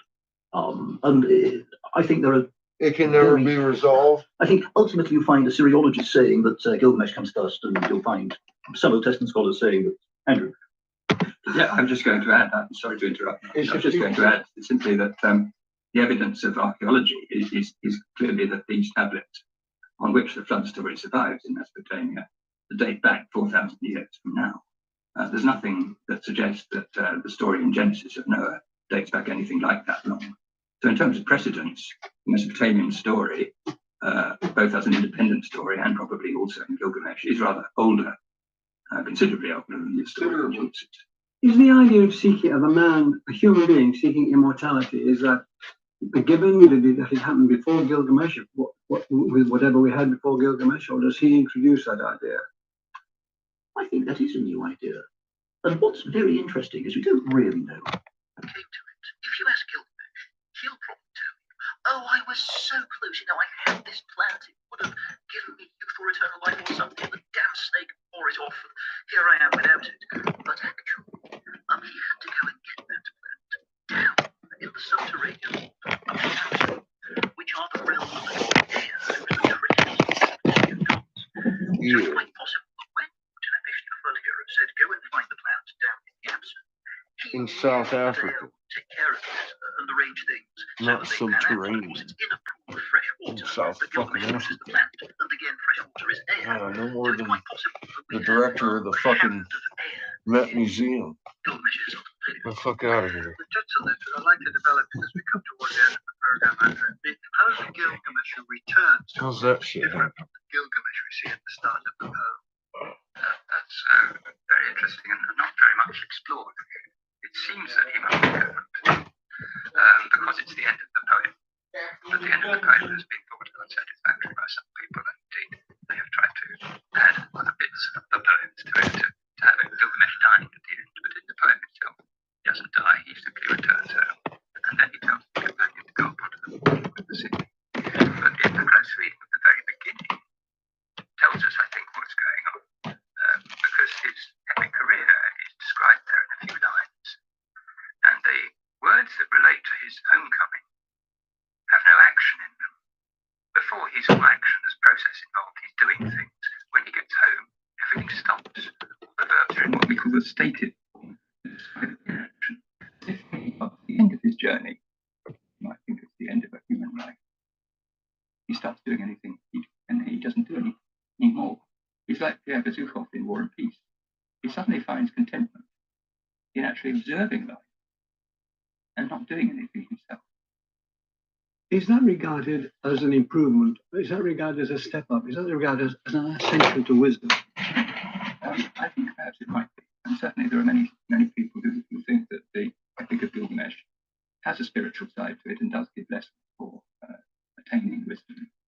Reynolds, what happened to the, when it was rediscovered in, let's say, 1850, what happened to it since? Has it been added to it, more discoveries? Has it been, can you give us more information? Yes, I mean, since the first discoveries of cuneiform tablets in the 19th century, as Andrew has indicated, we're basically engaged as a seriologist on one of the world's greatest jigsaw. So more tablets are coming up all the time with increased evidence, often attesting to earlier versions of the story. For instance, the material from Ugarit and from other sites in modern-day Syria. Also a tablet which was It's almost used hot quite bath recently time. that came into the museum that gave us a lot of the information about Oh, the story. fuck. So the story certainly isn't over, and My let's body hope ain't those what it gaps in used the to be. story. Well, I finished that shit quick. In dinner and hung out and smoked Martin, what would pot. you say is the special appeal of Gilgamesh these days? I must have been puffing out some fucking pipes. To somebody who does a seriology, it's an incredibly. I looked in there, I had stacked that shit like 3 deep up in the corner and all in the back. And I was like, now they're all falling all over each other. Tremendous. If you're outside of seriology, then Gilgamesh has something for everyone. You talk to people who Yeah, specialize my in back Dante, and definitely they say Dante's so fucking great that you can never get to the bottom of it, always reread it. Talk to people who study Thucydides, and they say exactly the same. And I think we can say the Nice, same about brood. Gilgamesh. You know, you've got everything. You've got sex, you've got the god, you've got loss, you've got getting old, you've got youthful adventure, you've got the monster. What isn't to like?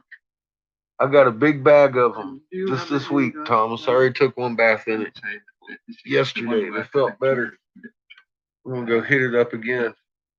We can engage with us if this is I got a big old bag at the dollar store for $2. I who's very was like, oh yeah, baby. I love you. and we're all like Big bag of terms Yeah. with that mortality. Yep. I got a big bag of them. Your translation has been hugely and widely admired. You ready for bed even though you had a nap? Absolutely. Was it I'm not really quite ready for bed yet. Because it's hard to write. But I'm within a couple hours I will be, John. And I wanted to read that. You're a couple hours ahead of me. I'll get out of this hot bath. I'll climb into a nice warm bed. That'd be about it. Next week we'll be discussing The Fighting Tamara by Turner, dated in 1839. With a bag of dicks at first. Podcast gets some extra time now with a few minutes of bonus material. Yeah, that's not. That's not going to relax me.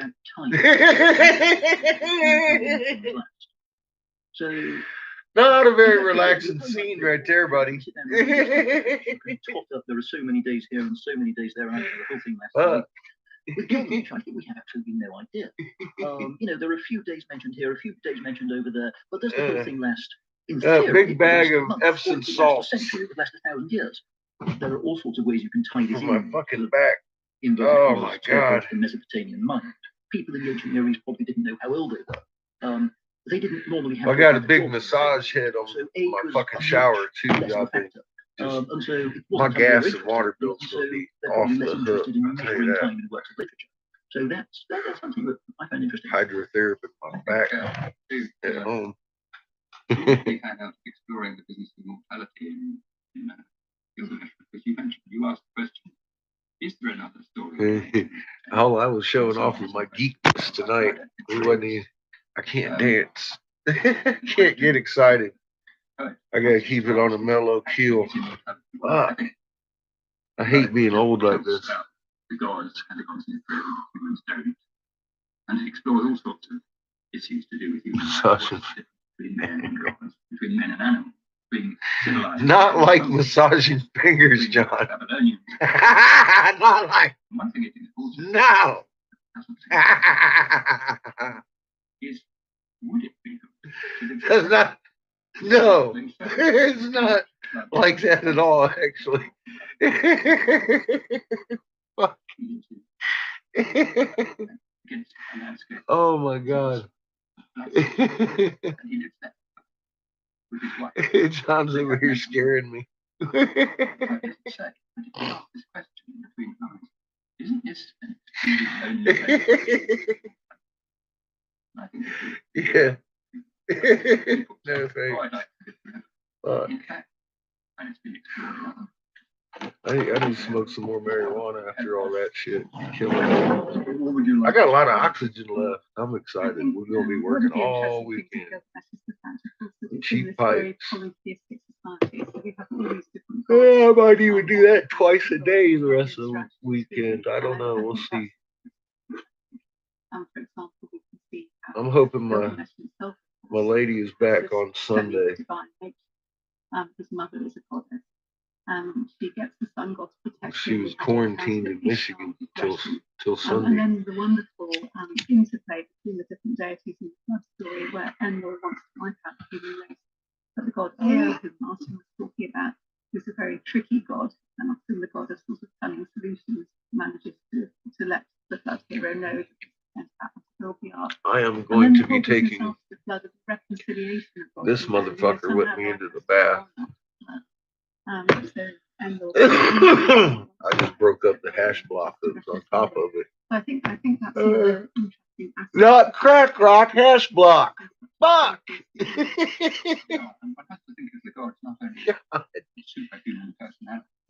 I swear every day is 2 or 3 people. 2 or 3 times I open up my message thing and somebody talking about crack. What the fuck, man? I thought people knew marijuana. Marijuana is good for you. And what part of that looks like a fucking crack pipe? The crackhead couldn't even afford a pipe like that. It's a kind of way of saying that too many kids. Not your average crackhead. The earth will do something about it. There's a kind of early notion of Gaia. You know, don't smoke in bed though, Glenn. That's some good advice. That could get you hurt. I've had this motherfucker sitting here for about 2 weeks now. I should smoke it. It's got hash in it. I'm afraid of it. I'm afraid. A view of ecology of the environment in which human beings do not, as in the Bible, have dominion over, but they're actually part of. Oh, it's look! I got one of them pinned up over here. Where is he at? Where is he at? Which I think is a very sophisticated notion and anticipates modern. On this channel, Mary Wanna Be Normals. It was like 2 or 3 videos ago. The Epic of Gilgamesh. He's pinned on top. I think he's the only comment in there. Let me go look. I will proclaim to the world the deeds of Gilgamesh. This was the man to whom all things were known. This was the king. Hit my video page. It's the one on the far right there on the top.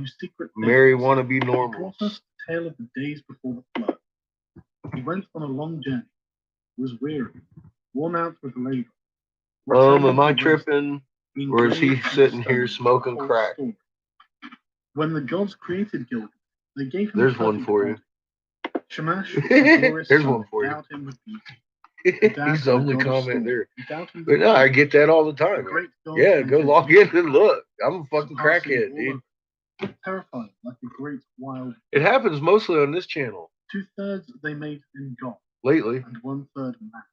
Used to happen on that one. In Europe, he built walls, a great rampart, and the temple of blessed Iana, to the god of the firmament, Anu. That's where God, man. The goddess of love. Go look at his comment. It's the latest one. It shines with the brilliant copper. Like 2 or 3, maybe 4 videos ago. He just came in there like an hour or so ago, said it. Somebody was talking about it this morning. Our Lady of Love and War.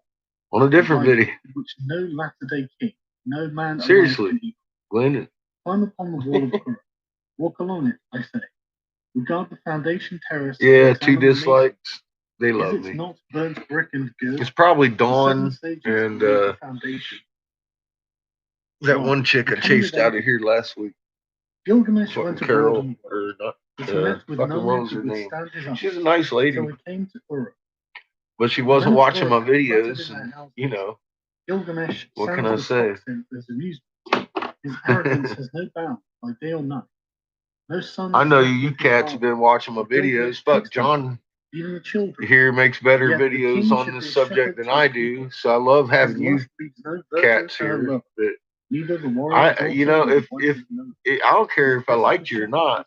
I do like, you know, some of the people I chase off, but I'm not here to spoon feed, you know. None can withstand his arm. No son is left with his father, Gilgamesh takes Yeah, John's got a lot more patience than I do. He'll sit and fucking drive himself nuts trying to help somebody. I've been down that avenue. That's why I won't do it. One. Two, I've come to realize that the goddess of creation. I could sit here and talk to you for hours, and then you go coming back 10 minutes later talk about field rotation. So.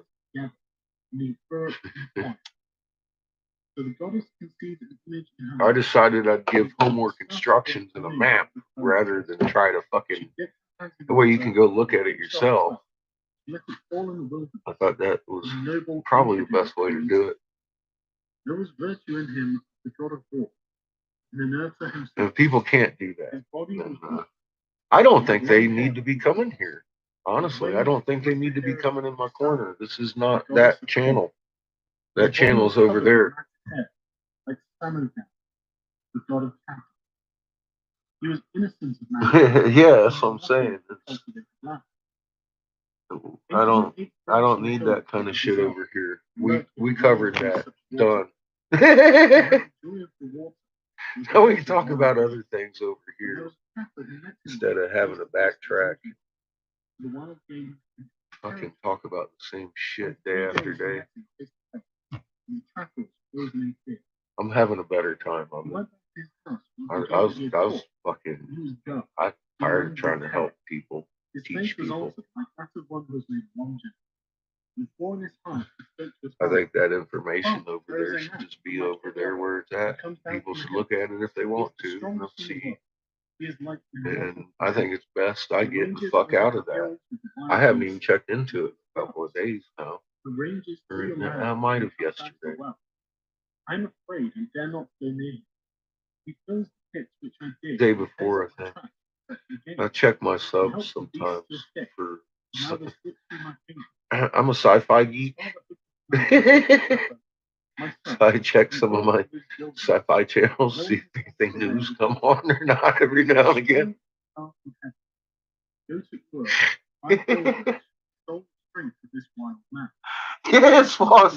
Iswa is a constant. It's a constant normal thing. Yes, it's completely off the charts normal. Or off the normal charts, something like that. Oh, what's the Quake map looking like? I haven't looked at that in like a couple of moments. He is as strong as a star from heaven, and I'm afraid to approach him. He helps the wild game to escape. Fills my pits, pulls up my traps. There's an odd spot right off the bat. There's a couple. Indonesia and right off Costa Rica, Chile, in the middle of fucking nowhere. The game of the wilderness will surely reject. Now the trapper returns, taking the heart. That is not Costa Rica, Chile. That's fucking 100 miles east There they sat down. or west of it. Facing him, waited in come. For the first day and the second day, we sat waiting. But on the third day, the third day, What are you doing, Mama? What the fuck is Mama doing? the small wild creatures of the plain were glad the water and to be with them.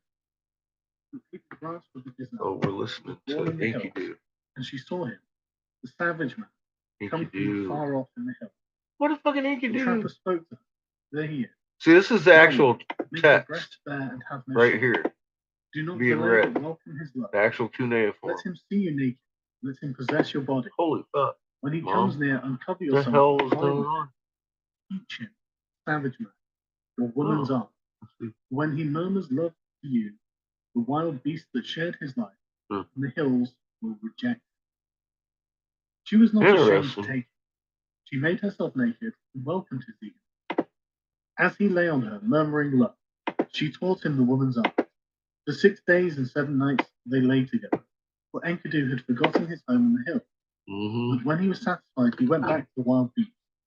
Then, when the gazelle saw him, they bolted away. When the wild creatures saw him, they fled. Enkidu would have followed, but his body was bound as though with a cord. His knees gave way when he started to run. His swiftness was gone. And now the wild creatures had all fled away. Enkidu was growing weak, for wisdom was in him, and the thoughts of a man were in his heart. So he returned and sat down at the woman's feet, and listened intently to what she said. You are wise, Enkidu, and now you have become like a god. Why do you want to run wild with the beasts of the hills? Come with me. I will take you to strong-walled Uruk, to the blessed temple of Ishtar and of Anu, of love and of heaven. There Gilgamesh lives, who is very strong, and like a wild bull, he lords it over men. When she had spoken, Enkidu was pleased. He longed for a comrade.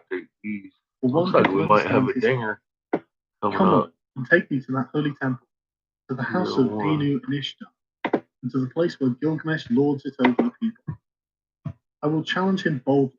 I will cry out aloud in Uruk. I am the strongest here. I have come to change the old order. I think we might be I am having he a who is dinger. born in the hills. I am he who is strongest of all. I don't know if it's She full said, on let ringer. us go. Let him see your It's face. probably going to be a dinger. I know very well where Gilgamesh is, in Great Uruk. But At Enkidu, least. there all the people are dressed in their gorgeous robes. Every day is holiday. The young men and girls are wonderful to see. How sweet do they smell. And then All the she's great ones are fucking roused from their inducing beds. heavy. Oh, Just Enkidu, you bam, who like love life, that.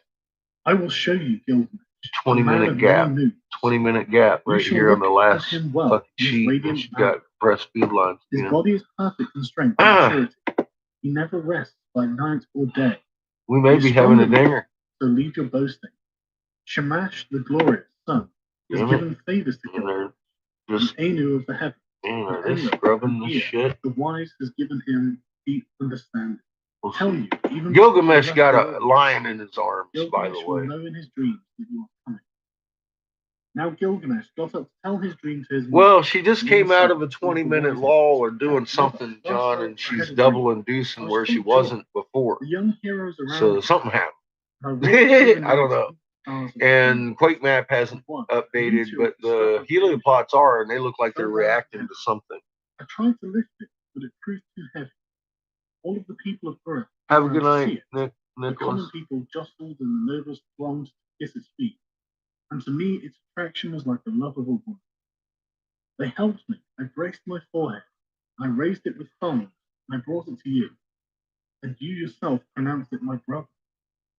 Then Ninsun, who was well beloved and wise, said to Gilgamesh, this star of heaven. It which may have descended just like a petered leaf out from the sky, because she's heavy which you tried to inducing. lift, I don't but found know. too heavy.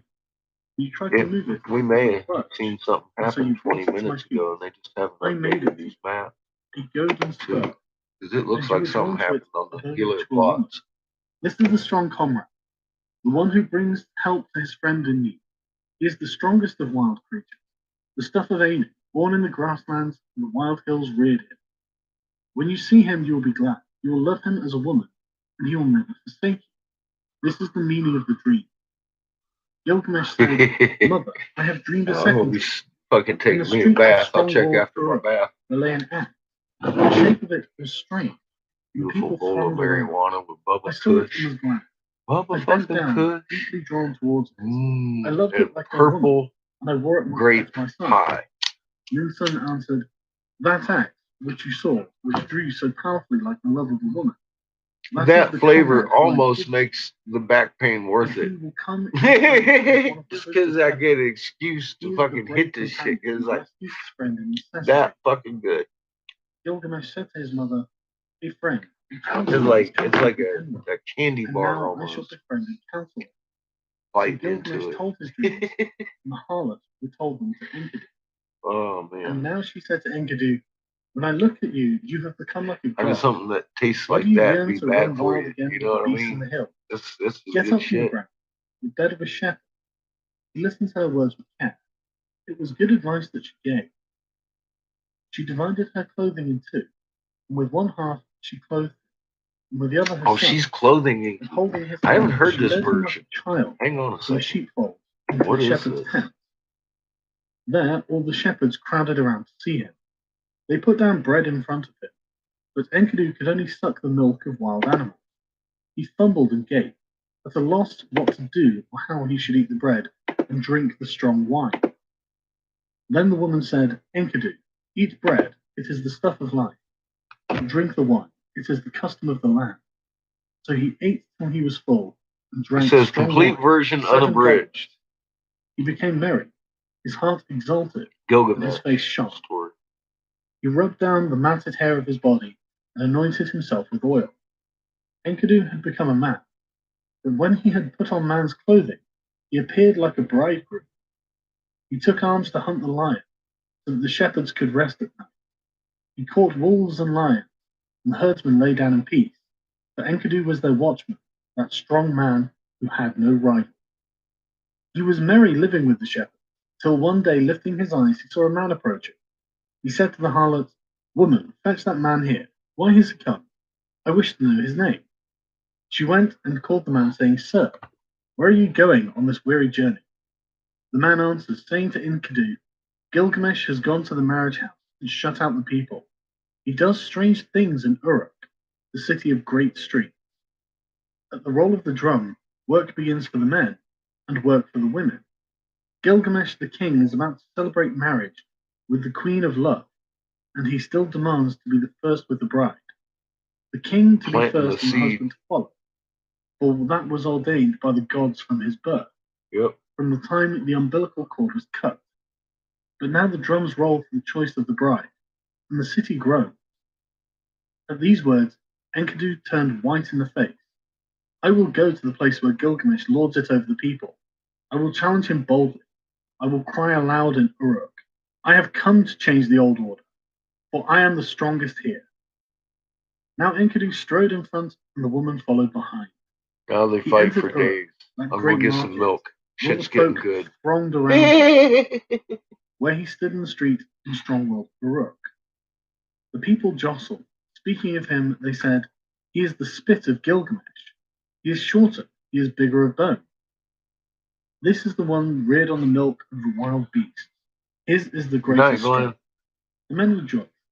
Now Gilgamesh has met his match. This great one, this You wanna hero look at the whose moon? beauty is like a god. Have He a good is night, the brother. match even for Gilgamesh. In Oh. Uruk, the bridal bed was made, fit for the goddess of love. Hopefully see you The before. bride Month. waited for the bridegroom, but in the night Gilgamesh got up and came to the house. Then Enkidu stepped out. He stood in the street and blocked the way. Mighty Gilgamesh came on, and Enkidu met him at the gate. He put out his foot and prevented Gilgamesh from entering the house, so they grappled, holding each other like bulls. They broke the doorposts and the walls shook. They snorted like bulls locked together. They shattered the doorposts and the walls shook. Gilgamesh bent his knee with his foot planted on the ground, and with a turn, Enkidu was thrown. Then immediately his fury died. When Enkidu was thrown, he said to Gilgamesh, "There is not another like you in the world." Ninsun, who is as strong as a wild ox in the byre, said she was the mother who bore you. So now you are raised above all men, and Enlil has given you the kingship, for your strength surpasses the strength of men. So Enkidu and Gilgamesh embraced, and their friendship was sealed. 2. The Forest Journey. Enlil of the mountain, father of the gods, had decreed the destiny of Gilgamesh. So Gilgamesh dreamed, and Enkidu said, "The meaning of the dream is this: the father of the gods has given you kingship. Such is your destiny. Everlasting life is not your destiny. Because of this, do not be sad at heart. Do not be grieved or oppressed.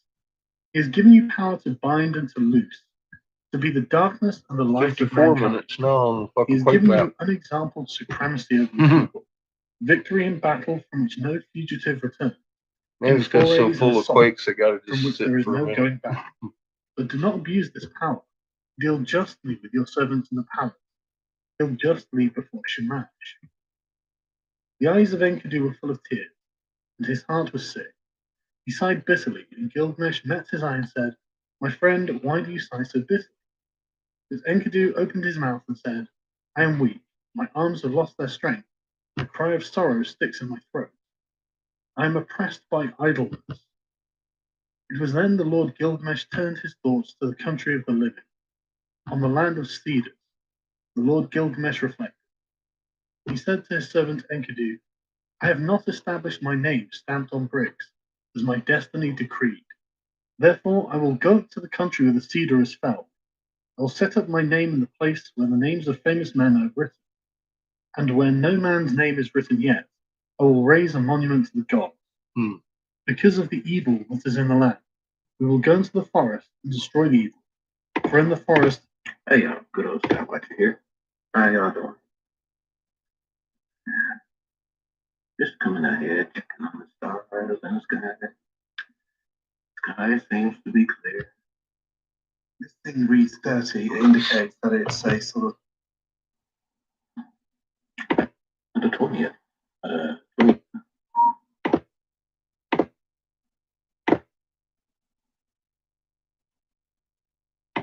That's probably starting to see stars right.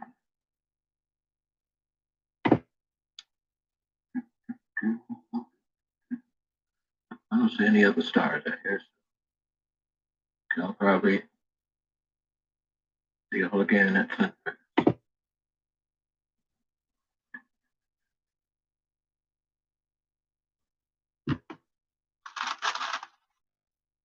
Now, whatever that is, I don't think it's a star. When you look at it closer.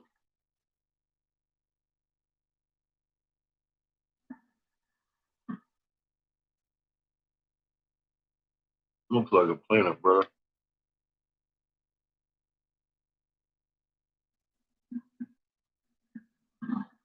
I don't know what this is. Put your comments below.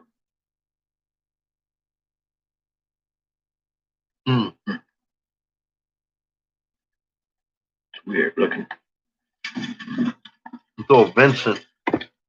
It's weird looking, whatever it is.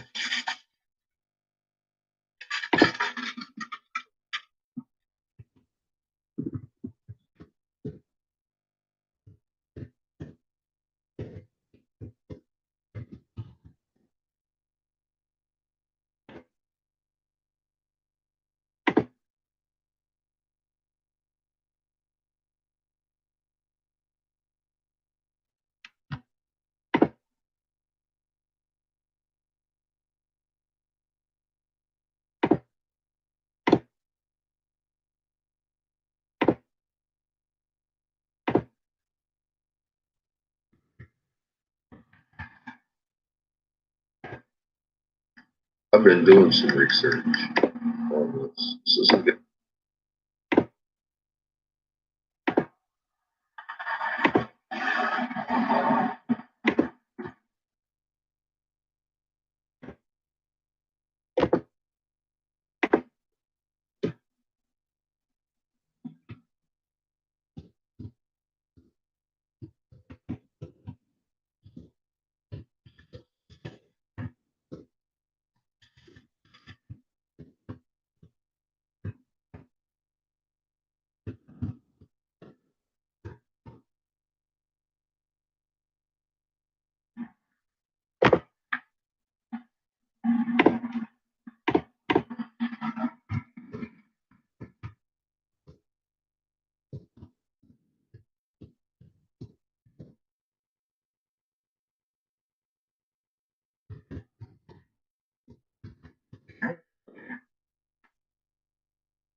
It's so clear. Camera here. Okay.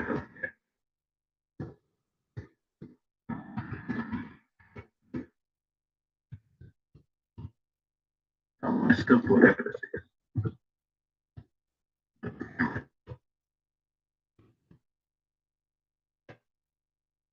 Much below. What do y'all think?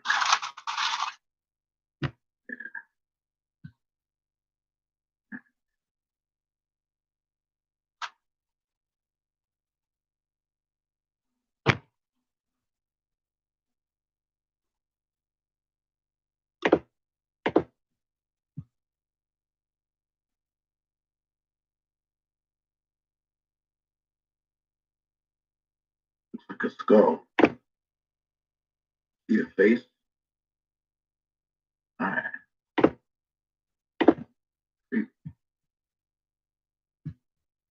I see D over here. lives So- Humbaba, whose name is Hugeness, a ferocious giant. Hey, Which Gino. Enkidu sighed blissfully and said, "When I went with the wild beasts ranging through the wilderness, I discovered the forest. Its length is 10,000 leagues in every direction. Enlil has appointed Humbaba to guard it, and armed him with sevenfold terror. Terrible to all flesh is Humbaba. When he I showed you roars, how to it is make like the power. torrent of a storm. His breath is like fire. His jaws are death itself. He guards the cedars so well that when the wild heifer stirs in the forest, though she is 60 leagues distant, he hears her. What man would willingly walk into that country and explore its depth? I tell you, weakness overpowers whoever goes near. It is I'm gonna not get a my simple Epsom struggle salt when started. one fights with Humbaba. He is a great warrior and battering ram. Gilgamesh, the watchman of the forest, never sleeps.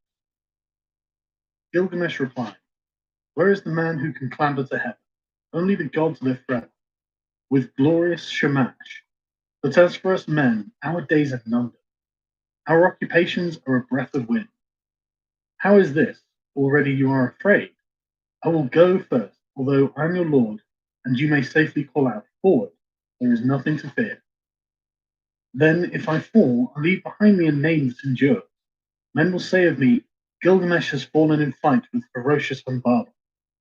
Long after the child has been born in my house, they will say it and remember."